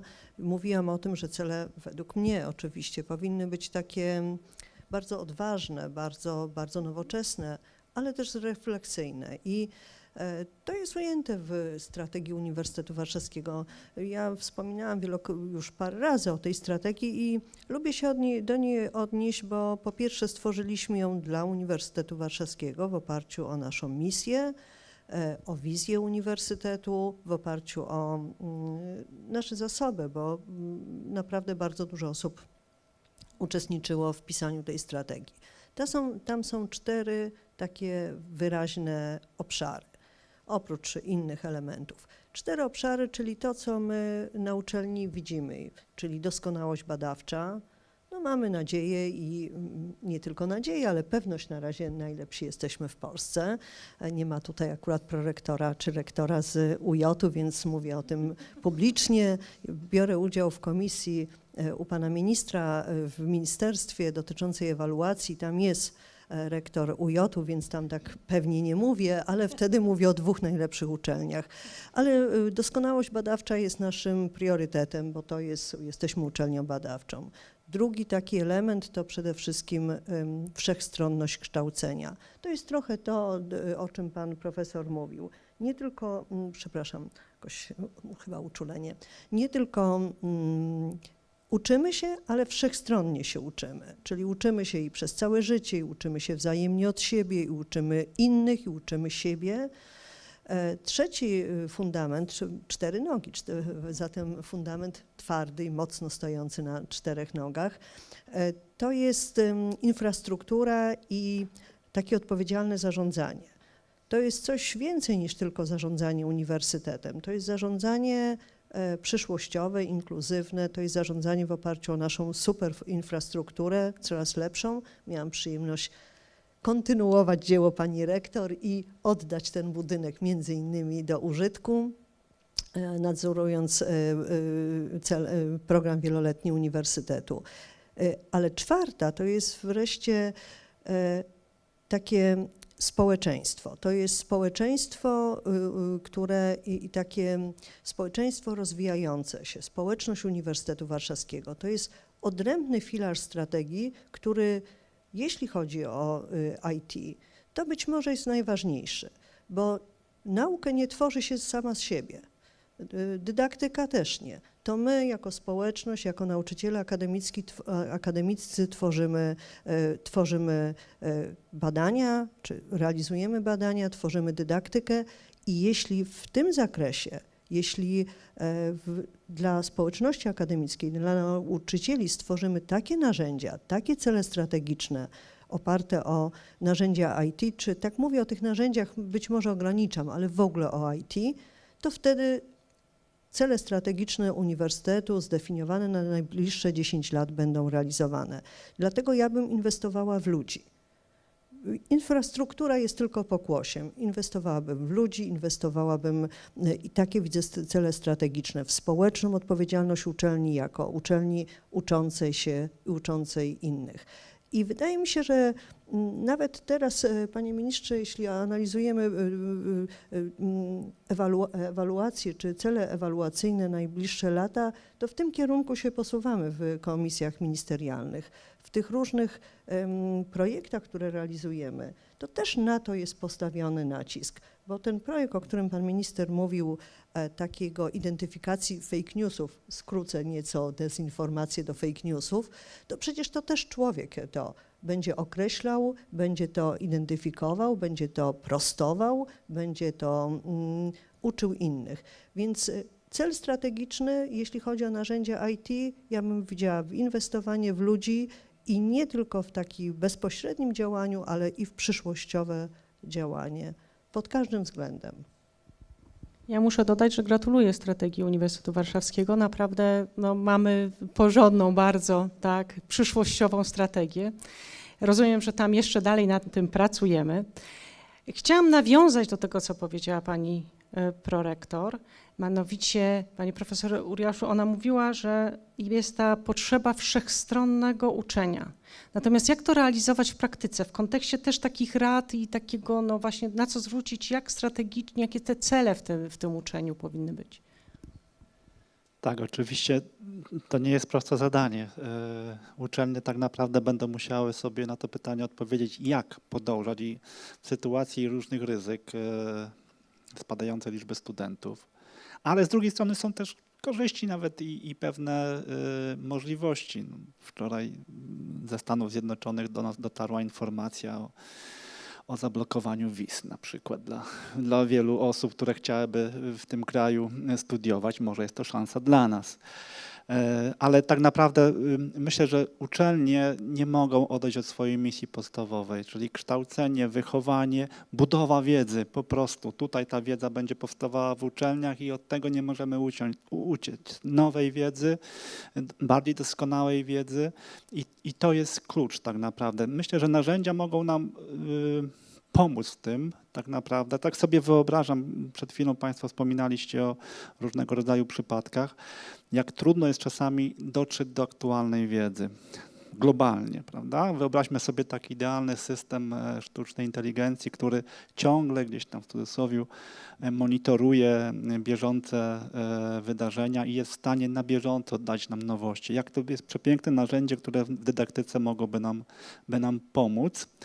Ale z drugiej strony też jest taki jeden wątek, który też chciałbym tutaj wrócić do tego koszyka po stronie minusów. Czasami mi brakuje tak naprawdę oddania czci, informacji, podania, kto za tym stoi, bo ostatecznie gdzieś tam człowiek za tym stoi. Jest konkretny autor, konkretny zespół, konkretna uczelnia, która doprowadziła do pewnego wynalazku, załóżmy odkrycia i tak dalej, czy artykułu. To chciałbym, żeby też ten system nam wskazywał tą informację. Myślę, że wyzwań jest dużo, ale ostatecznie misja.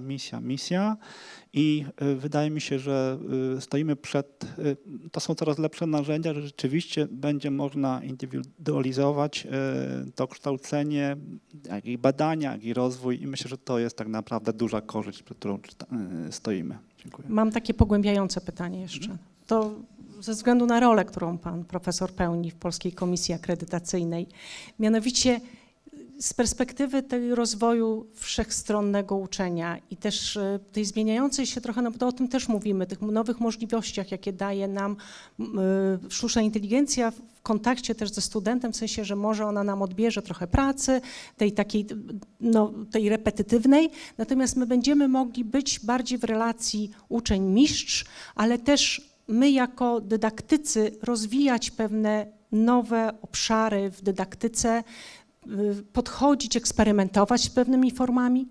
Czy to też z perspektywy, to widzicie w ten sposób, z perspektywy Polskiej Komisji Akredytacyjnej? Tak, widzimy i dziękuję, że mogę się tutaj tym doświadczeniem czy spostrzeżeniem z Państwem podzielić. Tak między nami mówiąc, to ja swoim ekspertom, członkom zespołów wizytujących mówię, słuchajcie. Jadąc na uczelnię, tak naprawdę na kierunek słuchajcie. Starajcie się doświadczyć tego kierunku, ponieważ każdy z nich jest inny, po pierwsze. Każdy z nich ma swoją misję, swoje cele. Nie starajmy się wiedzieć lepiej, bo jeżeli będziemy wiedzieli lepiej tak naprawdę, to w końcu, użyję takiego słowa, zabetonujemy ten system i po prostu jak gdyby potencjalne możliwości, rozwój, inwencje czy drogi, którymi by każda z uczelni mogła iść, zablokujemy. Tego nie chcemy robić. A druga kwestia, drugie narzędzie, które teraz tak naprawdę się uwidacznia powoli, 19 maja zostało upublicznione rozporządzenie w sprawie kryteriów oceny kompleksowej i ten pomysł, który chcemy zrealizować, to jest pomysł oddania tej decyzji, tej pracy, tego zaufania, które chcielibyśmy obdarzyć uczelnię, by to uczelnia tak naprawdę odpowiadała za ten proces, żeby sobie przygotowała narzędzia. Wiele uczelni takie narzędzia już posiada i żeby to zaufanie zostało przekazane uczelni. Jeżeli uczelnia będzie miała jakieś tam wątpliwości, będzie mogła się zwrócić do komisji. Mamy ekspertów, możemy sięgnąć po ekspertów zagranicznych, będziemy chcieli to robić po to, aby być po stronie takiej wspierającej uczelnię i potwierdzać te dobre rozwiązania. I taki jest pomysł. Wierzę, mam nadzieję, że w ciągu tego roku akademickiego, który przed nami jest, będziemy w stanie przygotować to narzędzie i wprowadzić. Dziękuję. Wspaniale, bardzo ciekawe, Dziękuję wspaniałe. Bardzo ciekawe ad vocem, bo to jest niezwykle ciekawy wątek i póki jest pan profesor tutaj, warto go pociągnąć. Zostanie to nagrane i zostanie to przetestowane, a może narzędzia IT nam pomogą, bo mnie się marzy tak strategicznie, żeby ocena instytucjonalna, ocena ewaluacyjna, ocena pracownika naukowego i wreszcie ocena kierunków studiów była chociaż trochę zbieżna i żeby może narzędzia IT, które moglibyśmy tu wykorzystać, jakąś sztuczną inteligencję, pozwoliły nam niejednoznacznie, bo na pewno tak się nie uda, ale trochę i zaufać nam i trochę stworzyć wspólny model oceny. Ale to jest marzenie, a korzystam z pana obecności. Mówimy, Tak, że ja powinny myślę, być to... odważne i refleksyjne, więc to jest moje. Dziękuję. Na pewno będą takie możliwości. Będziemy z nimi chcieli się zmierzyć i je wdrażać w życie. Wierzę też, że ekspert, człowiek mający pewną empatię, pewne doświadczenie, też gdzieś z boku może być przy tym procesie, a to narzędzie jak gdyby sztuczne czy wirtualne będzie tym narzędziem wspierającym, ale jednocześnie będzie uspójniało na pewno oceny, bo z tym mamy też pewne problemy. Mi się wydaje, że te strategie to trochę się z tymi kluczowymi priorytetami czy wyzwaniami z poprzedniej rundy pokrywa, natomiast chciałem powiedzieć o co najmniej dwóch rzeczach, trochę z perspektywy ministerstwa, ale to się siłą rzeczy przekłada na działalność uczelni. Po pierwsze zmiany technologiczne, również te związane z AI potencjalnie, bo jesteśmy na początku drogi, ale w ogóle zmiany współczesnego świata mają bardzo istotny wpływ na rynek pracy. Na rynek pracy, który jest też coraz bardziej nieprzewidywalny i coraz bardziej zmienny i taki sfragmentaryzowany. Innymi słowy, to nie jest tak, że ktoś kończy zawodówkę czy kończy studia i potem całe życie już pracuje w tej branży, której się nauczył. I to powoduje konieczność też coraz bardziej i elastycznego, i zindywidualizowanego podejścia. Tu była mowa mistrz uczeń, mistrz, ale to też wymaga odpowiednich instrumentów. I w tym kontekście to, nad czym my pracujemy, i to jest też istotny sukces naszej prezydencji w Radzie, to jest między innymi koncepcja dyplomu europejskiego. Najpierw znaku jakości dyplomu europejski, European Degree Label, a potem już docelowo potencjalnie w 2029 roku dyplomu europejskiego, czyli instrumentu, który znacząco ułatwi, zachęci europejskie uczelnie do tworzenia wspólnych programów studiów. Właśnie po to, żeby zachęcić ludzi do mobilności, do zbierania bardziej zróżnicowanych, bardziej spersonalizowanych może doświadczeń i wiedzy, które potem będą mogli na tym rynku pracy, coraz bardziej takim zmiennym i niepewnym z perspektywy wiedzy, której potrzebujemy i umiejętności, wykorzystać. To nie jest tylko kwestia dyplomu europejskiego, bo to jest też chociażby kwestia koncepcji nieco mniej zaawansowanej, jeżeli chodzi o rozwiązania, ale też zdaniem niektórych bardzo atrakcyjnej koncepcji mikropoświadczeń. czyli z kolei tego, że możemy jakieś kursy 1, 2, 5 zrobić i potem na podstawie dokumentów, które zbierzemy samodzielnie jakoś to w coś twardszego, w jakiś dyplom przekuć, tak? To z kolei się wiąże z nauczaniem przez całe życie, z doskonaleniem zawodowym, z jakimiś szkoleniami czy studiami podyplomowymi reorientacyjnymi, znowu w kontekście tego rynku pracy, który wymaga coś, czego 10 lat temu jeszcze w ogóle nie było. Więc to jest jedna rzecz. Natomiast druga rzecz, która wydaje mi się istotna, a którą żeśmy tak zahaczyli troszkę tylko en passant, też bardzo dyskutowana na forum europejskim, to jest kwestia, jak się trzymamy tematu naszego spotkania, suwerennej sztucznej inteligencji, a jeżeli trochę pójdziemy szerzej, to w ogóle pewnej suwerenności naukowej i technologicznej. To nie chodzi o to, że mamy się odcinać od świata zewnętrznego, bo w naszych czasach to jest kompletnie niewykonalne. Natomiast chociażby w kontekście tego bezpieczeństwa danych, o którym wcześniej była mowa, od tego, że chcemy mieć pewną kontrolę, tak, mówi się w nauce w kontekście AI, tak, garbage in, garbage out. No jeżeli nie chcemy mieć tego garbage na wejściu, to musimy mieć pewną kontrolę nad tym, czym karmimy to AI. I to dotyczy wielu obszarów związanych z nauką i technologią, nie tylko AI, tak, mianowicie oczywiście współpraca ze Stanami Zjednoczonymi, tak, natomiast jednostronne uzależnienie od infrastruktury badawczej, od baz danych, które często są po tamtej stronie w tej chwili Atlantyku, to może mniej w naukach społecznych, ale bardziej w tym, czym państwo się zajmujecie, tak? A nie ma pewności, czy pewnego dnia nie przyjdzie administracja w Waszyngtonie i nie powie, że obcina finansowanie, bo właściwie po co, tak? Z piłą tarczową i co wtedy zrobicie, tak? No zostaniecie bez ważnych instrumentów, które potrzebujecie, tak?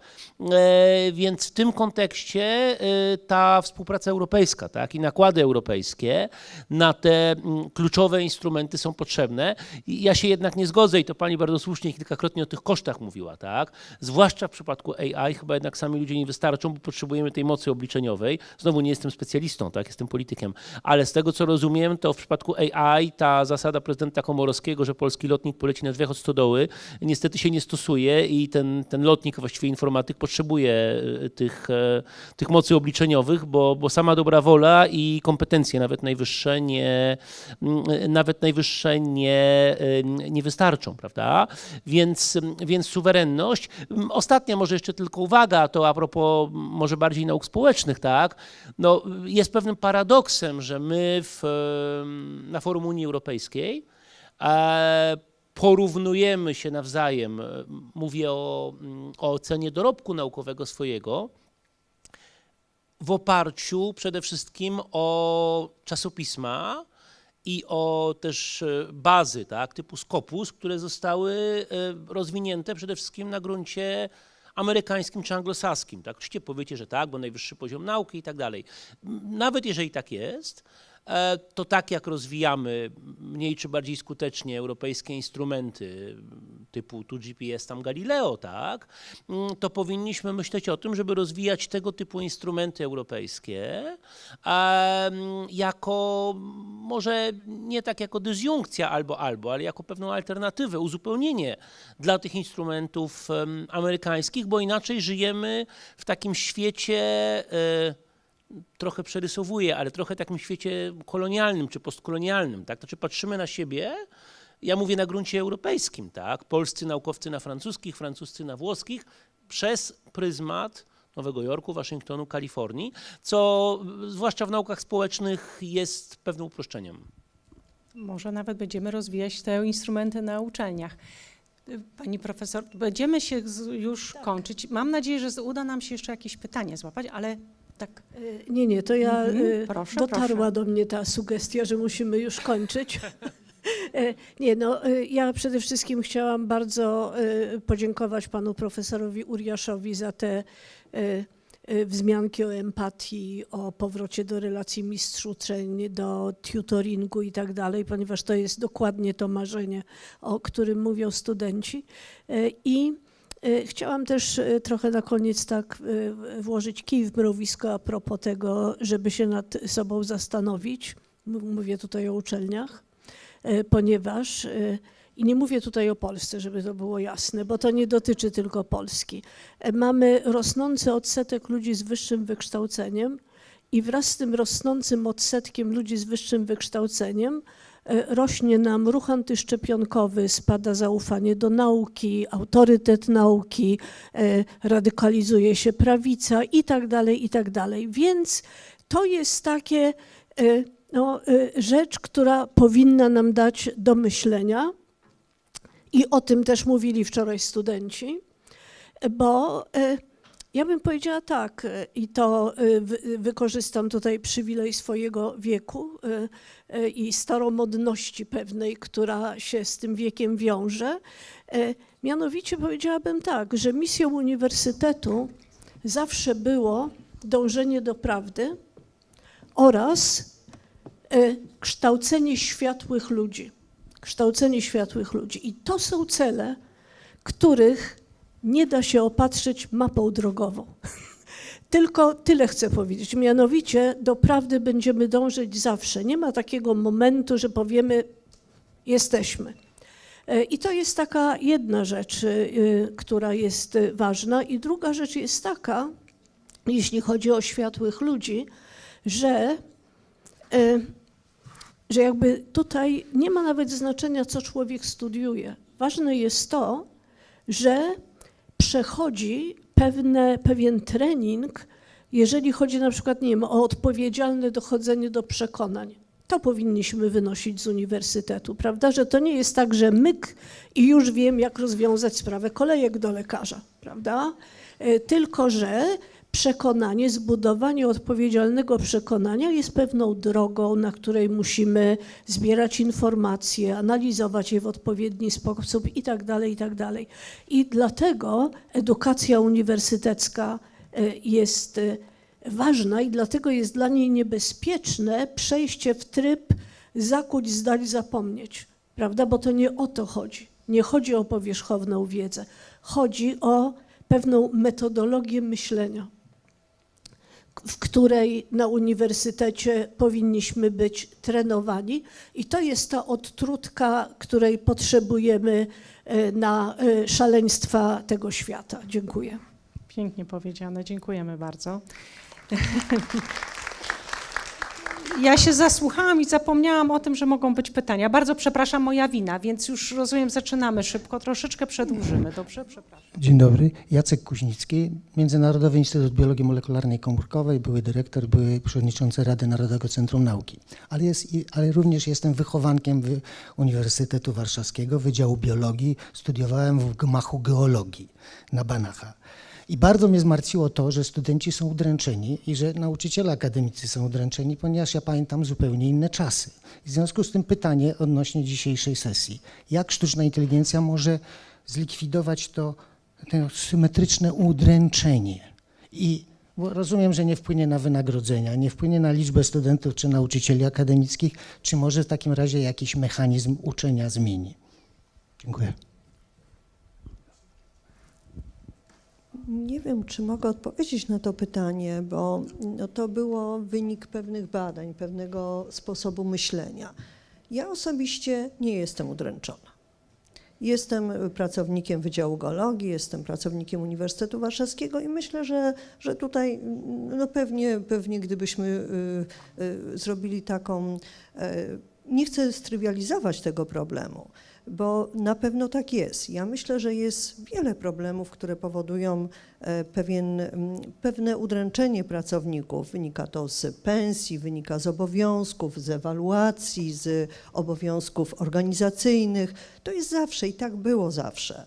No, pozwolę sobie nawet powiedzieć tak, że każdy, kto rozpoczyna karierę naukową, to wie, że to jest bardzo trudny kawałek chleba, że to nie jest łatwe uczenie innych, uczenie się siebie przez całe życie, więc mogę powiedzieć tylko tak, że budujmy kulturę organizacyjną, budujmy ekosystem taki wzajemnego szacunku do siebie.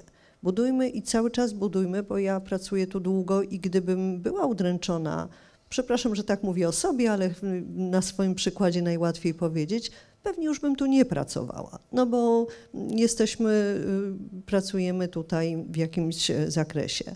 Myślę, że trzeba się wsłuchać w głos studentów, bo głos środowiska studenckiego czy społeczności studenckiej jest na pewno ważny i na pewno pokazuje nam pewną fluktuację swoich poglądów. Co mogę powiedzieć? Takie badania są najważniejsze. My te badania i weźmy pod uwagę. Mamy swoje systemy prorektorów do spraw kształcenia, mamy swoje systemy komisyjne. Wezmę to pod uwagę, przekażę te uwagi i na pewno się zmieniamy, ale każdy, kto jest tutaj pracownikiem i jest na uniwersytecie, widzi, że uniwersytet się zmienia. Skoro się zmienia i skoro mamy nowe narzędzia IT, to zmieńmy się na lepsze i tylko tyle mogę obiecać.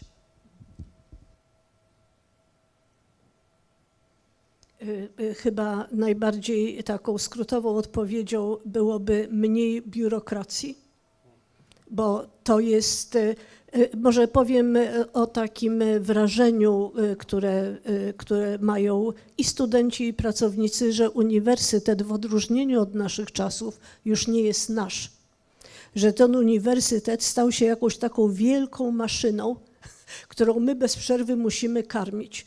Kiedyś z moją KJD, zwaną kiedyś prodziekaną do spraw studenckich, to też jest bardzo charakterystyczne, zrobiłyśmy takiego małego Excela, gdzie żeśmy wypełniły wszystkie funkcje organizacyjne, rady, komisje i tak dalej, które musimy nakarmić naszymi pracownikami obowiązkowo. I tych funkcji było więcej niż naszych pracowników. I to po prostu dużo by o tym można było mówić, bo myślę, że podstawowa rzecz jest też taka, że my za mało badamy społeczne skutki regulacji. Społeczne, czyli zrobimy ECTS-y, uregulujemy i tak dalej. Jakie ma to konsekwencje? Ja mogę o tych konsekwencjach opowiedzieć, ale oczywiście nie dzisiaj, ponieważ gdyby regulator wiedział, jakie będą te społeczne konsekwencje, to myślę, żeby trochę poluzował, prawda? Żeby troszeczkę inaczej do tego podszedł. Jeśli mogłabym się tutaj publicznie zgodzić i potwierdzić pani profesor zdanie, to robię to publicznie, bo to jest najlepszy moment. Dlatego strategię Uniwersytetu Warszawskiego nie tylko stworzyliśmy, ale też ją wdrażamy. Proces wdrażania i monitorowania wszelkich uregulowań jest bardzo ważny. Trochę o tym zapominamy i tu jest pełna zgoda. Dzień dobry, Maksim Rus, Studium Europy Wschodniej UW.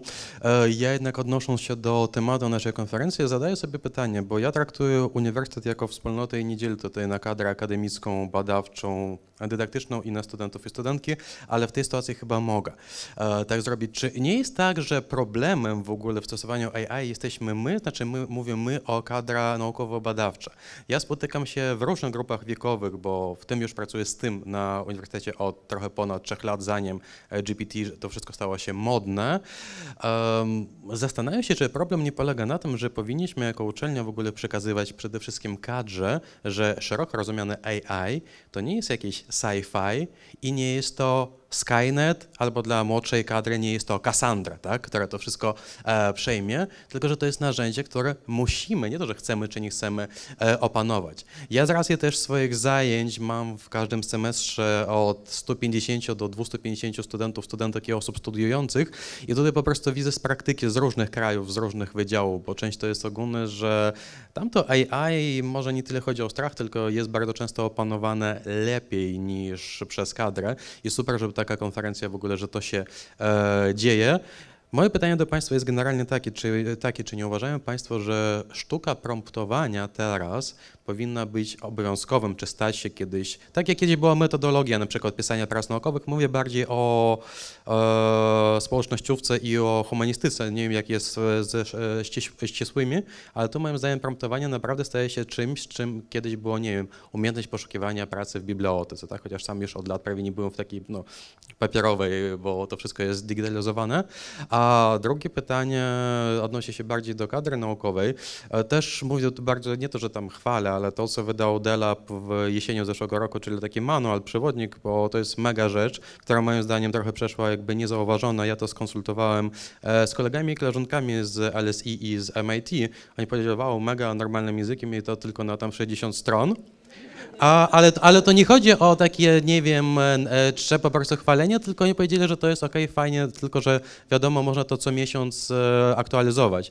Tylko pytanie, czy tak naprawdę, tak jak się robi jakieś tam BHP, które no też są bardzo często wiadomo, jak to wygląda technicznie, ale czy w ogóle, żeby kadra na początku miało, żeby te zapoznanie się z AI, jak uczelnia badawcza w tym funkcjonuje, co to w ogóle jest, a nie, że zamykamy się, odcinamy, w ogóle odetnijmy internet, tak, i zróbmy tylko ustne egzaminy, tak? Tylko z czym to się je, czy to nie powinno być po prostu elementem wyposażenia obowiązkowego, tak jak, no nie wiem, umiejętność pracy na komputerze. Dla mnie to jest jakby moje zdanie, ale pytam się bardziej z punktu widzenia i tutaj do ministra regulatora i z punktu widzenia w ogóle uczelni, żebyśmy widzieli, jakby nie powstało jakichś niewiadomych, jakichś historyjek i taki nieraz, jak jestem w tych wewnętrznych czatach, po prostu histerię, że teraz tam zabiorę na pracę i to wszystko. Dziękuję bardzo. Pierwsze pytanie to do mnie, a drugie pytanie do pana ministra. Pierwsze pytanie, czy może nie tylko do mnie, bo do wszystkich nas, ale ja wielokrotnie mówiłam tylko w takim może ogólnym zakresie, bo no nie mamy tu długiej rozmowy, że uczelnia powinna być ucząca się, ucząca innych. I to miałam na myśli, jeśli chodzi o pierwsze pytanie. Powinniśmy się uczyć. Nie wiem, nie chcę mówić, że to jest obowiązkowy kurs, czy mniej obowiązkowy, no bo oczywiście zdają Państwo, zdobywamy stopnie, tytuły naukowe, zdajemy angielski i tak dalej, i to jest obowiązkowe.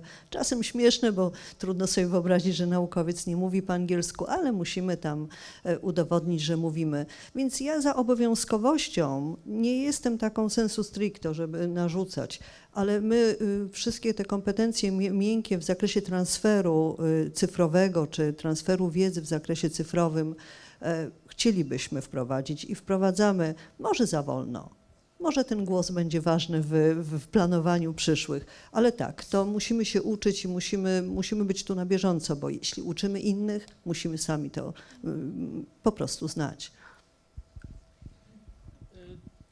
Ja bym powiedział zasadniczo oczywiście tak i tylko to nie jest chyba najważniejszy problem.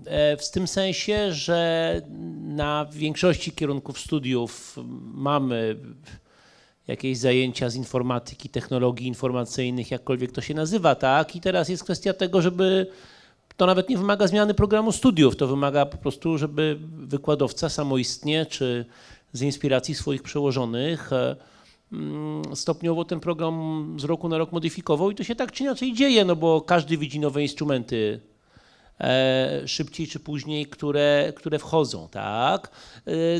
Dużo większe wyzwanie to jest potem wykorzystanie tego w nauczaniu i w badaniach, tak? Znaczy właściwie zrozumienie, to o czym już rozmawialiśmy, tak? Jak te nowe rozwiązania techniczne wpływają, czy mogą wpłynąć na nauczanie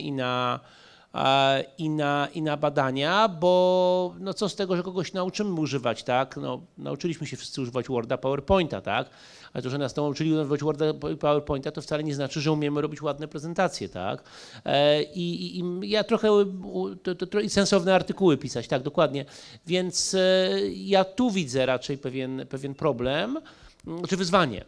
Mianowicie wyzwanie polega nie na tym, żeby o tym uczyć, to jest pewne minimum, zgadzam się, tak, ale żeby się nauczyć, jak z tego w nauczaniu i w badaniach korzystać, tak, a tego metodami administracyjnymi na poziomie uczelni, czy no, ministerstwo tutaj, autonomia i tak dalej, ale tego nie zrobimy tak szybko.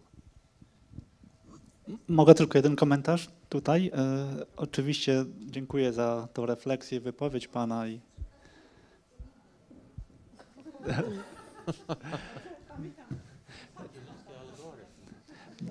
dziękuję za refleksję, ale tak zwracam się w stronę ministra, szanowni państwo, i byłbym daleki, aby przekonywać ministra, panie ministrze, może wprowadzimy takie rozwiązanie do programów studiów. Nie, mamy standardy, kilka standardów tak naprawdę, kilka kierunków według nich prowadzonych, a dalej jesteśmy w dalekiej autonomii i to my kształtujemy. I właśnie o to chodzi, że jeżeli jest taka refleksja, taki pomysł, to zróbmy to. Nie czekajmy na może byłoby dobre, tylko zróbmy to sami, bo wiemy, że to będzie dobre. Także do tego bym zachęcał. Czy można już? Tak.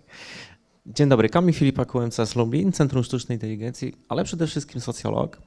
Na początek krótki komentarz. Ja bym jednak nie rezygnował z krytycznego myślenia i bym zachęcał wszystkich do takiego myślenia, bo jeśli zrezygnujemy z niego, to chyba powoli możemy się zacząć już pakować. Mam na myśli Google'a, Amazona, a jeśli Państwo nie wierzą i myślą, że ja jakoś tutaj negatywną fantastykę snuję, to proszę zwrócić uwagę na wywiad z 12 maja z Nature z Jakubem Pachockim, głównym scientistem z OpenAI. Powiedział, że w ciągu 2 lat sztuczna inteligencja będzie w stanie zupełnie samodzielnie prowadzić badania naukowe.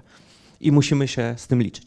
Ale mam pytanie do pani profesor Gizy, bo bardzo mi się podobała ta metodologia myślenia, że powinniśmy tego uczyć. Ale właśnie, jak odczarować nową misję uniwersytetu? Moje pytanie dotyczy metodologii. W jaki sposób zidentyfikować miejsca, w których możemy dopuścić sztuczną inteligencję, w których być może my powinniśmy się wycofać, ale zarazem też przytrzymać miejsca i rozwinąć miejsca, w których my powinniśmy być aktywni, i nie pozwolić dopuścić tam sztucznej inteligencji. No, ja wyobrażam sobie 2 takie podejścia. Jedno to kompetencyjne, więc moglibyśmy w jakiś sposób opisać profil przyszłego absolwenta i poprzez te kompetencje zmeczować nas jako naukowców, że my będziemy w te kompetencje wyposażali w inne sztuczna inteligencja, inne być może procesowe, może powinniśmy zrezygnować z pewnych procesów jako szkoła wyższa, jako uczelnia i takim procesem jest chociażby proces wyszukiwania informacji. Już dzisiaj wiemy, że zadawanie studentom tekstów do przeczytania to trochę nie ma sensu, bo oni są w stanie to zrobić w kilka sekund, w kilka minut z wykorzystaniem metod sztucznej inteligencji. Więc moje pytanie brzmi, może jakaś inna metodologia, może jakieś inne podejście? Dziękuję.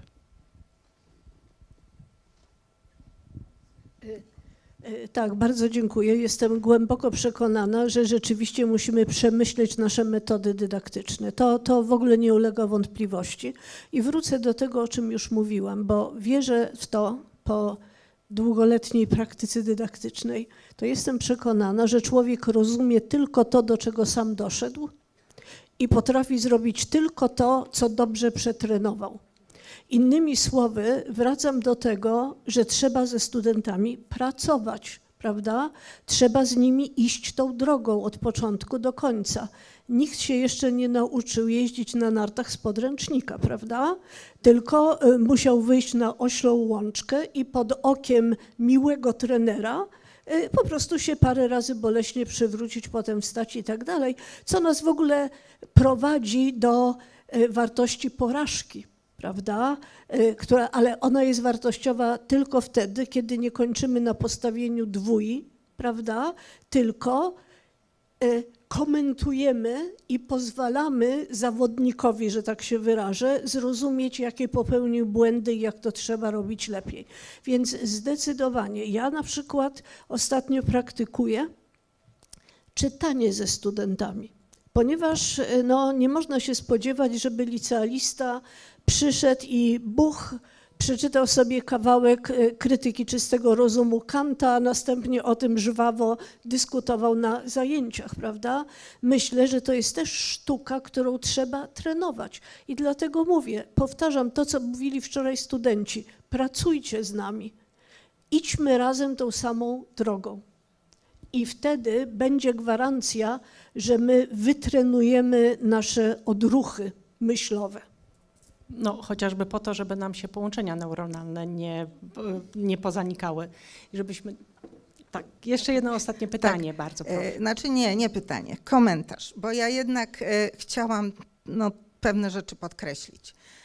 Ja nazywam się Beata Jamka, jestem doktorem habilitowanym nauk ekonomicznych, specjalizowałam się całe życie w zarządzaniu ludźmi. Prowadziłam audyty firm zasobów ludzkich i robiłam zwierciadlane pytania dla kadry kierowniczej i dla pracowników. I na przykład na takie pytanie, czy firma posiada misję, wizję, strategię, tralala, Kierownictwo odpowiadało zgodnym głosem tak. Czy pracownicy znają? Oczywiście. Natomiast pytani pracownicy tej samej firmy, dla ułatwienia dodam, odpowiadali: no nie wiem, może mamy. A słyszał pan? Nie wiem, nie słyszałem i tak dalej. I ja odniosłam ten wstęp po to, odniosłam wrażenie, że dokładnie przeprowadzam w tej chwili taki audyt wśród państwa. Pani profesor Giza Poleszczuk wystąpiła jako rzecznik pracowników, natomiast kadra kierownicza powiedziała: mamy strategię, będziemy je realizować, będziemy je monitorować. Pytanie debaty jest zupełnie inne. Jakiej uczelni chcemy w obliczu rozwoju AI? Nie jak mamy wprowadzać AI do uczelni. To jest zupełnie inne pytanie. I pani profesor powiedziała na wstępie, jaka jest teza. Teza jest, że nie AI jest problemem, tylko AI pokazuje i uwidacznia problemy systemowe, z którymi uczelnie się borykają. I to jest ten moment, kiedy widzimy tą ogromne tsunami AI, które uderza na uczelnie i ze stron technologicznych, i big techów, i prowadzenia badań, i nauczania. To jest ten moment, żebyśmy się zastanowili, jak zreformować uczelnie, zrewolucjonizować uczelnie, żeby były konkurencyjne wobec AI. I mogłabym tu oczywiście mówić długo, ale mam zegar przed sobą. Powiem tylko o jednej rzeczy. Jedna ze studentek Northeastern University w Bostonie wystąpiła do uczelni o zwrot czesnego, kiedy się zorientowała, że jej profesor opiera się w wykładach głównie na AI. Dlaczego? Dlatego, że jeżeli zaczniemy od AI, jeżeli będziemy promptować, żeby zainspirować się, jak podejść do tematu, już nie podejdziemy do tematu w ludzki sposób. Zawsze będziemy myśleć tak, jak narzuciło nam AI. I w związku z tym nie możemy też myśleć o AI, co kilka było tutaj stwierdzeń, to nie jest narzędzie. To może być wykorzystywane jako narzędzie, ale narzędzie nigdy nie podejmuje decyzji. A AI w wielu sytuacjach podejmuje za nas decyzje nie tylko takie wielkie, ale takie drobne. Na przykład, czego nie wpisywać w mailu, czy tam na przykład na Facebooku, żeby nam nie zbanowali konta. Czyli innymi słowy, cały czas my musimy dostosowywać się do wymogów sztucznej inteligencji. I to jest na każdym kroku. Dlatego naprawdę to pytanie, ten tytuł debaty jest naprawdę kluczowy. Jakiej uczelni chcemy w obliczu tsunami AI? Dziękuję. My nie odpowiemy dzisiaj. Dziękuję bardzo za ten głos. My dzisiaj nie odpowiemy na to pytanie. To jest początek i ja się bardzo cieszę, że są takie konferencje jak ta dzisiejsza, że są osoby, które chcą przychodzić, rozmawiać, dyskutować na ten temat. Zapraszam na kawę, na dalsze dyskusje. Jeszcze będziemy dzisiaj, jutro, także naprawdę bardzo dziękuję wam za obecność, jeszcze raz za przyjście, bardzo dziękuję i kawa. Dziękuję. Mogę jedno zdanie dosłownie? A, dobrze, oczywiście. Zupełnie inny wątek, szanowni państwo, ale wybaczcie, za kilka dni niedziela, a po niedzieli ważny moment. Drugi Polak w historii, pan Sławosz Wiśniewski-Uznański, uda się w misję kosmiczną. Dlaczego o tym mówię? Ponieważ uważam, że rozwój technologiczny sztucznej inteligencji już jest umieszczany albo na pewno będzie umieszczony w przestrzeni kosmicznej. Dziękuję bardzo. Super, dziękuję wszystkim.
zwrócić wagę dla tych wszystkich paneli w historii uniwersytetu, gdzie byli sami panowie.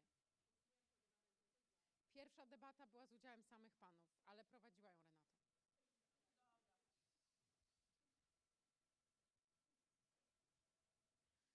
Akurat tak się zdarzyło. Przyszłość uniwersytetu jest kobietą. Tak. I teraz... Co? Strategia jest rodzaju żeńskiego. Słucham? Strategia jest rodzaju żeńskiego. Strategia jest rodzaju żeńskiego. Niestety coś się dzieje na uniwersytecie, więc kanclerz Grey nie może dotrzeć. Chciał, ale nie może, dlatego my siedzimy tutaj za nią. To ja w takim razie krótko Chyba, że przedstawię. dotrze, to wtedy... Wtedy dostawimy mu krzesełko. Jesteśmy elastyczni i dostosowujemy się do zmian. Dobrze, to ja zacznę od przedstawienia naszych panelistek. Od tamtej strony. To, rozumiem, że pani profesor Śledziewskiej już nie trzeba przedstawiać, szefowa DELAB-u i profesor na Wydziale Nauk Ekonomicznych. Aha, no jednak bez karteczek nie da rady, bo ja się też trochę denerwuję. Doktor inżynier Zuzanna Chazubska, ekspertka z doświadczeniem w obszarze zarządzania, a dzisiaj jako jedyna nie reprezentuje Uniwersytetu Warszawskiego, chociaż trochę jest z nim związana w tej chwili, tak. Tylko występuje tutaj z nami jako pełnomocniczka ministra nauki i szkolnictwa wyższego do spraw polityki naukowej. Spójności polityki naukowej, tak. I jako osoba, która uczestniczy w tworzeniu strategii związanych z wzmacnianiem konkurencyjności Polski. Więc rozumiem, że idealna osoba do tego, żeby rozmawiać o tym, jak te strategie, o których przed chwilą bardzo górnolotnie rozmawialiśmy, będziemy przekładać na praktykę. I dwie praktyczki. Doktor Elżbieta Jaskulska, prodziekan do spraw studenckich, czyli KJD, Wydziału Archeologii, ale też członkini Polskiej Komisji Akredytacyjnej. I doktor Anna Baczko-Dąbi, Wydział Socjologii, ale też z doświadczeniem zarządzania procesem edukacyjnym, bo do niedawna jeszcze kierowniczka studiów socjologii cyfrowej. To, co łączy... Dodam, bo to może umknęło. To do mikrofonu. Tak?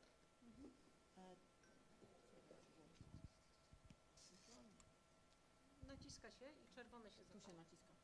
No. Andrzej się. Trzeba u dołu. Proszę. Dobra.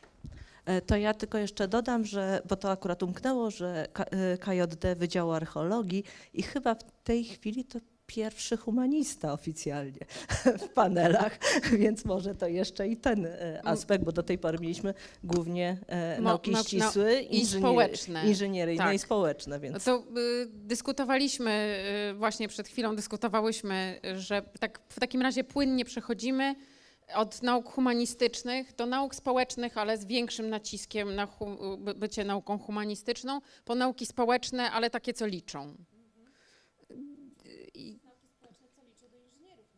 Do inżynierów, ja nie wiem, jak mam się sama usadzić w tej dyskusji w takim razie. Po te nauki społeczne, co regulują. Dobrze, moim zadaniem, ja w ogóle tak siedziałam sobie przed chwilą w tym panelu i zaczęłam się zastanawiać nad tym, jak mamy prowadzić tę debatę, bo założenie było takie, jak rozmawialiśmy o tych debatach w DELAB-ie, że najpierw będzie panel strategiczny o tym, w którą stronę powinniśmy zmierzać, a my później będziemy rozmawiać sobie o szczegółach, ale ja tak siedzę tutaj od rana i najpierw było bardzo ponuro o tym, jak dużo zagrożeń niesie technologia i jak bardzo powinniśmy ostrożnie z niej korzystać na uczelni, a przed chwilą to wydaje mi się, że było jednak hura optymistycznie. Że jednak jest to szansa i gdzieś ten przekaz profesor Gizy o tym, że tak naprawdę sztuczna inteligencja odkryła wszystko, co było nie tak już wcześniej, to wydaje mi się, że trochę umknął w tej debacie. Więc ja mam nadzieję, że nam się uda tutaj tak być pomiędzy tymi spojrzeniami. I ta nasza debata miała jeszcze 4 zdefiniowane pytania od początku, takie już bardzo konkretne. I pierwsze jest bardzo mi bliskie jako prawniczce, dlatego że wszystko i bardzo dobrze się wpisuje w to, co było na samym końcu tej debaty poprzedniej, czyli że my różne rzeczy regulujemy, a później trudno powiedzieć, jakie będą te regulacje miały konsekwencje. Ale ostatnio też problem jest taki, że my bardzo dużo rzeczy regulujemy responsywnie i najczęściej dużo później niż powinniśmy. Więc pytanie było takie, jak pogodzić tempo zmian technologicznych z tempem zmian instytucjonalnych, a raczej jak nadążyć z tymi zmianami instytucjonalnymi. I ja od razu powiem, jaka jest moja koncepcja, bo mój problem z tymi debatami na temat sztucznej inteligencji, zmian technologicznych i tak dalej jest taki, że ja mam wrażenie, że my się wszyscy kręcimy w kółko. Więc łamiąc tę prośbę z samego rana profesora Selwina, powiem Państwu, jaka jest najbardziej generatywna odpowiedź na to pytanie. Najbardziej generatywna odpowiedź wygenerowana przez czat jest taka, że powinniśmy robić piaskownice regulacyjne, powinniśmy angażować wszystkie strony w rozwiązywanie tych zmian, czyli angażować też studentów i że powinniśmy mieć różne scenariusze, bo powinniśmy być zwinni i refleksyjni. I tak jak przeczytałam tę odpowiedź, to sobie pomyślałam, no dziękuję ci czacie, to jest właśnie taka najbardziej generyczna odpowiedź, jaką można było wymyśleć. Drogie panie, przed wami zadanie jest takie, żeby jednak ten komponent białkowy okazał się lepszy, czyli co tak naprawdę powinniśmy zrobić? Annę Baczko-Dąbi przedstawiłam, tak? Tylko socjologia cyfrowa, bo tu pani nie ma, bo nie ma kanclerza. Znaczy pani nie ma na prezentacji, ponieważ dzielnie zastępują kanclerza. Więc pytanie jest takie, czy my w ogóle mamy jakiś pomysł, jak odpowiadać szybciej? I ja chyba zacznę od Zuzanny. No bo te zmiany instytucjonalne, to my odpowiadamy na to, co strategicznie wymyśli ministerstwo. Tak?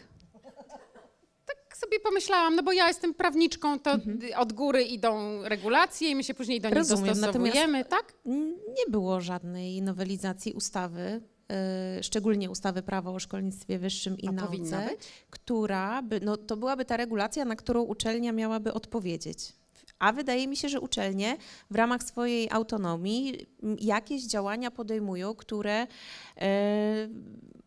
wykorzystanie sztucznej inteligencji generatywnej, czy ogólnie narzędzi opartych o głębokie uczenie maszynowe, no, mają wspierać działalność, czy naukową, czy dydaktyczną. Więc w ramach własnej inicjatywy uczelnie robią pewne rzeczy, które odpowiedzią na regulacje nie mogą być, ponieważ tych regulacji po prostu nie było. Więc myślę, że i to jest dobry kierunek, to znaczy po to uczelnia autonomię ma, by z niej skorzystać i by podjąć decyzje dotyczące narzędzi, z których korzysta. Natomiast pytanie, czy to jest odpowiedni, czy to jest najlepszy z możliwych kierunków i uważam, że rzeczywiście niekoniecznie, ponieważ jakieś zmiany powinny nastąpić, nie wiem czy akurat ustawowe, bo wiele rzeczy jest w rozporządzeniach określonych, więc nie wiem czy akurat powinniśmy mówić o tych regulacjach najwyższego rzędu, ale czasami... O to, czy potrzebne są jakieś nam reguły, takie bardziej zmiana ogólnych reguł gry, takie, które by objęły całe szkolnictwo wyższe, czy raczej takie mini zmiany na uczelniach? Po pierwsze, uczelnie nie muszą robić mini zmian, bo jednak z 2018 ustawa dała bardzo dużą swobodę uczelniom w wielu zakresach, przy czym myślę, że dzisiaj po tych już 7 latach możemy się zastanowić, czy uczelnie z tego skorzystały, bo wydaje się, że w niektórych obszarach uczelnie zdecydowały, że będą działały zupełnie inaczej niż do tej pory i myślę, że tutaj akurat to były głównie decyzje związane z ustrojem uczelni, a w niektórych obszarach no, dalej depczemy po ścieżkach wydeptanych kiedyś. I był tutaj pan profesor Uriasz, który w Polskiej Komisji Akredytacyjnej przewodzi działaniom i myślę, że to jest też instytucja, która obok ministerstwa, ale jednak od ministerstwa niezależna, zgodnie z wymaganiami europejskimi, ma do odegrania poważną rolę, bo to Polska Komisja Akredytacyjna, jeśli chodzi o szkolnictwo wyższe, ocenia kierunki i to, w jaki sposób te kierunki są otwierane, realizowane. Więc właściwie tworząc nowy kierunek, czy w ogóle go prowadząc, uczelnia powinna zerkać w stronę wymagań Polskiej Komisji Akredytacyjnej i w stronę oceny tej komisji. Ta komisja ma również bardzo dużą możliwość, powiedziałabym, lobbingową, to znaczy tam są właśnie ci eksperci od jakości kształcenia, najlepsi wybrani z całego kraju. Więc to te osoby, myślę, mają autorytet do tego, by pewne zmiany wprowadzać. Uśmiecham się. Ja myślę, Widzę, że obie się uśmiechacie, ja myślę, że to jest się. piłeczka, która została wbita tutaj na boisko. To znaczy, bo jak mamy nowy kierunek, to przecież jest składany wniosek. On oczywiście trafia do oceny formalnej do ministerstwa, ale później ocenia to dalej Polska Komisja Akredytacyjna. Jeżeli mówimy o szkolnictwie wyższym, bo o to było pytanie, no to komisja może zdecydować, czy narzędzia wskazywane na różnych etapach są właściwe. Ja myślę, że to pytanie ma drugie dno, bo ja myślę, że to, gdzie jest wykorzystywana głównie teraz przez studentów sztuczna inteligencja, to nie tylko raporty, sprawozdania, czy różnego rodzaju prace takie śródokresowe, nazwijmy je, ale też prace końcowe, prace magisterskie, licencjackie. I to jest, myślę, pytanie, czy te prace dzisiaj mają taką wartość, jaką miały kiedyś. Ja myślę, że spokojnie mogliśmy zrobić panel na temat tego, czy prace magisterskie mają sens. Licencjackie też, w sensie wszystkie te takie duże prace. Ja myślę, że taki wątek już się pojawił. Ja tu mam wątpliwość, czy dzisiaj pisanie doktoratu, ja się zastanawiam, czy mój doktorat nie stracił na wartości, odkąd go napisałam. Czy dzisiaj ktoś, czy coś mogłoby wygenerować taką pracę, na którą ja poświęciłam przecież wiele godzin. To ja tak się troszeczkę wywołana do odpowiedzi, ale może zanim przejdę do Polskiej Komisji Akredytacyjnej, to takiej w szybkiej ripoście. No my żeśmy właśnie na archeologii ostatnim rzutem ustalali zasady przedstawiania pracy doktorskiej na podstawie opublikowanych artykułów.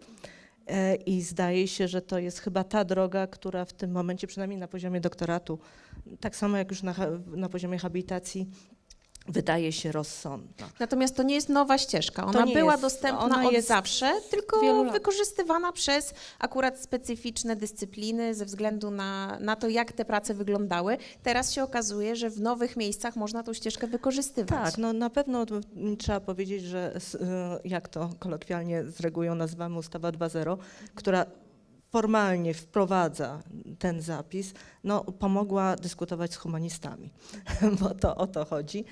Ja zawsze mówię też, że to tak troszeczkę, że archeologia jest humanistyką wedle nazwy, ale coraz bardziej skręcającą w nauki ścisłe. W związku z powyższym też dlatego pewnie dla nas jest to łatwiejsze rozwiązanie. Natomiast wracając do kwestii sztucznej inteligencji na uczelni, na kierunkach i wizji PAKI. Oczywiście profesora Uriasza z nami nie ma, więc powiem to, co ja zaobserwowałam w ciągu tej kadencji, która nie jest bardzo długa, ale jedna rzecz, która się powtarza w momencie, w którym my mamy wizytę oceniającą na kierunku, to, że my nie tylko sprawdzamy, jak to wykorzystanie nowych technologii, w tym sztucznej inteligencji oczywiście, jest zawarte w programie, ale też za każdym razem jest to temat, który jest podnoszony przez przedstawiciela pracodawców. Proszę Państwa, proszę pamiętać, że w składzie komisji zespołu oceniającego zawsze jest przedstawiciel pracodawców i to z reguły te osoby mówią, a czy wy już uczycie waszych studentów? Czy wasi studenci wiedzą, jak z tego narzędzia korzystać, w jaki sposób, jakie są związane z tym możliwości? Przede wszystkim mówią o możliwościach. O zagrożeniach to właśnie z reguły mówią akademicy, więc jest to bardzo charakterystyczne. Natomiast też coś, co chyba dobrze się wpisuje jakby w tekst tego panelu. Muszę Państwu powiedzieć, że widać dużą różnicę pomiędzy różnymi uczelniami. Czyli ja tutaj się troszeczkę wycofam z tego, że jestem z UW, a bardziej będę mówiła o tym, co widziałam na tych uczelniach, na których już byłam, że są uczelnie, które są strasznie zwinne. To jest takie ładne słowo, które teraz przy zarządzaniu się często przejawia, dlatego, bo faktycznie miałam do czynienia z uczelniami, które de facto w przeciągu 3 miesięcy pomiędzy wizytą a otrzymaniem już skończonych wszystkich dokumentów przeprowadziły, w zasadzie naprawiły wszystkie te uwagi, te wszystkie zastrzeżenia, które się podczas wizyty pojawiły. W związku z powyższym i też notabene ta uczelnia konkretnie miała już, proszę Państwa, normalnie w programie na kierunku zajęcia dotyczące nie tylko technik informacyjnych, bo to już było wcześniej, ale były zajęcia dotyczące wykorzystywania sztucznej inteligencji. Tutaj akurat była to filologia w związku z powyższym i jak wygląda sztuczna inteligencja w pracy filologa. No wiemy, że tutaj szczególnie przy tłumaczeniach będzie redefiniowanie zawodu tak naprawdę w dużej mierze. W związku z powyższym tutaj jest bardzo różnie. Są uczelnie, które sobie z tym świetnie radzą, są uczelnie, które tak troszeczkę i to pewnie też naturalne, wygląda na to, że zaspały. I dopiero się budzą w tej chwili. W związku z tym to chyba tyle, jeżeli chodzi o taki komentarz. Ale to jest bardzo dobry panel do prowadzenia, bo ja czuję, że ta piłeczka po prostu została w naturalny sposób przebita do Ani, ponieważ Ania, ja nie wiem, czy ty byłaś pierwszą kierowniczką nowego kierunku, drugą, ale bo on jest bardzo, bardzo świeży, bardzo młodziutki. Więc to może powiesz nam, dlaczego, czy UW jest taką zwinną organizacją, a jeśli nie do końca jest, bo przecież nie powiemy tutaj, że nie jest, to co moglibyśmy poprawić twoim zdaniem? W sensie, co jeszcze wymaga dostosowywania, żeby na przykład takie kierunki jak socjologia cyfrowa mogły być otwierane szybciej, mogły być otwierane sprawniej, żeby łatwiej było dostosować program nauczania do tego, co chcą. Łap mikrofon. Działa. Nie wiem, czy odpowiem do końca na to pytanie, ale to będzie taka opowieść kombatancka, ale właśnie z nie za dużym horyzontem czasowym, a za to z bardzo intensywnym. Bowiem w roku bodaj 2019 otwieraliśmy socjologię cyfrową z całym zespołem z Karowej, tu się uśmiecham, jeszcze profesor Jasiewicz, naszej KJD, miłościwie panującej nam. I kiedy wymyślaliśmy te studia, to słuchajcie, to jeszcze było przed pandemią, przed czatem GPT. Przed wieloma różnymi technologicznymi wydarzeniami, które się w międzyczasie wydarzyły. I my czuliśmy, że tego typu studia są potrzebne, tak? Bo to były pierwsze takie studia w Polsce. Przeprowadziliśmy bardzo porządne konsultacje z otoczeniem społecznym. Mieliśmy szczęście, bo mieliśmy na to fundusze. Jak długo one trwały? Długo. Mieliśmy ponad rok na przygotowanie studiów. I trochę odkrywaliśmy jakiś ląd na nowo. No i wszystko, jakby studia ruszyły i po roku zaczęła się pandemia, więc jakby zmiany technologiczne przyspieszyły zupełnie kosmicznie. I my też bardzo szybko widzieliśmy, że różne elementy naszego programu należałoby od razu uelastyczniać. Znaczy jakby po pierwszych latach studiów już było widać, że rama, którą zbudowaliśmy, już mogłaby się zmienić. Trochę nie było wiadomo, co wynika z pandemii, co wynika ze zmian generalnie w socjologii cyfrowej, która się super szybko rozwija, ale mieliśmy też taką świadomość, że żeby wprowadzać jakieś zmiany, no to one muszą przejść określoną ścieżkę formalną. I ta ścieżka jest dosyć złożoną ścieżką. Znaczy mamy zmianę programu po 5 latach istnienia studiów, to jest dosyć szybko, ale znowu nie jesteśmy w stanie powiedzieć, jak szybko niektóre elementy nam się zaktualizują. To, czego się nauczyliśmy. Pytanie, czy to jest szybko w dzisiejszym świecie? Właśnie, pytanie, jak na standardy studiów to jest dość szybko, tak nam się wydaje, a to, czego się nauczyliśmy, to tak przekonstruować program, bo to nie był zły program, znaczy te zmiany były bardziej takie dosterowanie mechanizmu, ale że studia muszą być tak konstruowane, żeby były maksymalnie elastyczne, żeby były odporne też na tą właśnie takie regulacje i formalne wymogi dotyczące zmieniania programów studiów, czyli tak jakby trzeba działać trochę, nie chcę powiedzieć, że poza systemem, w systemie, ale ze świadomością różnych kamyczków, które system nam podkłada pod nogi. Myślicie, że ten system, który mamy, ten system, w którym właśnie my żyjemy w świecie zatwierdzanych programów, które wejdą, znaczy jak zmienimy przedmiot dla 5. roku, to on... Już za 2 lata. Tak, to już za 2 lata. A jak dla 3. studiów licencjackich, to za 3. Tak. I uwzględniając następną rekrutację. To ja jestem na wydziale, który prowadzi studia jednolite. U nas wchodzi za 5. Współczuję. Więc czy myślicie, że to w ogóle jeszcze ma sens dzisiaj? Kasia, ja myślę, że... Tak, to teraz ja sobie pogadam. Ja chciałabym na początku nawiązać może, jako ekonomistka badam też przedsiębiorstwa i duże przedsiębiorstwa, które są w procesie transformacji cyfrowej. I tam oczywiście to, co mówimy, i do tego już dzisiaj nawiązywaliśmy, to znaczy do tego, że jest potrzebna strategia, że ludzie muszą wiedzieć, w jakim kierunku to idzie i tak dalej, i tak dalej. Tam leadership, to też, ale kolejna kwestia, która jest bardzo ważna, się okazuje, i to są badania międzynarodowe, to są badania w Polsce, gdziekolwiek nie spojrzymy, to jest taka, że potrzebna jest nowa kultura organizacyjna, taka kultura innowacyjna, w której, bo tak naprawdę te rozwiązania, to też dotyczy dydaktyki, tych studiów, tego dostosowywania się do zmieniającego się otoczenia i tak dalej.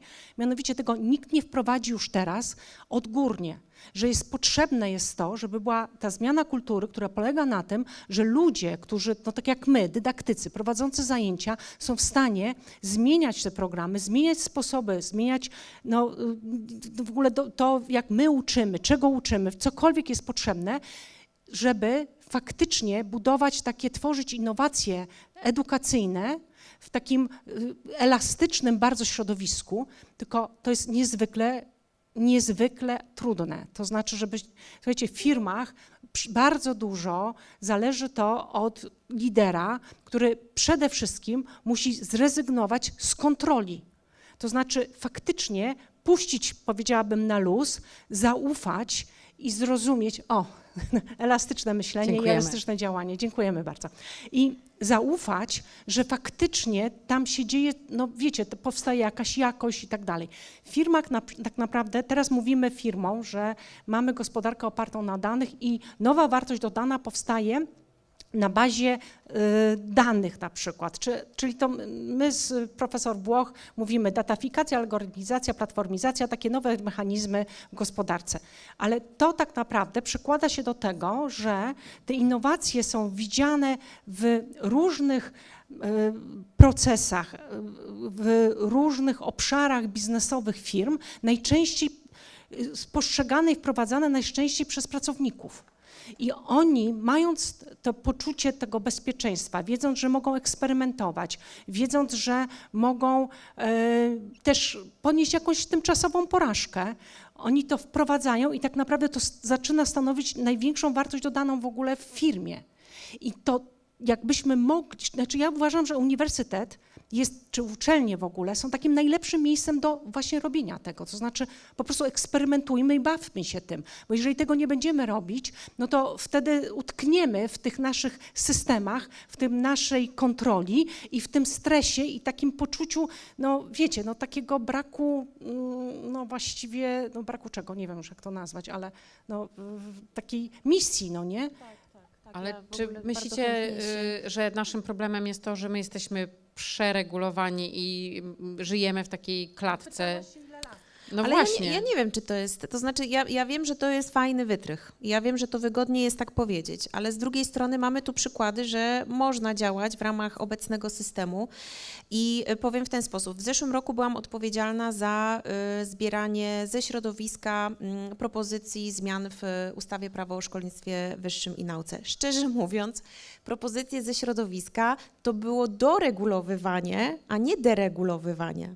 Więc samo środowisko właściwie w drugą stronę tak zadziałało. I tutaj było na początku powiedziane o regulacji responsywnej. To, co mamy teraz, to jest deregulacja responsywna. Ja oczywiście jestem daleka od tego, żeby krytykować rząd i zespół pana Brzoski, natomiast to, co widzimy, to rzeczywiście wprowadzanie jakichś, czy próba wprowadzania punktowych zmian deregulacyjnych bez dłuższego, głębszego zastanowienia skutków tej deregulacji. Więc bądźmy tu ostrożni, myślmy systemowo i o całym środowisku i o wszystkich uczelniach, które mamy, bo z całym szacunkiem, mimo tutaj wielkiej sympatii, UW to dla wielu uczelni jednak zagranica, bo w Warszawie. Polska wygląda nieco inaczej. To jest wyjątkowa uczelnia, która ma inne możliwości. Czasami to czasami przeszkadza, bo bardzo duży organizm, który też długo reaguje, więc ja tutaj nie mówię, że same plusy, jeśli chodzi o UW, ale jednak świat jest zróżnicowany. Słonie nie są zwinne. Tak. Natomiast to, co o kulturze organizacyjnej, ja tutaj się nie mogłabym bardziej zgodzić. To uczelnia, myślę, w ogóle w porównaniu z innymi organizacjami ma tą wyjątkową cechę, że jest wielopokoleniowa z natury. To znaczy mamy i w niektórych nawet licea akademickie, ale zacznijmy od studentów. Mamy później młodych naukowców, mamy dojrzałych naukowców i mamy zacnych profesorów. To jest pełen przekrój. I gdybyśmy mieli taką kulturę opartą o zaufanie we wspólnym dążeniu do jakiegoś celu z wartościami takimi prawdziwymi i poważnymi, to myślę, że moglibyśmy przenosić góry i jako akademia moglibyśmy zbudować taki framework dla wszystkich organizacji na temat tego, jak z tej generatywnej sztucznej inteligencji korzystać. Bo z jednej strony mamy młodych ludzi, którzy po prostu potrafią i z tego korzystać i wiedzą, mają pomysły, są kreatywni. I ja już w wieku 35 lat widzę momentami, jak rozmawiam ze studentami, że troszeczkę gdzieś to zgubiłam i już mi nie jest tak łatwo tą nową technologię wprowadzać, ale z drugiej strony mamy ludzi z ogromnym doświadczeniem i odpowiedzialnością, bo ja myślę, że te głosy o zagrożeniach ze strony akademików wynikają z tego, że to są właśnie osoby, które rozumieją, czym jest własność intelektualna, będąca najwyższą wartością na uczelni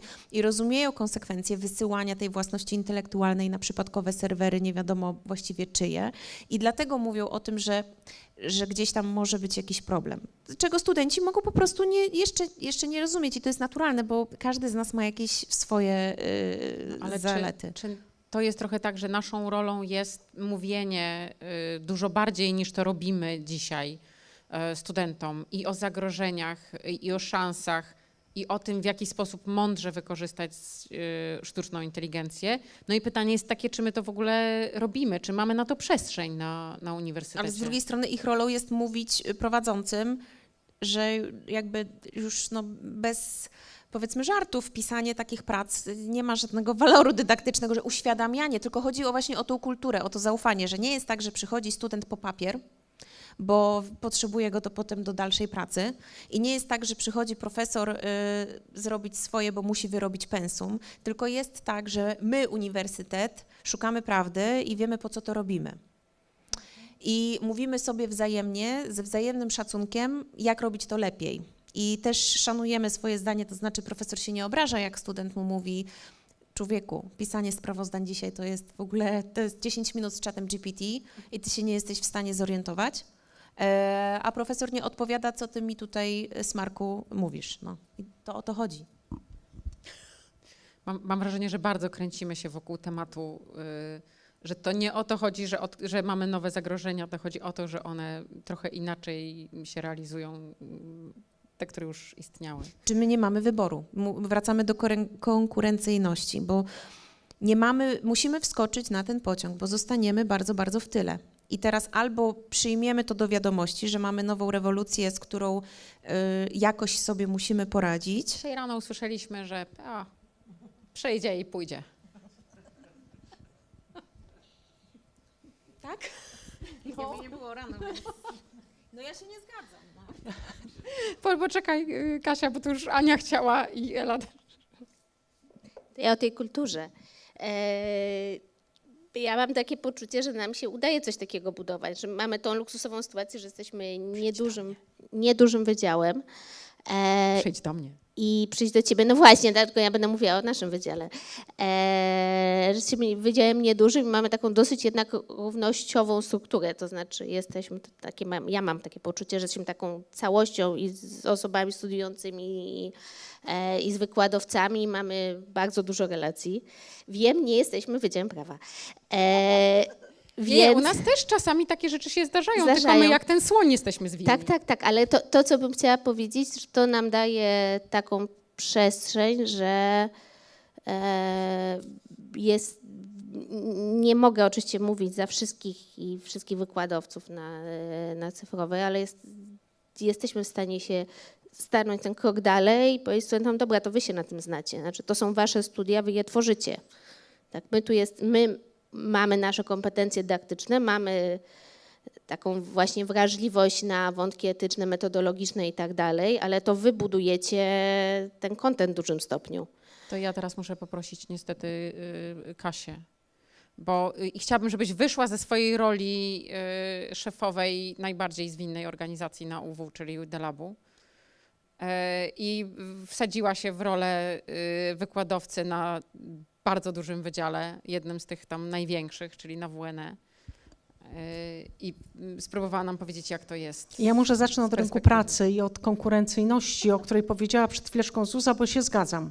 Znaczy ja się zarówno zgadzam tym, co było dzisiaj rano powiedziane, to znaczy o tym degrowthie, który podobno to jest wzrost, to znaczy to są różne te definicje, w sensie to jest taki, wiecie, świat tej wyższej cywilizacji, który mówi o tym, no dobra, my nie musimy się rozwijać, generalnie trzeba zadbać o inne wartości. To jest oczywiście, zgadza się, też chcę mieć, że tak powiem, czyste środowisko i tak dalej. Tylko jest jeszcze inna kwestia związana z tym, że musimy edukować naszych studentów, którzy wychodzą na rynek pracy, a na rynku pracy jest totalna zmiana, jest właściwie, można powiedzieć, za chwileczkę, no u nas jeszcze może tak nie widać, bo te nasze przedsiębiorstwa nie są tak mocno ucyfrowione, ale one za chwilę, żeby się dostosować do znowu konkurencji, będą też coraz bardziej ucyfrawiać się, bo to będzie też coraz tańsze, bla, bla, bla. I w każdym razie my mamy właściwie trochę, w szczególności na Wydziale Nauk Ekonomicznych, taką rolę, żeby jednak tych ludzi do czegoś nauczyć i tak, żeby bo oni tam przychodzą na ekonomię po to, żeby później mieć pracę jako ekonomiści, więc generalnie to ja uważam, że w momencie, kiedy jest taka zmiana, my jak gdyby naszym obowiązkiem jest wprowadzanie jednak tych narzędzi z zakresu generatywnej sztucznej inteligencji, czy tam programowania, to już u nas się nazywa też data science, cokolwiek, żeby oni faktycznie wyszli wyposażeni w świat. Oczywiście do tego dodajmy tą refleksyjność, krytyczne myślenie i tak dalej i uwagę. Przy czym, poczekaj, jeszcze coś powiem. Ja ci chciałam zadać pytanie dodatkowe. Dobrze, to jeszcze tylko dokończę, że my mieliśmy u nas na Wydziale Nauk Ekonomicznych zawsze takie zastrzeżenie, że my ich dobijamy matematyką, analizą statystyczną i potem jeszcze mikroekonomią, makroekonomią i tak dalej, to studenci potwierdzą. I ja uważam, że to jest świetne. My powinniśmy na tym bazować, my powinniśmy mówić, słuchajcie, my dobijemy was matematyką, informatyką, programowaniem, statystyką, potem jeszcze tymi teoriami ekonomicznymi, żebyście zrozumieli i żebyście się nauczyli myśleć, a poza tym was wypuścimy jako wyjątkowych specjalistów na rynek i będziecie wyjątkowi. Ja nie wiem, dlaczego nasz wydział tego nie robi. Dobijajmy ich bardziej. To było moje pytanie dodatkowe. Czy myślisz, że twój wydział odpowiada na te wyzwania? Znaczy ja myślę, że my to robimy, bo my mamy bardzo, u nas na wydziale my przeszliśmy przez tą maszynkę. To znaczy my wszyscy musieliśmy się jednak też uczyć tej matematyki, statystyki, bla, bla, bla, staty, już może nie wszystko pamiętam osobiście, ale generalnie to jest mega teraz naprawdę ważne, żeby tym się chwalić i na to zwracać uwagę, bo tak naprawdę to buduje te kompetencje tym, że oni, oczywiście, że za chwileczkę będzie programowała sztuczna inteligencja, ona już programuje, ale no umówmy się, no tam człowiek musi z tyłu usiąść, sprawdzić, co to wywala, bo najczęściej może być jednak tam jakiś błąd, rozumieć, co to robi i jeszcze no w ogóle kontrolować cały ten system. Mało tego, rozumieć dane, które są w przedsiębiorstwach i na tym budować no, te dodatkowe usługi, my to nazywamy serwityzacja, żeby budować przewagi konkurencyjne przedsiębiorstw na rynkach krajowych i zagranicznych. I o tym teraz piszę. Właśnie.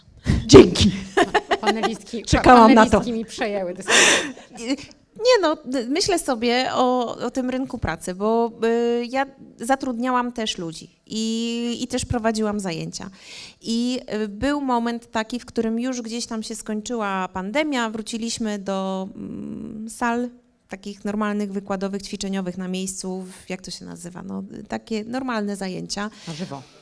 Stacjonarne, dziękuję. I chciałam zrobić 2 zajęcia w semestrze, 2 zajęcia semestrze zdalnie, z premedytacją, ponieważ były pewne rzeczy, których się nauczyłam jako prowadząca w czasie pandemii. Bardzo fajnie to wyszło i chciałam, żeby się studenci jakby tego też nauczyli, to znaczy powtarzać to chciałam. I usłyszałam, że nie, ponieważ, uwaga, dobry argument, nie możemy robić w ogóle zdalnych, ponieważ studenci muszą się uczyć pracy zespołowej i od tego są te ćwiczenia, które ja prowadzę. Tylko ja mówię, okej, tylko praca zespołowa dzisiaj w przedsiębiorstwie to jest praca na Teamsach i oni muszą też to umieć robić, bo ja rozumiem, że będą potrafili współpracować, jak się spotkają, ale muszą też potrafić współpracować, kiedy się spotkają online. I myślę, że to jest jakaś taka już dzisiaj zupełnie zrozumiała dla każdego kwestia, którą możemy podawać jako przykład w kontekście właśnie sztucznej inteligencji. To znaczy to jest ten sam case. Oni muszą potrafić korzystać z pewnych rozwiązań. I nie jest dobrym sposobem na korzystanie z sztucznej inteligencji to, że promptujemy i kopiujemy bez refleksji. I takie właśnie statystyki i nauka myślenia przygotowuje młodych ludzi do odpowiedzialnego i sensownego korzystania z tych narzędzi, bo potem, kiedy przyjdzie młody człowiek do pracy swojej pierwszej i nie będzie wiedział, że trzeba skorygować, poprawić, w ogóle nie będzie umiał też promptować, bo sobie coś wymyśli, że jakoś to działa, no to jest już umiejętność przyszłości, właściwie teraźniejszości, umiejętność promptowania sensownego. To jest ten moment, w którym ja nie wiem, która z was odpowie. Patrzę tutaj na tą część bardziej humanistyczną. No bo wyszło nam, że powinniśmy uczyć promptować, korzystać i wyrabiać matematyczne... Ja bym nie uczyła promptowania. Ja bym uczyła uczenia się promptowania. Ale ja bym chciała, żebyście mi powiedziały, czego powinniśmy uczyć jako uniwersytet. Nie mam tego w scenariuszu. Znaczy myślenia też, jakby nie jest tak, że się nie zgadzam, ale z takich rzeczy, które nie są bezpośrednio związane ze sztuczną inteligencją, ale które są nam potrzebne w tym zmieniającym się świecie. Dobrze, to ja może jednak wrócę na chwileczkę do tej sztucznej inteligencji, bo mam taki dobry przykład, bo wbrew temu, że jestem tutaj jako humanistka i wbrew temu, że zajmuję się archeologią, to uwaga, uczę statystyki. W związku z powyższym tutaj moja uwaga, dlatego, bo akurat tak się złożyło, że ten kurs nie jest powtarzany co roku, jest dłuższa przerwa, także związana z tym, że jestem bardzo zajęta, ale to, co ja w tej chwili wiem, to to, że jak ja w przyszłym roku, bo pewnie w przyszłym roku, wrócę do prowadzenia tej statystyki, to ja ją będę musiała prowadzić zupełnie inaczej. Dlaczego? Dlatego, bo największym problemem z uczeniem moich studentów, którzy są głęboko przekonani, że są humanistami i my ich powoli wyprowadzamy z tego błędu, jest niemożność poradzenia sobie nawet z obsługą programów statystycznych, bo to wymaga pewnego nastawienia, pewnego zrozumienia wizji świata, które jest obce duszy humanisty. I proszę Państwa, sztuczna inteligencja to znosi. To znaczy mamy, czy za pomocą tego wiecznie wspominanego czata GPT, czy przez inne systemy, bo są też już w tej chwili systemy, które są czysto statystyczne, nastawione na analizę danych, mamy możliwość prowadzenia analizy statystycznej jako rozmowy, gdzie wstawiamy dane, rozmawiamy, co chcemy z tych danych uzyskać, interpretujemy wspólnie wyniki i z punktu widzenia studenta wydaje mi się, że to będzie zupełnie nowa jakość, ale także pozwoli na wprowadzenie takich zupełnie nowego rodzaju badań w naukach humanistycznych, które do tej pory no po prostu się nie dało, bo nie było z kim. Ale to samo dzieje się w takich czystych, bo archeologia to jakoś tak nie jest taka dla mnie bardzo humanistyczna, ale no może się mylę, ale to się dzieje też w ogóle w naukach humanistycznych. To znaczy w momencie, kiedy teksty zaczęły być digitalizowane i my możemy właśnie już teraz metodami statystycznymi obrabiać i analizować teksty, no to się totalnie zmieniło. My wszyscy stajemy się, w każdych naukach, prawnych to samo przecież, stajemy się tak naprawdę naukami za pośrednictwem właśnie tych dużych modeli językowych, które stanowią taki pomost pomiędzy naszym językiem naturalnym, czyli nami humanistami, a programowaniem, czyli właśnie jesteśmy absolutnie coraz bardziej wszyscy ściśli. Nie wiem, jak to zabrzmiało.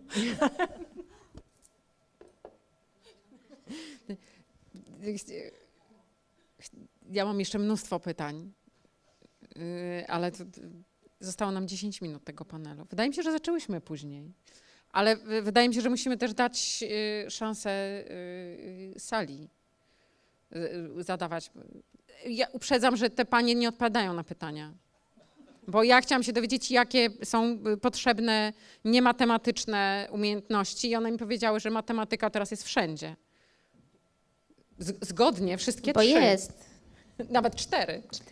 Ale tutaj jeśli chodzi do uczenia statystyki w przyszłym roku. O potrzebne umiejętności, czy może nawet cechy bym powiedziała i to, czego powinniśmy uczyć na uczelniach, to teraz tak naszła mnie impresja, że może odwaga jest odpowiedzią. To znaczy ja jak sobie pomyślę początki moje z tą sztuczną inteligencją tak zwaną, to było gdzieś w trakcie pisania doktoratu. To śmiesznie zabrzmi, bo to niepotrzebna jest nie wiadomo jaka odwaga, ale jakiś taki impuls, inicjatywa, żeby zobaczyć, co on zrobi i co odpowie i w ten sposób się nauczyć, jak może być narzędziem. Więc może odwaga do myślenia poza schematem. O taką odpowiedź mi chodziło. To teraz możemy dać szansę publiczności. Proszę bardzo. Tak, jeśli można. To przypomnę, że nazywam się Beata Jamka, jestem doktorem habilitowanym nauk ekonomicznych i wyszłabym od odpowiedzi od rynku pracy. Uczelnie od pewnego czasu starają się gonić rynek pracy. No i to tutaj też wybrzmiało, czy my zdążymy, no bo my mamy cykl albo 3-letni, albo 5-letni, świat pędzi do przodu. Tymczasem od lat już opracowywane są przez różne instytucje naukowe, badawcze, czy przedsiębiorców, tak zwane kompetencje przyszłości, o których zresztą w Delabie było. Tam jest wyraźnie napisane, czego oczekują pracodawcy, jakich kompetencji. Chociażby drukuje je tam regularnie w swoich raportach World Economic Forum. Zawsze mamy czołową kompetencję, no to mamy to myślenie krytyczne, nie refleksyjne, krytyczne. A oprócz tego oczywiście całe mnóstwo innych, w tym z najnowszych bardzo wysoko wyszła samoorganizacja, czyli umiejętność naprawdę pracy nad tym, jak ja pracuję, no co się wiąże z pracą zdalną, gdzie nikt mnie nie pilnuje na co dzień, prawda, więc to jest kluczowe. A oprócz tego oczywiście to tam zmieniają się te z roku na rok miejsca w rankingu, ale to nie ma znaczenia, bo czołówka jest w sumie prawie cały czas taka sama. Kompetencje i tu różnie są nazywane, intrapersonalne, prawda, zewnętrzne, wewnętrzne, społeczne, no różnie. Innymi słowy, to kiedyś funkcjonowało wiele lat temu jako tak zwane kompetencje transferowalne. I teraz ja przypomnę, że jak nie wiem, w 2010, można mnie poprawić, bo nie pamiętam dokładnie roku, likwidowany był Wydział Filozofii na Uniwersytecie Białostockim. No, mówię, ja to z pamięci cytuję, więc drobiazgi w błędach mogą być. Rozwinęła się wielka dyskusja, dlaczego my likwidujemy Wydział Filozofii, że filozofowie są potrzebni, a że tak powiem w ogólnym odczuciu generalnie zajmują się niczym, no takim myśleniem nikomu niepotrzebnym. I uwaga, rektor, ówczesny rektor Uniwersytetu w Poznaniu zlecił analizę, zlecił Urzędowi Pracy w Poznaniu, żeby mu dał spis, bo wtedy było dość duże bezrobocie w tym czasie, więc żeby mu pokazał, absolwenci jakich wydziałów najdłużej zalegają, że tak powiem, w Urzędzie Pracy, a którzy są rozchwytywani. Jak dostał wyniki, schował je do szuflady, bo musiał biedny przemyśleć. Bo co się okazało? Rozchwytywani byli filozofowie. Ja rozumiem, że ich się produkuje, że tak powiem, niedużo w stosunku do inżynierów, ale ogólny przekaz na rynku był taki, że chcemy gotowca w postaci inżyniera, on tu nam wejdzie natychmiast do firmy i on nam wszystko zrobi. Guzik, prawda. Ja wiem, jak to jest z efektami pracy. Okazało się, że filozofowie się świetnie nadają, bo mają właśnie to, czego wtedy nie nazwano nowoczesnym językiem, czyli te kompetencje przyszłości. Myśmy to nazwały umiejętnością myślenia. I cały zestaw i nałożenie im tej nakładki merytorycznej było szybkie i sprawne, bo umieli się uczyć. W związku z czym bardzo szybko łapali, o co chodzi i naprawdę nie miało znaczenia, w jaką dziedzinę wchodzili. No oczywiście jakby tam weszli, nie wiem, w budowę silników rakietowych, no to może, prawda? Ale no, mówimy ogólnie. I teraz tak, mnie uderzyło to zestawienie, które na zeszłym panelu dała pani profesor Giza Poleszczuk. Z jednej strony mam dużo więcej osób z wyższym wykształceniem, to z jednej, a z drugiej strony mamy coraz większą liczbę osób, które wierzą w różne teorie spiskowe, jakieś tam płaskoziemców, antyszczepionkowców i tak dalej. To jest prawdziwy papierek lakmusowy naszego szkolnictwa też wyższego, bo gdzieś jest błąd. Zauważmy, bijemy rekordy, no to w różnych latach różnie się rozkłada, w PISie dla dzieci, ale jest przecież PISA dla dorosłych. Jesteśmy na ostatniej pozycji, brawo, jeszcze dostaliśmy gwiazdkę pod tytułem, że dane mogły być zniekształcone. Co się dzieje takiego, skoro kształcimy tyle osób na uczelniach, a nie potrafimy myśleć? Więc może kierując się tytułem debaty, jakiej strategii potrzebują uczelnie w dobie AI, to może powinniśmy zmienić sposób podejścia. Nie być reaktywnymi do rynku, nie adaptować się do niego, tylko starać się naprawdę przemyśleć te kompetencje przyszłości i uczyć ich, przy czym ja oczywiście nie mówię o efektach kształcenia, wszyscy wiemy, jak one funkcjonują, więc nie to mam na myśli. Dziękuję. Co do zasady, co do istoty pani wypowiedzi się zgadzam, natomiast nie zgadzam się z jednym. Ja uważam, że to, o czym pani mówi, jest najwyższą formą adaptacji do rynku. To znaczy, to będzie takie no, dużo do przodu myślenie i zaadaptowanie się do tej przyszłości, która przed nami, bo my rzeczywiście gonimy te ostatnie 2 lata, czy jakiś taki okres, a powinniśmy gonić dekadę do przodu. I dekadę do przodu będzie właśnie to, o czym pani mówi, potrzebne. Się w pełni zgadzam. Ale ja bym dodała, że to się doskonale zgadza z tym, o czym mówiła pani profesor Giza, czyli to, że młodzi ludzie oczekują umiejętności, żeby odwrócić te big techy i ich wpływ na ich życie. No to tak naprawdę jedynym narzędziem, które im do tego służy, jest krytyczne myślenie. Nic więcej. Jakby były dalej te same. To ja tylko ze swojego podwórka muszę się nieśmiało przyznam, że ja sobie w wolnych chwilach, których nie mam, siedzę i przygotowywuję powolutku zajęcia krytyczne myślenie z wykorzystaniem narzędzi AI. No po prostu w ten sposób, bo to narzędzie jest bardzo dobre, żeby te wszystkie ćwiczenia, które kształtują krytyczne myślenie, zrobić, bo bardzo ciężko namówić studentów, żeby oni zmienili swój punkt widzenia. A AI to robi bardzo szybko. ale punkt widzenia prowadzących wydaje mi się też ciężko zmienić. To znaczy, nie mówię oczywiście o UW, mówię tak ogólnie o teoretycznej uczelni jakiejś. Wyobraźmy sobie, że jest profesor, który ma od 10 lat jakiś wykład i robi go rok w rok, czy tam nawet 20. Myślę, że mogą być takie przypadki gdzieś na jakiejś teoretycznej uczelni, hipotetycznie. Myślę, że jest ich bardzo dużo. I teraz przekonajmy tego profesora, że ma to zmienić, ma coś innego mówić. Że ja na swoich studiach miałam pana profesora z przeźroczami, to nie było na UW, żeby była jasność. I on te same przeźrocza miał już od przeźrocza. Ktoś wie, co to jest dzisiaj? Bo ja się wtedy nauczyłam, bo nawet wtedy nie wiedziałam, 15 lat temu. No właśnie, ja teraz jako student chciałam spytać, co to jest? Folie, tak, narzutniki, oczywiście. Ty młoda jesteś po prostu. Oczywiście, to słuchajcie. No.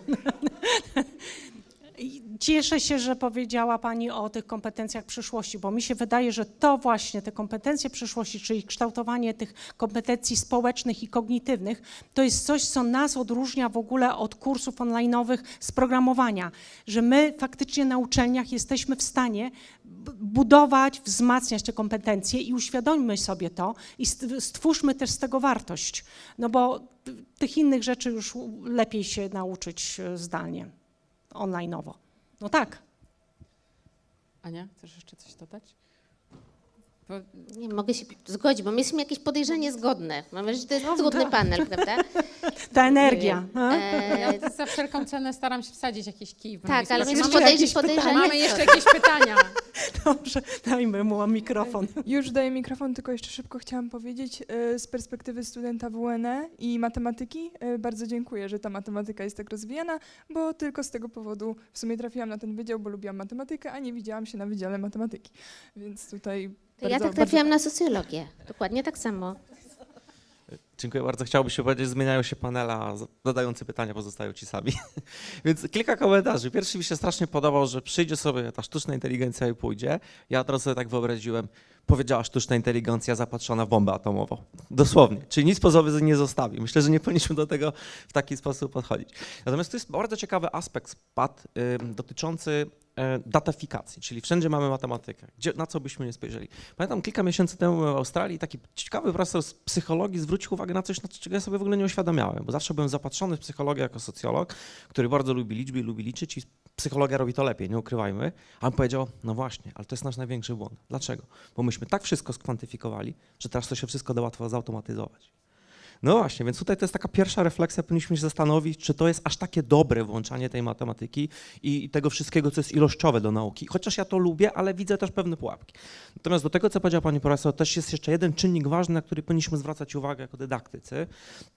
Ja tak jakby olśniło mnie po dwóch pracach. Jedna jest stara, tak naprawdę The Shallows, czyli płytki mózg, który pokazuje, jak bardzo zmieniła się dzisiaj młodzież, jak nasze mózgi są inne i nasz przekaz często nie jest adresowany we właściwy sposób, bo nie mamy świadomości tego, że ludzie młodzi po prostu nie są w stanie czytać długich tekstów, bo nie mają już biologicznych podstaw do tego. A druga książka, która ostatnio mnie troszkę bardziej obudziła, to jest The Loop Jacoba Warda, w którym pokazuje, jak nasze mózgi zostały wrzucone w takie 3 pętle, które sprawiają, że łatwo jest nas w tym zbajasować. I ja tutaj widzę częściową odpowiedź na tą wiarę w fake newsy, na takie łączenie kropek, ale to wynika z tego, że świat cyfrowy stał się tak bardzo obecny w naszym życiu i tak mocno wpływa i naciska właśnie na nieprawidłowe działanie naszych mózgów, korzystając z tej metafory Twerskiego i Kahnemana, że my po prostu jesteśmy bezbronni w zderzeniu z tym ogromnym światem cyfrowym. I myślę, że to też jest jakaś tam częściowa odpowiedź, nie chcę powiedzieć, że ostateczna, ale na to też bym tak jakby chciał zwrócić uwagę. Dziękuję bardzo. Tak, ja myślę, że w tym, o czym Pan mówi, też jest odpowiedź, dlaczego ta samoorganizacja pracy jest tak teraz cenna i poszukiwana, bo właściwie od najmłodszych lat jesteśmy jako istota ludzka, człowiek, zwierzątko, przebodźcowani przez media społecznościowe. No niestety, ale duże firmy wykorzystują to, w jaki sposób funkcjonujemy i w jaki sposób funkcjonują nasze neuroprzekaźniki i w jaki sposób sami chcemy zrobić coś, żeby czuć się dobrze. Niestety dostajemy to na przykład w postaci nagrody dopaminowej, kiedy scrollujemy. To wszystko sprawia, że ciężko jest usiąść, ciężko jest się skupić. Neuroróżnorodność właściwie staje się standardem, to znaczy dzisiaj mówimy jeszcze o tym, że osoby neuroróżnorodne to są te, które mają inne potrzeby. Ja myślę, że za chwilę to osoby, które nie mają takich potrzeb, będą w mniejszości. Musimy budować świat przystosowany do tego, no, co sobie zgotowaliśmy, bo właściwie to ludzkość zrobiła to, że ten świat tak dzisiaj wygląda. I w pełni się z panem zgadzam. Nie do końca się zgadzam, jeśli chodzi o tą datyfikację, to znaczy ja wierzę w liczby i bardzo bym chciała, żeby tak były podejmowane decyzje. Tutaj w poprzednim panelu był głos z sali, że sztuczna inteligencja nie może podejmować decyzji. Okej, ale przecież mamy badania operacyjne, które właściwie są narzędziem usprawniającym podejmowanie decyzji. Jeżeli to narzędzie będzie doskonalsze, to tylko lepsze decyzje będziemy podejmowali. Więc automatyzacja jak dla mnie jest super, bo wtedy my będziemy mogli się jako ludzie skupić na tym, co istotne, ważne i rzeczywiście wymagające białkowego interfejsu. Na relacjach i na myśleniu, bo musimy kończyć, więc ja chciałam podsumować naszą dyskusję i jak będę oddawać mikrofon Marcie, która już tam czeka i wy będziecie rozmawiać o praktycznych zastosowaniach, to nasz wniosek jest taki, że w naszej pracy na uniwersytecie nie musimy nic za bardzo zmieniać instytucjonalnie, ale powinniśmy zacząć uczyć myślenia w każdym aspekcie i w naukach ścisłych, i w naukach humanistycznych. I społecznych, zdecydowanie. Czyli to chyba dobrze, tak?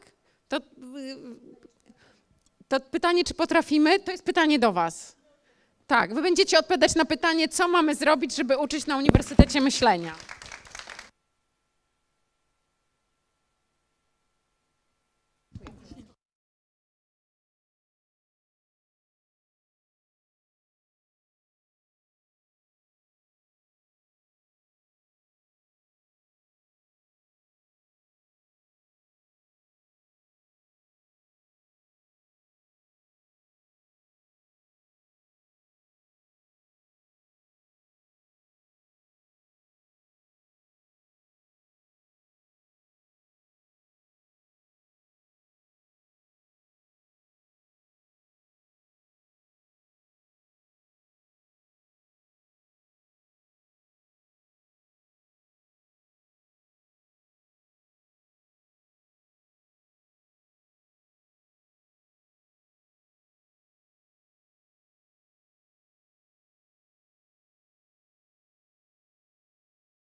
Zatytułowana jest inaczej niż tam,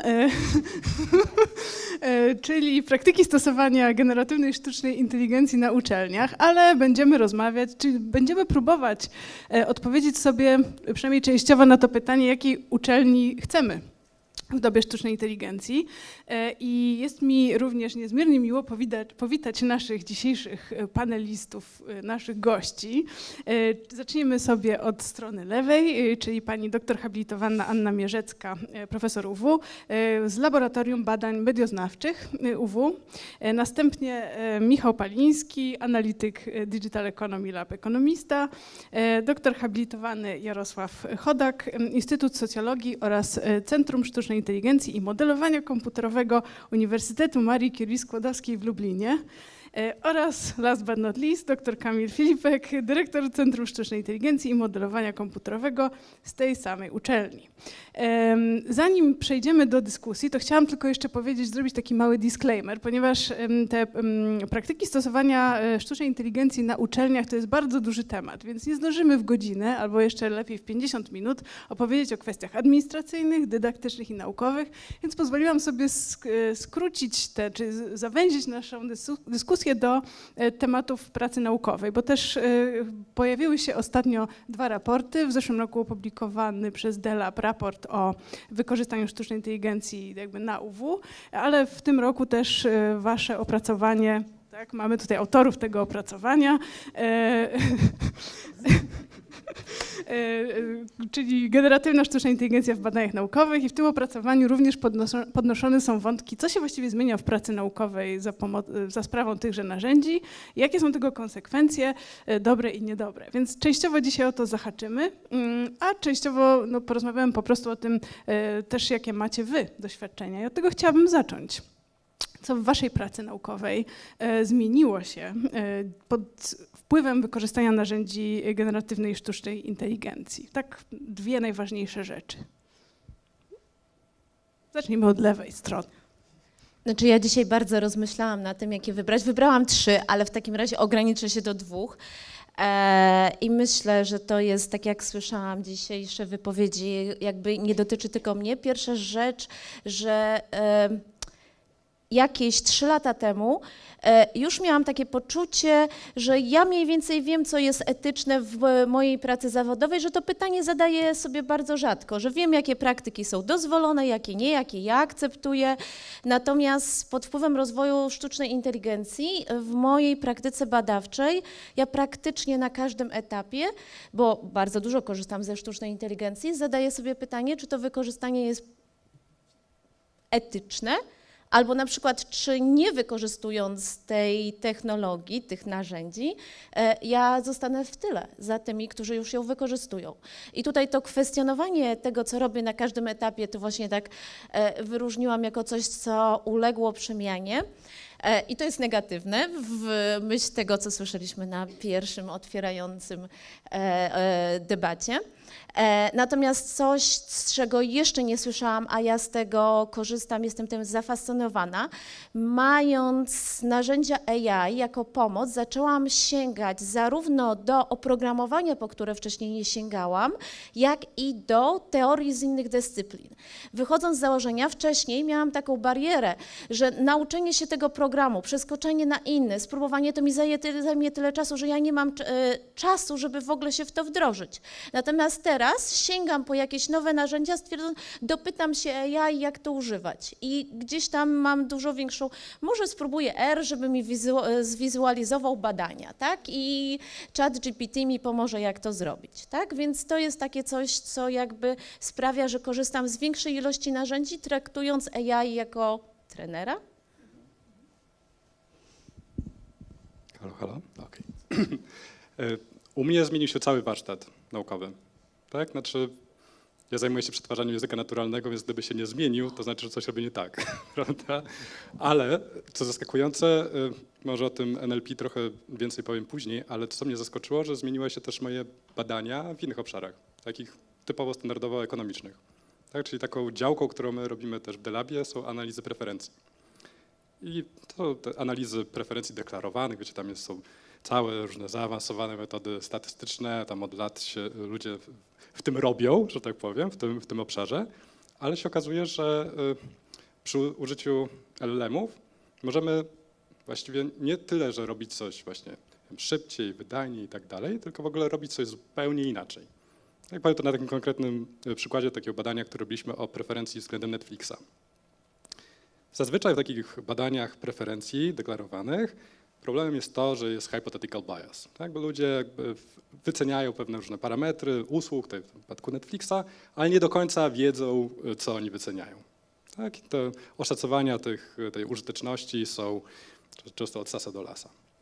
Więc jakby taki research frontier tutaj jest taki, żeby zanurzać ludzi w tym, co oni wyceniają. Czyli na przykład pokazać im takiego Netflixa, tak trochę jak wiecie, Netflix robi takie A/B testing, nie? Że tam pokazuje trochę inny obraz swojej usługi i sprawdza, co się tam lepiej sprawdza. Nie? Tylko że dla nas naukowców to nie było do tej pory specjalnie możliwe. My w tym badaniu żeśmy zrobili taki mock-upową wersję Netflixa, czyli takiego Netflixa, który udaje, że jest Netflixem. Nie ma cały tam katalog i tak dalej, tyle że jak to nasz respondent klikał sobie któryś tam z tych filmików, to pojawiała mu się reklama. Ta reklama była spersonalizowana w oparciu o LLM. W zależności od tego, co tam było w opisie tych filmów, jak on, taka behawioralna, wiecie, filmik, w zależności od tego, co tam kliknął, co wiedzieliśmy o tym respondencie. No i ja jako taki ekonomista, no wcześniej, no jakie miałem coś takiego zrobić? Miałem zatrudnić firmę marketingową, żeby nam to zrobiła z grantu NCN-owego? No nie, tak? Jakby się okazało, że jestem w stanie zrobić coś no mega fajne, ciekawe badanie dla mnie, tak? Mogę sobie generować w czasie rzeczywistym spersonalizowane reklamy, tak? Nie będąc ani tutaj zawodowym programistą, ani nic specjalnie dużo nie wiedząc o marketingu. Coś zupełnie nowego, nie? Przy użyciu LLM-ów. Więc... Dobrze, w moim przypadku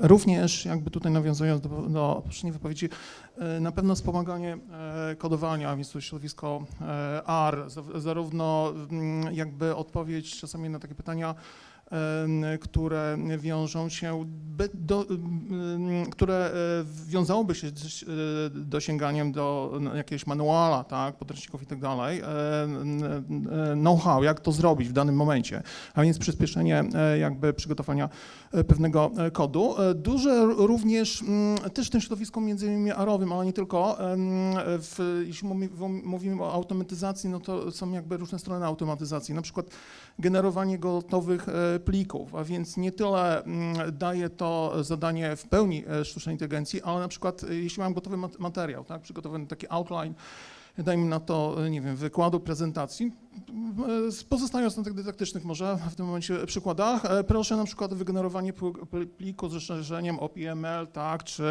właściwie pliku również Markdown, który gdzieś tam mogę, na przykład używając systemu Quarto w R Studio, znowu przetworzyć ten plik do jakiegoś wymaganego, tak, który w danym momencie mi jest potrzebny, czy to będzie docx, czy jakieś rozszerzenie PowerPoint i tego typu zadania. A więc no, jako pewien przykład takiej automatyzacji i przyspieszenia, tak, bo ręcznie, czy jeśli na przykład mając gotowy outline generuję w ten sposób plik PowerPointa, no to mam gotowe slajdy. Tak ja oczywiście już daję mu strukturę, bo sztuczna inteligencja oczywiście na podstawie materiału nieostrukturalizowanego zrobi potencjalnie również prezentację, ale w tej prezentacji jest duży bałagan, a więc no, dużo trzeba potem poprawiać i czasami nie mniej niż przy przygotowaniu ręcznym. Natomiast w przypadku już dania takiego gotowego outline'u, strukturalizowanej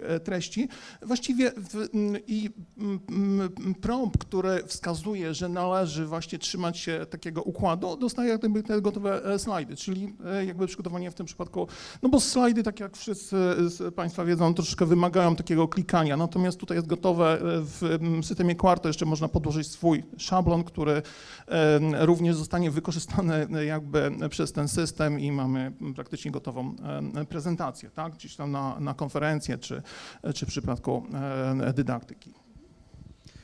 Ja może nie będę już powtarzał tych możliwości związanych z programowaniem, bo rzeczywiście to zupełnie wywróciło do góry nogami proces przygotowywania kodu, ale również tak jakby oglądania kodu, poprawiania go, to też jest bardzo istotne.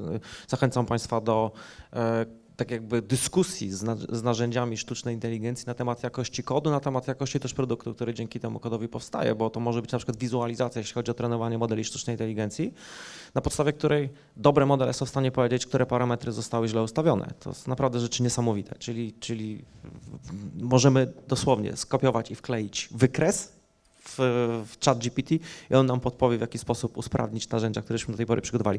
Ale jeśli miałbym coś o kodowaniu powiedzieć, to dla mnie taką satysfakcją jest rozwiązywanie dzięki sztucznej inteligencji zadań bardzo niestandardowych. Pamiętam jakiś czas temu zostałem poproszony o przygotowanie kodu, który będzie analizował zdjęcie z rezonansu magnetycznego 7-teslowego, który mamy na UMCS-ie. Przyznam się szczerze, nie wiedziałem, jak do tego podejść. Zupełnie.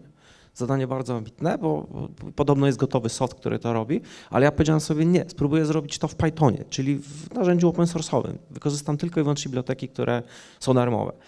I przy takim douczaniu się oczywiście, przy pomocy modeli sztucznej inteligencji przygotowałem ten kod i później jak żeśmy porównywali wyniki, chodzi o zliczanie tak naprawdę istoty białej w mózgu, to one się idealnie zgadzały z wynikami, które przygotowuje software płatny. Więc to jest taka ogromna satysfakcja, że jesteśmy często w stanie zrezygnować z płatnych narzędzi, które są często bardzo drogie, w jakiś sposób sprzedane uczelniom, już nie mówię jakimi drogami i po co, a dzisiaj jesteśmy w stanie od podstaw takie narzędzia sami tworzyć przy pomocy sztucznej inteligencji. To jest taki jeden obszar, a inny, który w mojej pracy się bardzo dobrze sprawdza, to jest przede wszystkim tłumaczenie, bo modele, które dzisiaj tłumaczą z różnych języków, w ogóle z różnych rodzajów formatów danych na inne formaty są wspaniałe i transkrypcja. Transkrypcja jest również czymś dzisiaj bardzo prostym, łatwym i darmowym, o czym musimy pamiętać, bo nie wszyscy chyba jeszcze o tym wiedzą. To takie dwa aspekty. Dziękuję. Mówiliście, wydaje mi się, że jest to chyba najważniejsze w tym wszystkim, że zmieniają się tak naprawdę też nasze możliwości jako badaczy, prawda? Znaczy, że dzięki tym narzędziom i ich też rozmaitości. A jakie waszym zdaniem powinny mieć, powiedzmy, kompetencje osoby, które zajmują się teraz nauką, czy będą się zajmowały nauką? Może ktoś chciałby zacząć teraz? To ten, który skończył, teraz rozpocznie. Na to pytanie już odpowiadam od kilku lat, powiem szczerze. Staram się znaleźć jakiś złoty środek i do końca nie wiem. Wiem jedno, musimy cały czas pamiętać o tym, że materiał, który dostajemy z takich narzędzi właśnie, które są wspomagane metodami sztucznej inteligencji, może być niedoskonały. To jest takie podstawowe, krytyczne podejście. Coś może nie grać. Sprawdź na wiele różnych sposobów, zweryfikuj, co tam może nie działać. Dobrym sposobem jest takie crossowe weryfikowanie, czyli korzystamy z kilku modeli i niech one się recenzują nawzajem, czyli takie agentowe, bym powiedział dzisiaj podejście, bo przecież można to w sposób agentowy wprost zaprojektować i w ten sposób zdobywanie wiedzy, którą ostatecznie wykorzystamy bądź nie wykorzystamy, to zależy tutaj od nas. Znaczy, ja jeszcze raz powiem, to krytyczne myślenie, ono dzisiaj zostało trochę wykluczone w jednej z poprzednich debat, na rzecz refleksyjności, ale wróciło w ostatniej, to prawda? Ono jest najważniejsze. Jak go uczyć? Ale to jest ciekawa historia, jak go uczyć, bo tu padły też takie sugestie promptowanie, że umiejętność promptowania dzisiaj jest umiejętnością przyszłości. Bez dwóch zdań. Prompt engineer, już kilka lat, chyba 2 lata już temu pierwsze ogłoszenie się w Polsce pojawiło, bo zdaje się, że InPost jako jeden z pierwszych szukał prompt inżyniera. Ale skąd się bierze prompt? Prompt się bierze z wiedzy. Proszę Państwa, no, nie można stworzyć dobrego promptu, jeśli nie mamy wiedzy dziedzinowej czy też ogólnej wiedzy. Więc my nie możemy zrezygnować z takiego ogólnego uniwersyteckiego kształcenia w różnych obszarach, bo bez tego kształcenia nie powstaną później dobre prompty. Więc cały czas bym tutaj sugerował też dokształcanie się takie interdyscyplinarne, to jest jeszcze taki trzeci aspekt, na który chciałem zwrócić uwagę, bo spoglądanie na różne problemy właśnie z perspektywy różnych nauk wydaje mi się być też ogromnym przełomem i sztuczna inteligencja nam w tym pomaga. I więcej z jednej strony pomaga, z drugiej strony pomaga nam i też ją rozumieć, takie podejście. Także to z mnie. Dziękuję. Dobrze, ja spróbuję zwrócić uwagę na takie dwie kwestie. Po pierwsze, można w niektórych już obszarach nauki również dostrzec taką jakby troszeczkę inwersję metodologiczną, bo z reguły jesteśmy przyzwyczajeni do tego schematu, że Stawiamy pewne pytania badawcze, hipotezy, potem oczywiście określamy, co chcemy badać i przy pomocy jakich metod i tak dalej, i tak dalej. No gdzieś ten proces oczywiście, ja upraszczam, tak, ale no mniej więcej schemat wygląda dotychczas w ten sposób. Obecnie czasami te hipotezy są stawiane po analizie danych, dużych zbiorów danych, jakby przy wykorzystaniu sztucznej inteligencji, a więc jest to jakby troszeczkę takie odwrócenie tego procesu, czyli te hipotezy post hoc w tym przypadku. I tutaj jest to ciekawy, myślę, że przykład no chociażby z astrofizyki, gdzie dane przeanalizowane przez sztuczną inteligencję, że sztuczna inteligencja potrafiła wykryć egzoplanety, które nie były w wcześniejszych analizach no, badaczy, tak, dostrzegalne, a więc analiza ludzka nie wykazała jakby tych rezultatów w postaci wykrycia jakichś nowych zjawisk, nowych egzoplanet, natomiast sztuczna inteligencja potrafiła te same dane jakby przeanalizować i dostrzec. To jeden z takich przykładów. Drugi przykład, trochę już związany może z przyszłością, ale już obecnie jest to również stosowane, modele multiagentowe, a więc kiedy to rola naukowca zaczyna się zmieniać bardziej w takiego kuratora danych, interpretatora danych. Tutaj no, taki dobry przykład, stosunkowo niedawno były opublikowane wstępne wyniki amerykańskiej firmy Future House San Francisco, która orientuje się na budowanie jakby takich narzędzi, oni to nazywają naukowcem AI, wykorzystują jakby kilka agentów AI i tam oni badali między innymi oczywiście w takim obszarze troszkę mało mi bliskim, ale ciekawy rezultat, no bo były takie badania w całości jakby in silico, czyli przy pomocy komputera symulowane badania i dość obiecujące wyniki, bo tam udało się jakby temu modelowi multiagentowemu, gdzie w tej pętli zamkniętej właściwie od postawienia, że ten model przy pomocy 3 agentów stawiał hipotezy, projektował badania, przeprowadził analizę i wygenerował pewne wyniki i również wykresy, które potem gdzieś nam służyły do przygotowania artykułu.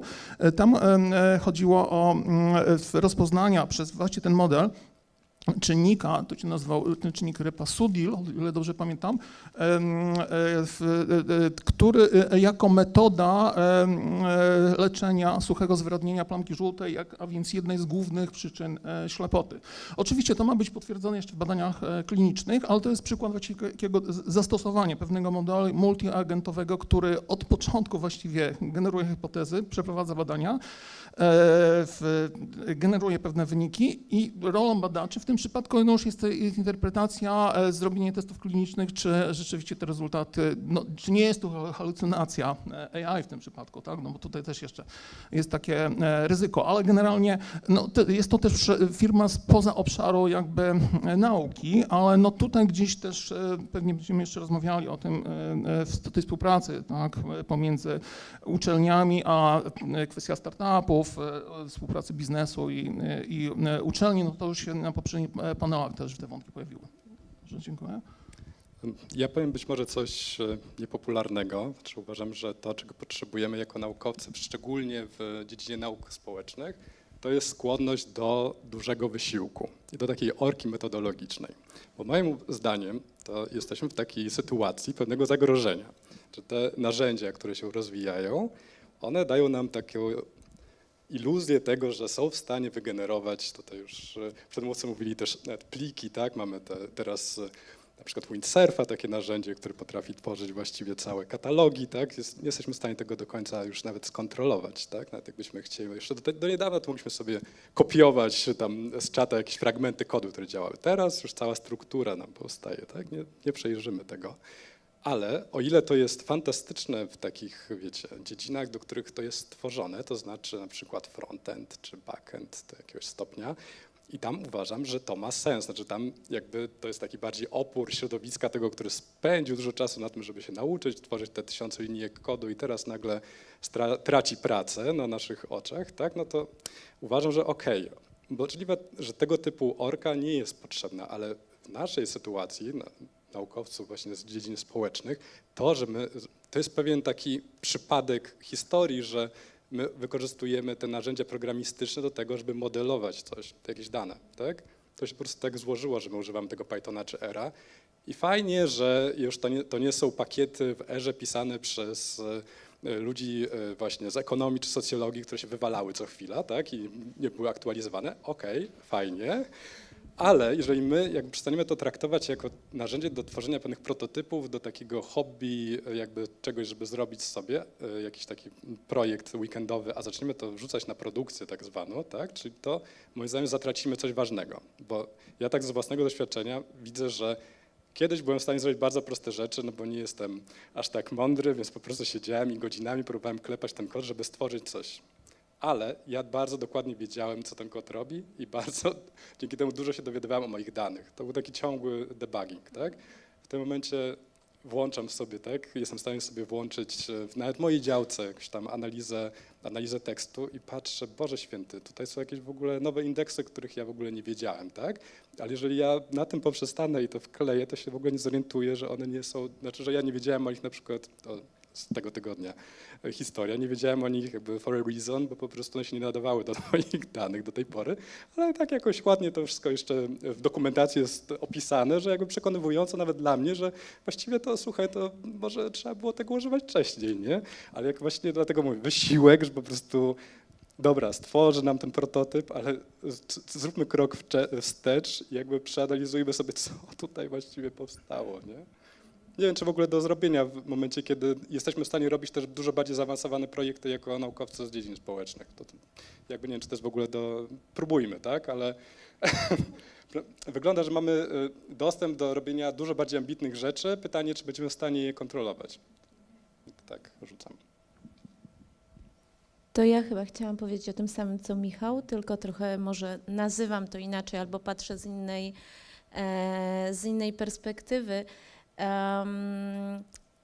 Bo ja myślę, że to, czego nam trzeba, albo z perspektywy tych badań, które robię, to jest samodyscyplina i właśnie wkładanie tego dużego wysiłku. I jakby dlaczego mam na to dwie odpowiedzi. Pierwsza padła znowu na pierwszym panelu, dlatego że bardzo małym wysiłkiem możemy wygenerować treści, które są przyzwoite. Prawda? I szczególnie jak działamy wszyscy w takim samym środowisku, gdzie jest ta presja ewaluacji, że więcej to znaczy lepiej, to pojawia się takie marzenie, dobrze, to może nie akurat moimi rękami, moją krwią, potem i łzami, tylko tak sobie wyprodukuję lekko, bo i tak wiem, że to jest średnio ważne. No i łatwo pójść tą ścieżką. Nie wydaje mi się, że jest to właściwe, chociaż bardzo kuszące. A druga rzecz, dla którego ta samodyscyplina jest właśnie potrzebna, to to, o czym ty mówiłeś, dlatego że czasami wygenerujemy coś, co bardzo pięknie wygląda i już to takie powierzchowne spojrzenie wydaje nam się, że wystarczy, bo przecież wczoraj czat, z którym pracowałam, wygenerował coś, sprawdziłam i było dobrze, a po tygodniu na taki sam prompt on reaguje w inny sposób.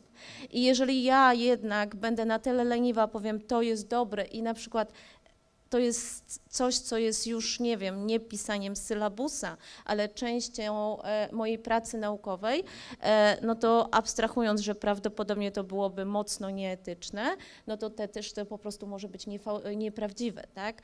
Więc jakby to jest kuszące narzędzie, ale gdzieś tam ten etos badacza, który kiedyś wydawał mi się jakąś częścią może naszego dorobku kulturalnego, ale nie coś, co ja muszę stosować na to co dzień, no to dzisiaj jakby w takiej mojej praktyce badawczej się zaczynam do tego odwoływać w swoim wewnętrznym dialogu, tak? Mnie się też w ogóle wydaje, że ten etos jest bardzo ważny. Ja na przykład nie chciałabym być taką pasterką GenAI tylko. Jakby to jakoś niekoniecznie chyba to jest. No ale faktycznie no jest, tak? Widzimy też ten problem, że jeśli nie wiemy, co jest w środku, prawda, mamy zarządzać właśnie, pasiemy te owce, które się rozbiegają, no tak, to może innych owczarków nam potrzeba. Chciałabym w takim razie, nie o owczarkach, niestety to nie jest debata o owczarkach, ale już chciałabym wrócić do tych raportów i do tego waszego opracowania i do naszego delabowego raportu, bo obydwa te opracowania, i to też jakby pojawia się, nie da się tego uniknąć, mówią o tych wyzwaniach, prawda, przed którymi my stajemy jako badacze, jako dydaktycy w naszej pracy naukowej, ale ja bym nie chciała może zapytać o to w takim kontekście uniwersalnym, żebyśmy się zastanawiali, prawda, nad globalnie tym problemem, tylko my tutaj w Polsce teraz, w 2025 roku, jakie są dla nas, waszym zdaniem, największe wyzwania związane z właśnie wykorzystaniem tych narzędzi w pracy naukowej?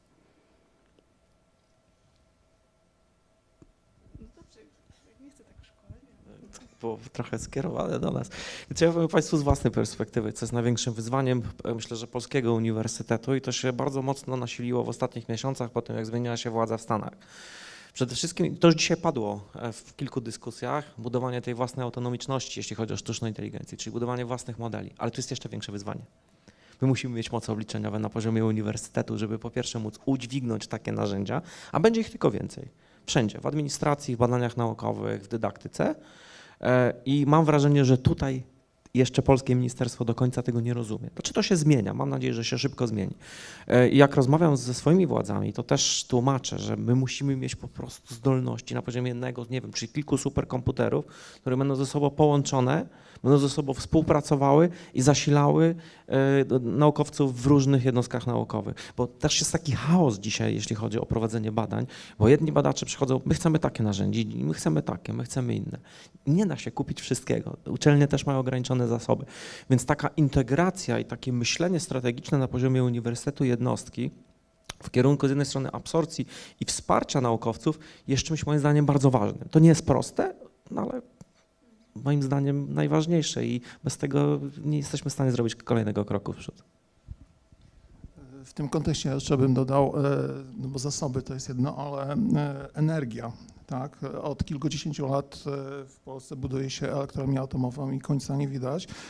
Ostatnio nowe rozporządzenie w Stanach Zjednoczonych na przykład w tym kierunku otwiera drogę do budowania wręcz reaktorów jądrowych pod kątem sztucznej inteligencji, a więc dla dużych jakby wykorzystania dużych mocy obliczeniowych, a więc jest to na pewno kolejny taki poważny problem. Dostęp do zasobów chmurowych, tak, bo to jakby też wszystko to z tym będzie się oczywiście łączyć, czy będziemy jakby płacili zewnętrznym podmiotom za ten dostęp, czy będziemy również mając odpowiednie możliwości serwerowe gdzieś mogli pewne dane trzymać na własnych serwerach. Tutaj jeszcze chciałbym dodać no w tym kontekście edukacja, bo dużo zostało powiedziane właściwie na poprzednich panelach o takiej edukacji uniwersyteckiej, ale należy pamiętać również o edukacji na wszystkich poziomach i tutaj gdzieś również jak na razie w polskim kontekście nie widać takich jakichś planów, strategii, a można zwrócić uwagę, że no takie państwa oczywiście wiodące w obszarze sztucznej inteligencji, jak Stany Zjednoczone czy Chiny wdrażają programy nauczania na podstawie szkoły pierwszego stopnia, drugiego stopnia, czy takie kraje wydawały się dla nas troszeczkę egzotyczne z tego punktu widzenia, jak Zjednoczone Emiraty Arabskie, które ostatnio ogłosiły, że no nie tylko ChatGPT Plus jest dostępny dla wszystkich, czyli AI prawem, a nie towarem, można tutaj powiedzieć, ale również wdrażają nauczanie również na poziomie przedszkolnym, a więc zaczynając od przedszkola poprzez wszystkie poziomy i oczywiście aż do uczelni. Oczywiście tutaj też jest ten problem tej dynamiki zmian, tak? A więc to nie może być, tak jak podany był ten przykład, profesor, który 10, 20, 30 lat bazuje na tych samych wykładach. Podobnie w edukacji, no to nie może być podręcznik, który będzie znowu przez nauczyciela wykorzystywany przez 50 lat, ale właściwie jakiś e-book, który będzie na bieżąco update'owany, tak? Przez, nie wiem, ministerstwo na przykład, jako ta pomoc dydaktyczna. Dobrze, dziękuję. To jest bardzo trudne pytanie. Znaczy, wydaje mi się, że ściganie się na infrastrukturę w tym momencie, no, z punktu widzenia Europy, no, to jest w ogóle już przegrana sprawa, no chyba że Skandynawia, tak? Tam już Amerykanie no, nie mają jakieś takie pomysły, że tam, gdzie ta spalany gaz idzie o gwizdek, tak? To żeby szedł tutaj Ale to już nie będę tam się pastwił nad tymi startupami, tak? To już miało być przy blockchainie. Anyway, no wydaje mi się, że powinniśmy się sieciować w Europie jako uniwersytety i uważam, że to jest jakaś, powiedzieć to delikatnie, jakaś bardzo duża chybiona sprawa, że Uniwersytet Karola, z którym my jesteśmy tutaj jako w koalicji, jako UW, jest liderem konsorcjum, które trenuje teraz na europejskich językach LLM-y, a my nie. Tak? Tutaj myślę, że powinniśmy sobie tutaj się my jako UW jakoś tak zastanowić się, co poszło nie tak. Biorąc pod uwagę to, że to absolwenci, nie wiem, Politechniki Warszawskiej uzyskują świetne rezultaty w olimpiadach międzynarodowych informatycznych, a nie Czesi. No dobrze, ale tak, żeby się już nie pastwić sami nad sobą, powiem coś z innej beczki. Czy wydaje mi się, że z tą infrastrukturą to jest duży zakład, tak? Taki duży bet, tak? Nie wiem, SoftBank w to wszedł w Stanach, tak? Tutaj tu możemy rzucać te wszystkie miliardy i tak dalej, się nad tym zastanawiać nad tym, na ile oni to, jak te obietnice, jakby na ile, o jakiej pewności jakby świadczą, tak? Że jeśli chodzi o przyszłość tych technologii, ale teraz pomyślę jakoś tak bardziej optymistycznie. Może jeżeli nie infrastruktura, to idźmy w takim razie w sprytne wykorzystanie tych metod, tak? Co znaczy sprytne? Możemy iść na przykład w optymalizację. Tak, ja mam bardzo duże nadzieje, jeśli chodzi na przykład o kwantyzację tych modeli, to znaczy, żeby upraszczanie parametrów do takich zastosowań, może nie, żeby znajdować egzoplanety, ale w takich zastosowaniach w naukach społecznych. Chodzi o to, żeby wykorzystywać te modele i by skalować w dół, tak? Czyli żeby one przy zachowaniu pewnej precyzji, ale żeby tutaj mniej bitów było przy tych parametrach, tak? Żeby to się dawało, jak prowadziliśmy to 1,5 roku temu w Delabie robić, tak, to żeśmy wzięli nasze najsilniejsze komputery w Delabie, tak, i po 3 godzinach optymalizacji tego GPU i tam siedzenie na GitHubie przez 3 godziny, tam ilość tych naszych programistów nad tym się działo, tak, no to po prostu zapytaliśmy model how do you do i on coś odpowiedział po godzinie, nie? I po prostu byśmy jak dzieci w sklepie z zabawkami, tak. No, teraz mamy Olamę, tak, który jak weźmiemy sobie taki skwantyzowany model, tak, mogę sobie z nim gadać, tam, tak, i do takich zastosowaniach typu jakiejś klasyfikacja tekstów, standaryzacja w oparciu o jakieś taksonomię, to chętnie poopowiadamy, to jest coś, co my teraz robimy w Delabie, to to jesteśmy w stanie robić na naszych Macach, tak? To jest sprzęt, który NCN jest w stanie nam sfinansować i to robi, tak? I z nich korzystamy, więc może optymalizacja i może właśnie sprytne podejście, tak? Do tego, jak wykorzystywać te modele. To ja chciałam zwrócić na zupełnie inną perspektywę, jak myślałam o tym, bo inne problemy wydają mi się takie bardzo uniwersalne, że w różnych krajach dość mamy może specyficzną sytuację, ale podobne problemy.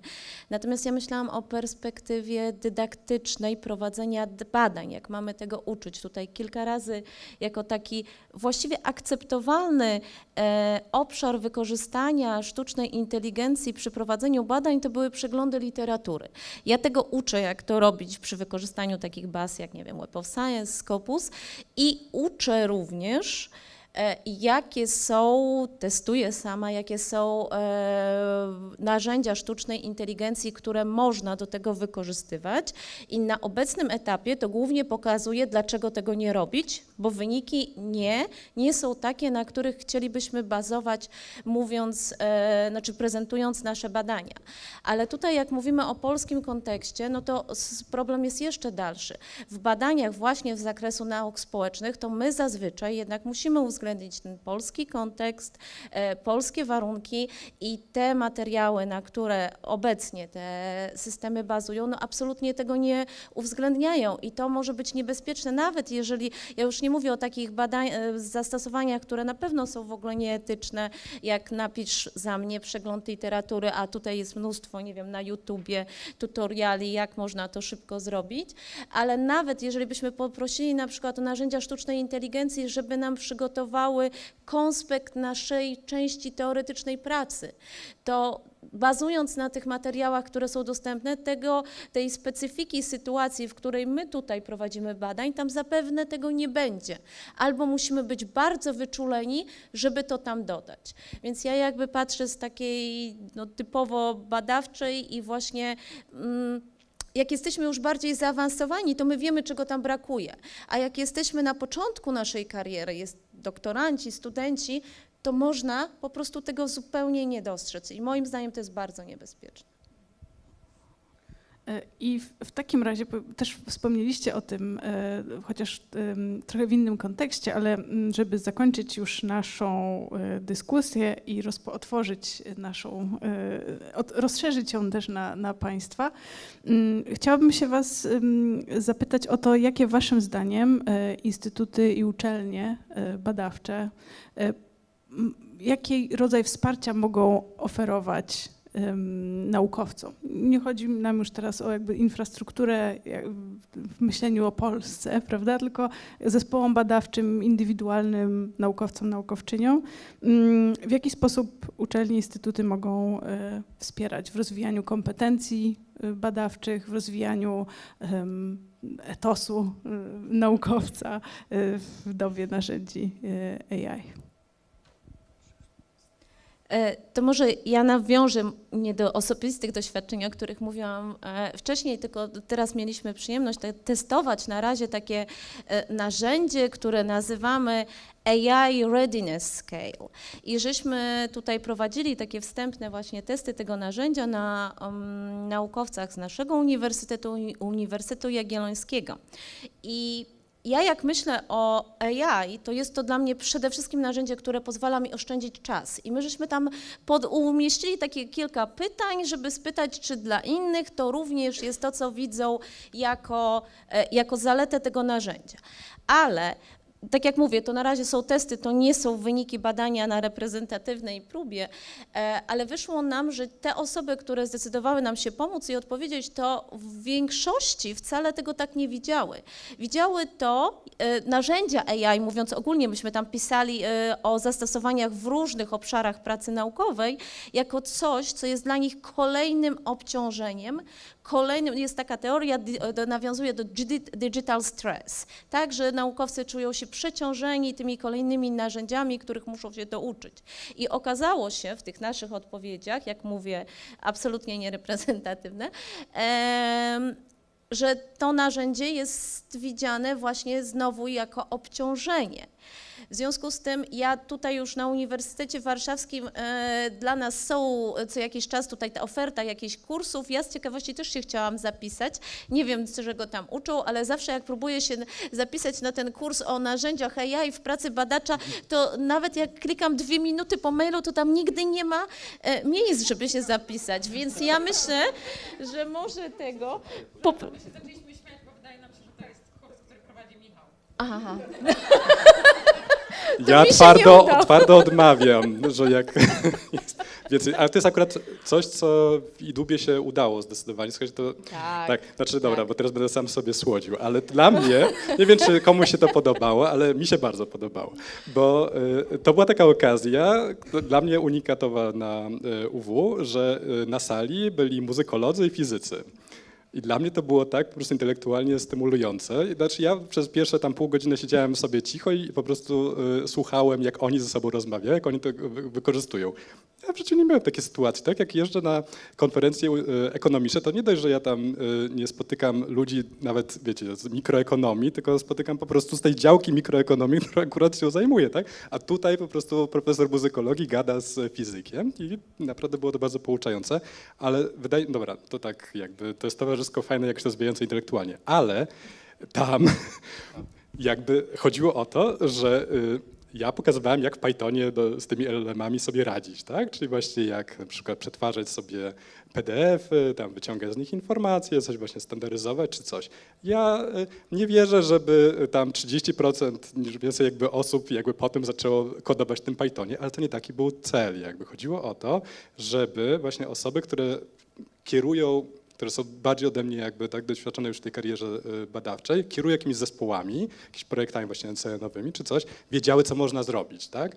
Bo tak zawsze i tak mają w tych budżetach jakąś kasę na techniczne osoby, tak? Które im to wszystko zakodują. Ale skąd one mają wiedzieć, co właściwie mogą osiągnąć, jak tego nie zobaczą, tak? W działaniu.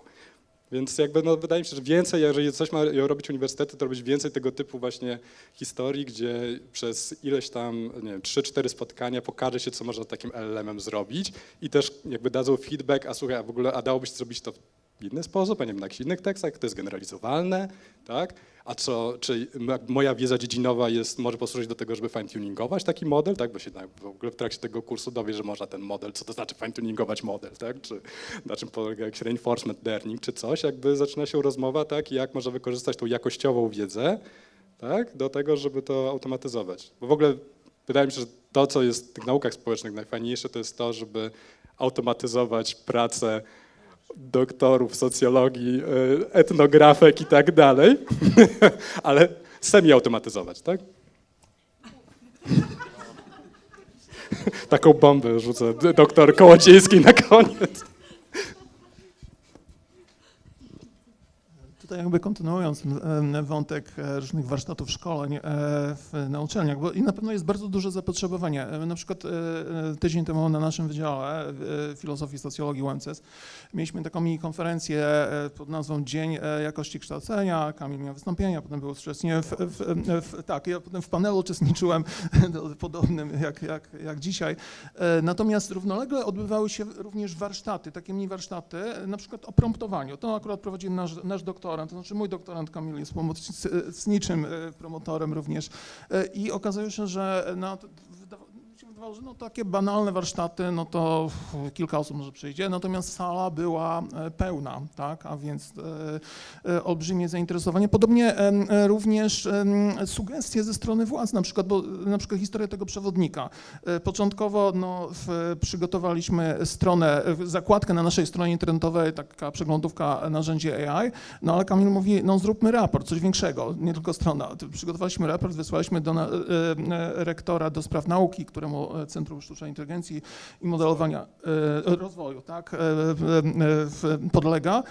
No, rektor stwierdził, no to okej, raport jest w porządku, ale zróbcie coś więcej, wydajcie to w postaci e-booka przez nasze wydawnictwo, w wersji również papierowej, bo jest takie zapotrzebowanie, ja wam dam na to pieniądze, że tak powiem, a więc wydawnictwu dam pieniądze, żeby to wydało, a więc to jest przykład też pewnych sugestii ze strony władz uniwersyteckich, zainteresowania i z drugiej strony zainteresowania dużego ze strony pracowników, doktorantów udziału w szkoleniach. Czyli oczywiście to troszkę wynika też z takiego hype'u wokół AI, bo dużo się mówi, ale też dostrzegania przez naukowców, przez doktorantów tego problemu, niedostatku wiedzy, jak to wykorzystać, a więc, że nie tylko ChatGPT. Poza tym należy pamiętać, jeszcze może dodam taki wątek, że popularne chatboty, one owszem, gdzieś tam nam automatyzują, pomagają, generują jakąś tam wiedzę. Tutaj taki ciekawy wątek też dziedzinowy, tak, niedostatek tych polskich danych treningowych. Ja na przykład wykładam historię myśli socjologicznej i tak sprawdzałem, co poszczególne chatboty, czy typu Gemini, czy chat GPT i tak dalej, wiedzą na temat historii myśli socjologicznej od poszczególnych klasyków socjologii, świetnie, dużo można szczegółowych informacji na temat Maxa Webera, Herberta Spencera i tak dalej, ale kiedy zapytałem o polskich klasyków typu Florian Znaniecki, Leon Petrarzycki, no to tutaj dostawałem jakieś takie informacje zdawkowe, bardzo minimalne, no na pewno mniej niż w podręczniku Szackiego, historia myśli socjologicznej, a więc raczej nie polecałbym studentom w tym przypadku wspomaganie przygotowania potem do egzaminu w tym przypadku, tak? Czyli możecie tutaj wspomagać się takimi narzędziami, ale niekoniecznie z obszaru polskiej historii socjologii, a więc to też jest zresztą szerszy problem, że obecne popularne chatboty to też jest troszeczkę, jak w panelu tydzień temu ktoś użył takiego określenia, taka troszeczkę Wikipedia 2.0, a więc w wielu obszarach to jest wiedza bardzo powierzchowna, a więc chodzi oczywiście o te dane, na których one były trenowane, a więc ja na przykład też testowałem takie narzędzia, które gdzieś tam opisywaliśmy przewodników i w tym przewodniku Delabu one są ładnie opisane. typu Stanforda, czy nawet wbudowane w chat GPT, czy w Gemini te opcje Deep Research, czyli wygeneruj mi artykuł, tak, na dany temat pod takim tytułem, w sensie, czy to będzie jakiś taki pierwszy szkic, first draft, na którym można będzie zbudować normalny artykuł, no to co dostawałem z moich obszarów zainteresowań, takich troszeczkę wcześniejszych, bo ja tam zajmowałem się rewolucjami społecznymi, politycznymi ruchami społecznymi, no to była wiedza taka bardzo powierzchowna, internetowa, więc ja znając doskonale jakby literaturę z tego obszaru, no mogłem to ocenić, tak, a więc tutaj też to się łączy z tą kwestią właśnie promptowania, o którym mówił Kamil, że bez wiedzy z danej dziedziny to promptowanie będzie bardzo ubogie. Poza tym ocena wyników bez wiedzy z danej dziedziny będzie również bardzo tutaj niedoskonała. To ja tak postaram się jeszcze odpowiedzieć na to pytanie, jak wspomagać. Ja zwrócę uwagę na coś prozaicznego, ale moim zdaniem bardzo ważnego. Powinniśmy w zasadzie uczyć współpracować w zespołach interdyscyplinarnych. Ja nie widzę większej wartości z jednostki, którą mam okazję już kierować od ponad 2 lat, niż praca interdyscyplinarna. No, przyznam Państwu szczerze, że czekam z utęsknieniem na seminaria, które mamy w poniedziałki rano, gdzie challenge'ujemy się trochę matematycy, socjologowie, ekonomiści wokół tego samego problemu i mimo, że często są to materiały przygotowane przez sztuczną inteligencję, to wymagają wiedzy dziedzinowej przez badaczy, którzy w tym uczestniczą i na końcu jesteśmy w stanie naprawdę wypracować coś, czego sztuczna inteligencja nigdy nie wypracuje. I to są spojrzenia naprawdę czasami bardzo pogłębione. I jeśli miałbym tutaj coś sugerować w tym kontekście współczesności, to przede wszystkim uczyć, współpracować, czyli znowu socjolog relacji, jak tutaj pani profesor Giza się określiła, ale te relacje w nauce po pierwsze są piękne, ale po drugie są efektywne, jeśli mówimy o efektach takiej nauki. I to do tego bym najbardziej zachęcał i tego bym oczekiwał od Akademii w przyszłości. Dziękuję w takim razie bardzo za Wasze odpowiedzi. Ponieważ zaczęliśmy później, 10 minut, to też do 18:10 pozwolę sobie Państwa tutaj przetrzymać, mówiąc brzydko, zachęcić do pozostania do 18:10. Otwieram też dyskusję. Bardzo bym prosiła o pytania w formie zwięzłej.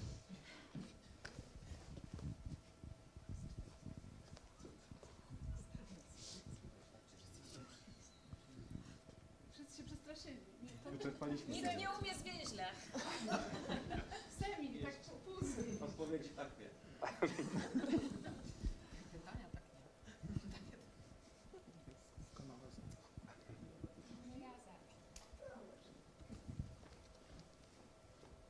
Ale nie mam zwięzłego pytania. Ale skoro nie mam też konkurencji, to pozwolę sobie wziąć troszkę więcej czasu, może w minutkę.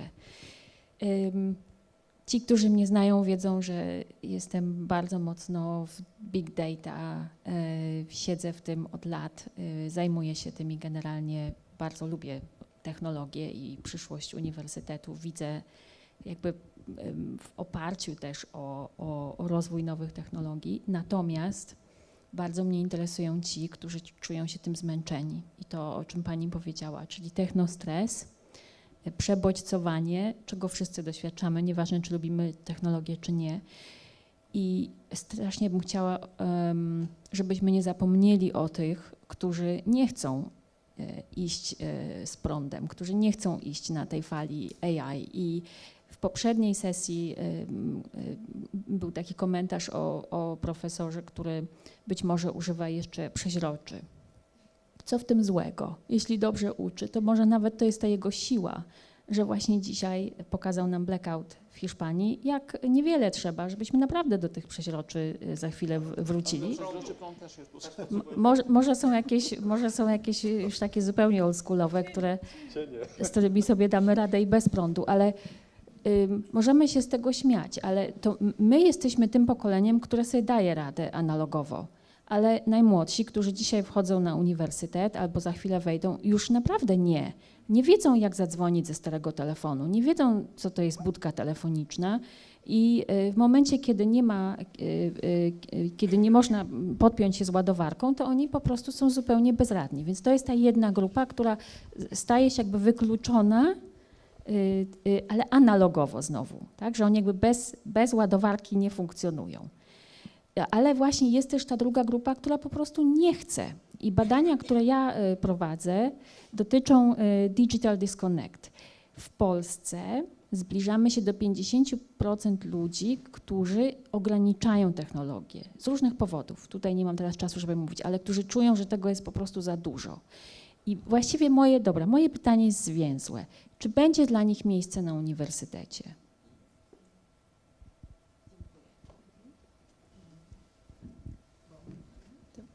To znaczy na uniwersytecie chyba najbardziej cenimy naszą akademię dlatego, że jest tak różnorodna, tak? I to jest jej plus i minus, bo bardzo trudno nam wypracowywać nawet w obrębie jednej uczelni rozwiązania, które aplikują się do różnych dyscyplin, prawda? Tutaj dyskutujemy, czy w ramach doktoratu możemy wypracować jakieś polityki, co jest dozwolone, co nie. I odpowiedź jest nie możemy, bo każdy doktorat jest inny, a w obrębie różnych dyscyplin jest inaczej. Więc jakby ta różnorodność, która jest wadą i zaletą akademii, też myślę, że zostawia bardzo dużo przestrzeni. I znowu odpowiedź jest jak zwykle, to zależy, bo zapewne w niektórych dziedzinach nie. I to niestety tak wygląda postęp. Dorożki są fantastyczne, no ale na S8 ich nie zobaczymy, prawda?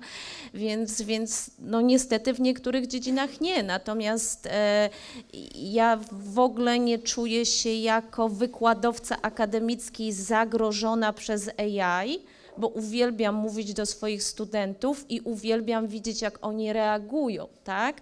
I ja pamiętam swoich wykładowców, jednego, który uczył romantyzmu i ja wstawałam w czwartek na 8 rano, żeby słuchać jego wykładów, tak?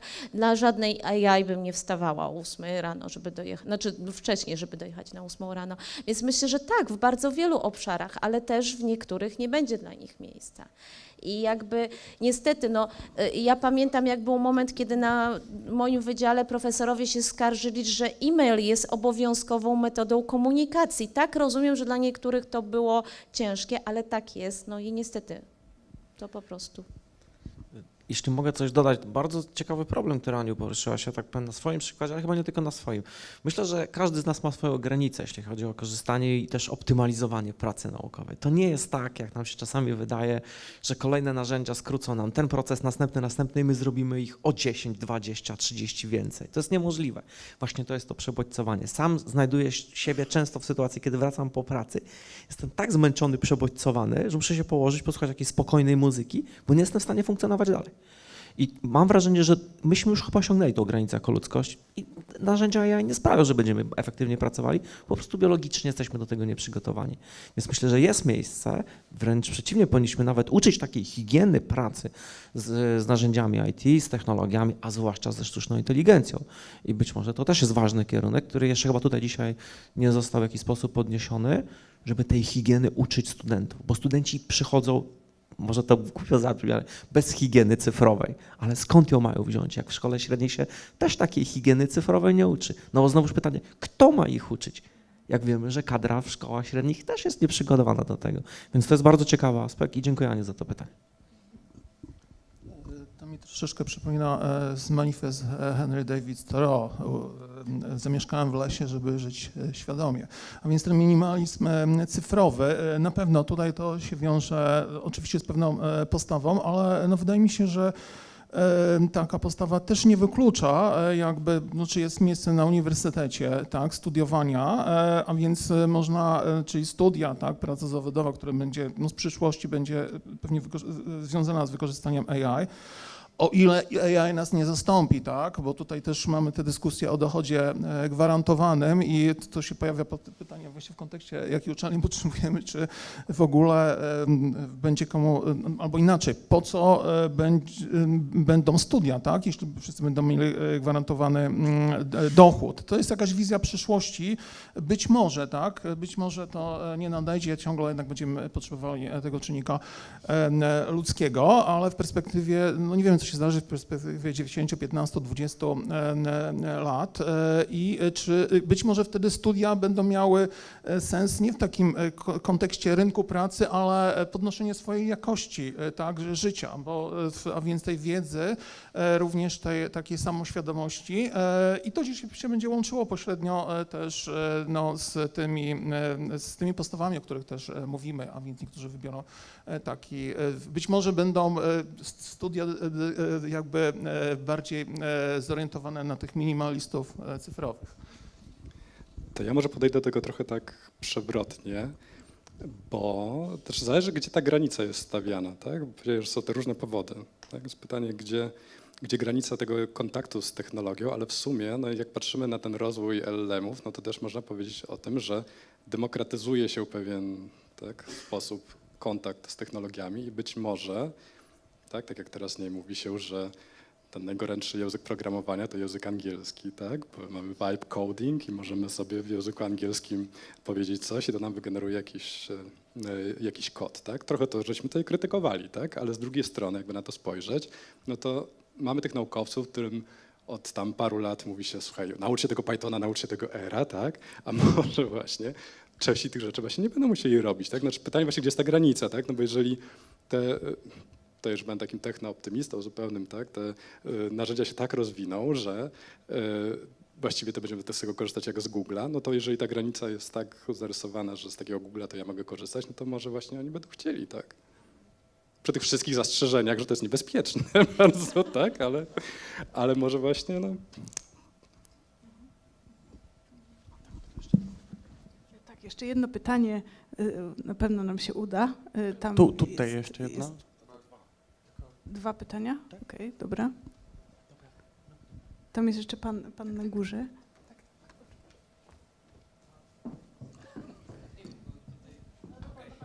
Dobra, super, dziękuję bardzo. Ja się nazywam Jakub Morzaryn, jestem z Politechniki Warszawskiej i w sumie mam może taką uwagę, ale też będę miał pytanie. Pierwsza jest taka, tutaj było takie pytanie, jakie uczeni chcemy w obliczu rozwoju AI i tutaj widzę, że tutaj siedzą sami eksperci, pewnie tacy jak ja też, którzy są nauczycielami akademickimi albo pracownikami naukowymi, natomiast nie ma żadnego studenta i studentki, którzy by się bardzo przydali do tego, żeby się dowiedzieć, jakie studentki, jakich chcą uczelni w obliczu rozwoju AI, bo to wydaje mi się, dla nich tak naprawdę my tutaj jesteśmy i my pracujemy. Może to jest też takie moje pytanie, czy może Państwo wiedzą i rozmawiali ze studentami i studentkami, czego oni się spodziewają, bo to jest tak, wydaje mi się, może być interesujące. A druga rzecz, która tutaj jest, mi się wydaje ważna, to jest to, co jest celem edukacji, tak? I też może bym się chętnie dowiedział, co jest celem, jeżeli mamy nawet AI, tak, to jak gdyby, po co my tak naprawdę uczymy studentów i studentki i ludzi w ogóle, po co ich uczymy, bo mi się wydaje, że po to, żeby sobie poradzili w obecnym świecie w jakiś sposób, z AI czy bez, żeby przeżyli te, nie wiem, między pewnie 60 a 90 lat w miarę w zdrowiu, czasami krócej, czasami dłużej.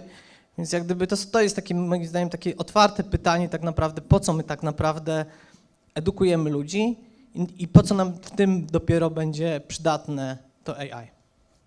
Ja dodam tutaj, dlaczego tak wzięłam sobie ten mikrofon jako organizatorka, że myśmy mieli poprzednie panele, które poświęcaliśmy temu i mieliśmy też wczoraj organizowane wysłuchanie studenckie właśnie po to, żeby się dowiedzieć, że faktycznie jest to jedno z większych wyzwań na uczelni, jeżeli chodzi właśnie o tą dydaktykę.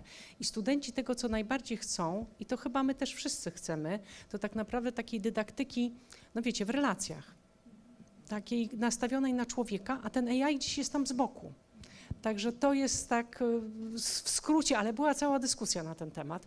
Także i też na poprzednich, wiem, bo równolegle były inne i też na poprzednich mieliśmy dyskusję na temat w ogóle tego, czego chcemy uczyć i to tam też wróciliśmy do kompetencji przyszłości, także tak w sensie kompetencji może nie przyszłości, tylko teraźniejszości, ale które opierają się też bardzo o kompetencje te poznawcze i społeczne. Możecie coś jeszcze dodać z waszego doświadczenia, tylko tak chciałam skonkludować poprzednią dyskusję. Ja tylko dodam jedną rzecz, bo tutaj było duże poruszenie wokół tego, co powiedziała pani profesor Giza. Ja tylko powiem, że myśmy robili podobne badania, przygotowując strategię UMCS-u. Mieliśmy nawet więcej badań, bo 4000 studentów i dokładnie taki sam zawód. Czyli studenci przychodzą na uniwersytet pełni nadziei i bardzo szybko ten hype opada, coś nie gra. Być może właśnie brak tej relacji. Za bardzo jesteśmy tutaj już nastawieni na produkcję absolwentów, a nie na edukowanie, takie klasyczne może bardziej w tym schemacie jeszcze sprzed kilkunastu, sprzed kilkudziesięciu lat, tak w dużym uproszczeniu. Jeszcze chciałbym tutaj dodać ten wątek, właściwie po co uczymy AI? Obecnie w różnych dziedzinach jest teraz pytanie, w jaki sposób AI może wspomóc ten proces edukacji studentów i tutaj potrzebne są jakieś takie dobre praktyki, a więc, bo też pojawia się ta kwestia plagiatów, to też było to poruszane, a więc prac dyplomowych, zaliczeniowych, czy w ogóle ma to obecnie sens, a więc bardziej niż takie podejście, żeby kto kogo przechytrzy. Ja podam taki przykład niedawno też opisywany w mediach na Uniwersytecie Nowojorskim. Profesor matematyki zmodyfikował w taki sposób zadania, żeby one były przetestowo, żeby były nierozwiązywalne przez jakikolwiek chatbot. I zadał je studentom. Co się stało? Pierwszy student zgłosił, że czy może przedłużyć termin, bo ChatGPT nie działa. Potem pojawiły się pretensje, że profesor ingeruje w ich style uczenia się, tak, że oni mogą jakby znaleźć odpowiedzi, rozwiązania tego zadania za pośrednictwem standardowych chatbotów. Oczywiście to jest śmieszne, ale to takie trochę właściwie złośliwość ze strony profesora, a więc kto kogo przechytrzy i kto komu już, jakby nie będę tu używał jakichś bardziej dosadnych słów, a więc raczej to powinno ewoluować w tym kierunku, jak pomóc studentom, tak? A więc jeśli plagiat jest problemem, no być może tutaj jakieś, nie wiem, prace w sali, tak, pisemne będą rozwiązaniem, chociaż tutaj no, też jest ten problem oczywiście smartfonów, słuchawek, okularów, tak, a więc to technologie, czyli znowu ta walka z technologią, a więc, ale być może no, nie jestem odpowiedzi, w jaki sposób rozwiązać ten problem prac dyplomowych w przyszłości. Być może one będą niepotrzebne, a inne umiejętności będą podstawą do zaliczenia poszczególnych kierunków studiów. Znaczy, jeśli mogę, przepraszam, to chciałabym jeszcze, bo Daniel miał pytanie, więc żeby jeszcze jedno pytanie z sali padło i wtedy będziemy mogli tak zakończyć później w rozmowach kuluarowych. Ja bym chciał zapytać o coś związanego z praktykami, a konkretnie praktykami badawczymi i dydaktycznymi. Jak Państwo sądzą, które praktyki w kontekście rozwoju sztucznej inteligencji zmienią się, które odejdą do lamusa, a które zostaną jeszcze bardziej ugruntowane, jeszcze częściej będą występowały?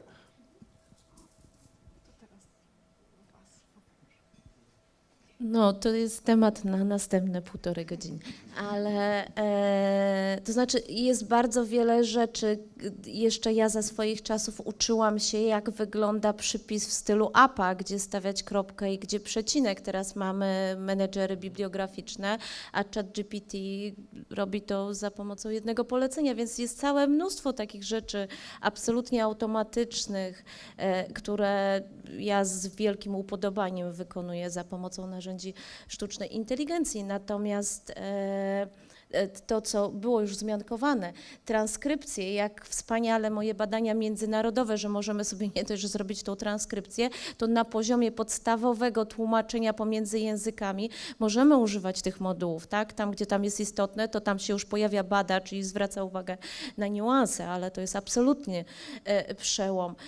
Natomiast no, i teraz mam wątpliwości, bo przed chwilą właśnie słyszałam rewelacyjne wystąpienie, gdzie ktoś tłumaczył, w jaki sposób używa czata GPT czy innych modułów do konceptualizacji, a ja bym powiedziała, że ta kreatywność to zostaje w tym obszarze, więc ja chyba, mimo że zaczęłam odpowiadać, to chyba nie jestem pewna, jaka jest odpowiedź.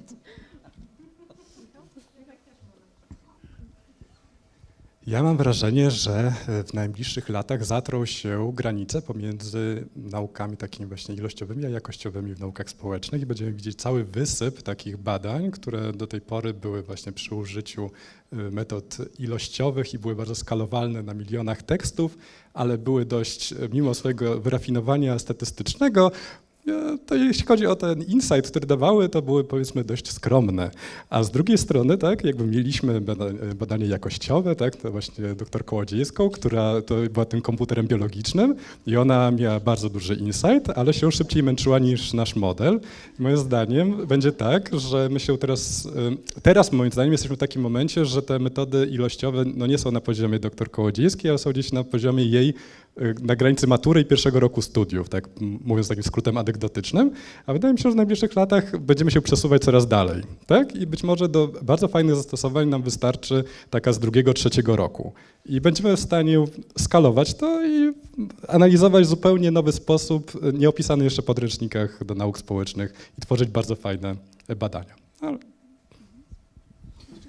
To znaczy ja tak, ostatnie słowo, jakby mielibyśmy spojrzeć na, tak od strony filozofii nauki, jak wygląda proces badawczy, to mówiąc szczerze, ja prawie w każdym z tych obszarów widzę, że moglibyśmy zostać zastąpieni. Od sformułowania problemu badawczego, po sformułowanie hipotez, po przegląd literatury, po dobór metod, po wykonanie tego badania, przepraszam, nie powinienem tego powiedzieć, po wygenerowanie danych syntetycznych i po nawet interpretację wyników, które z takich danych powstają.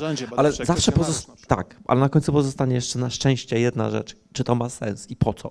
Mam nadzieję, że przynajmniej ta praktyka nie zostanie zautomatyzowana i do tego bym naszą rolę przynajmniej w minimum sprowadził. I tym optymistycznym akcentem musimy zakończyć. Nie dajmy się zastąpić. To jest nasze hasło przewodnie. Bardzo dziękuję Wam za udział w debacie. Bardzo dziękuję publiczności i za wszystkie pytania. I zapraszam teraz na część kuluarową.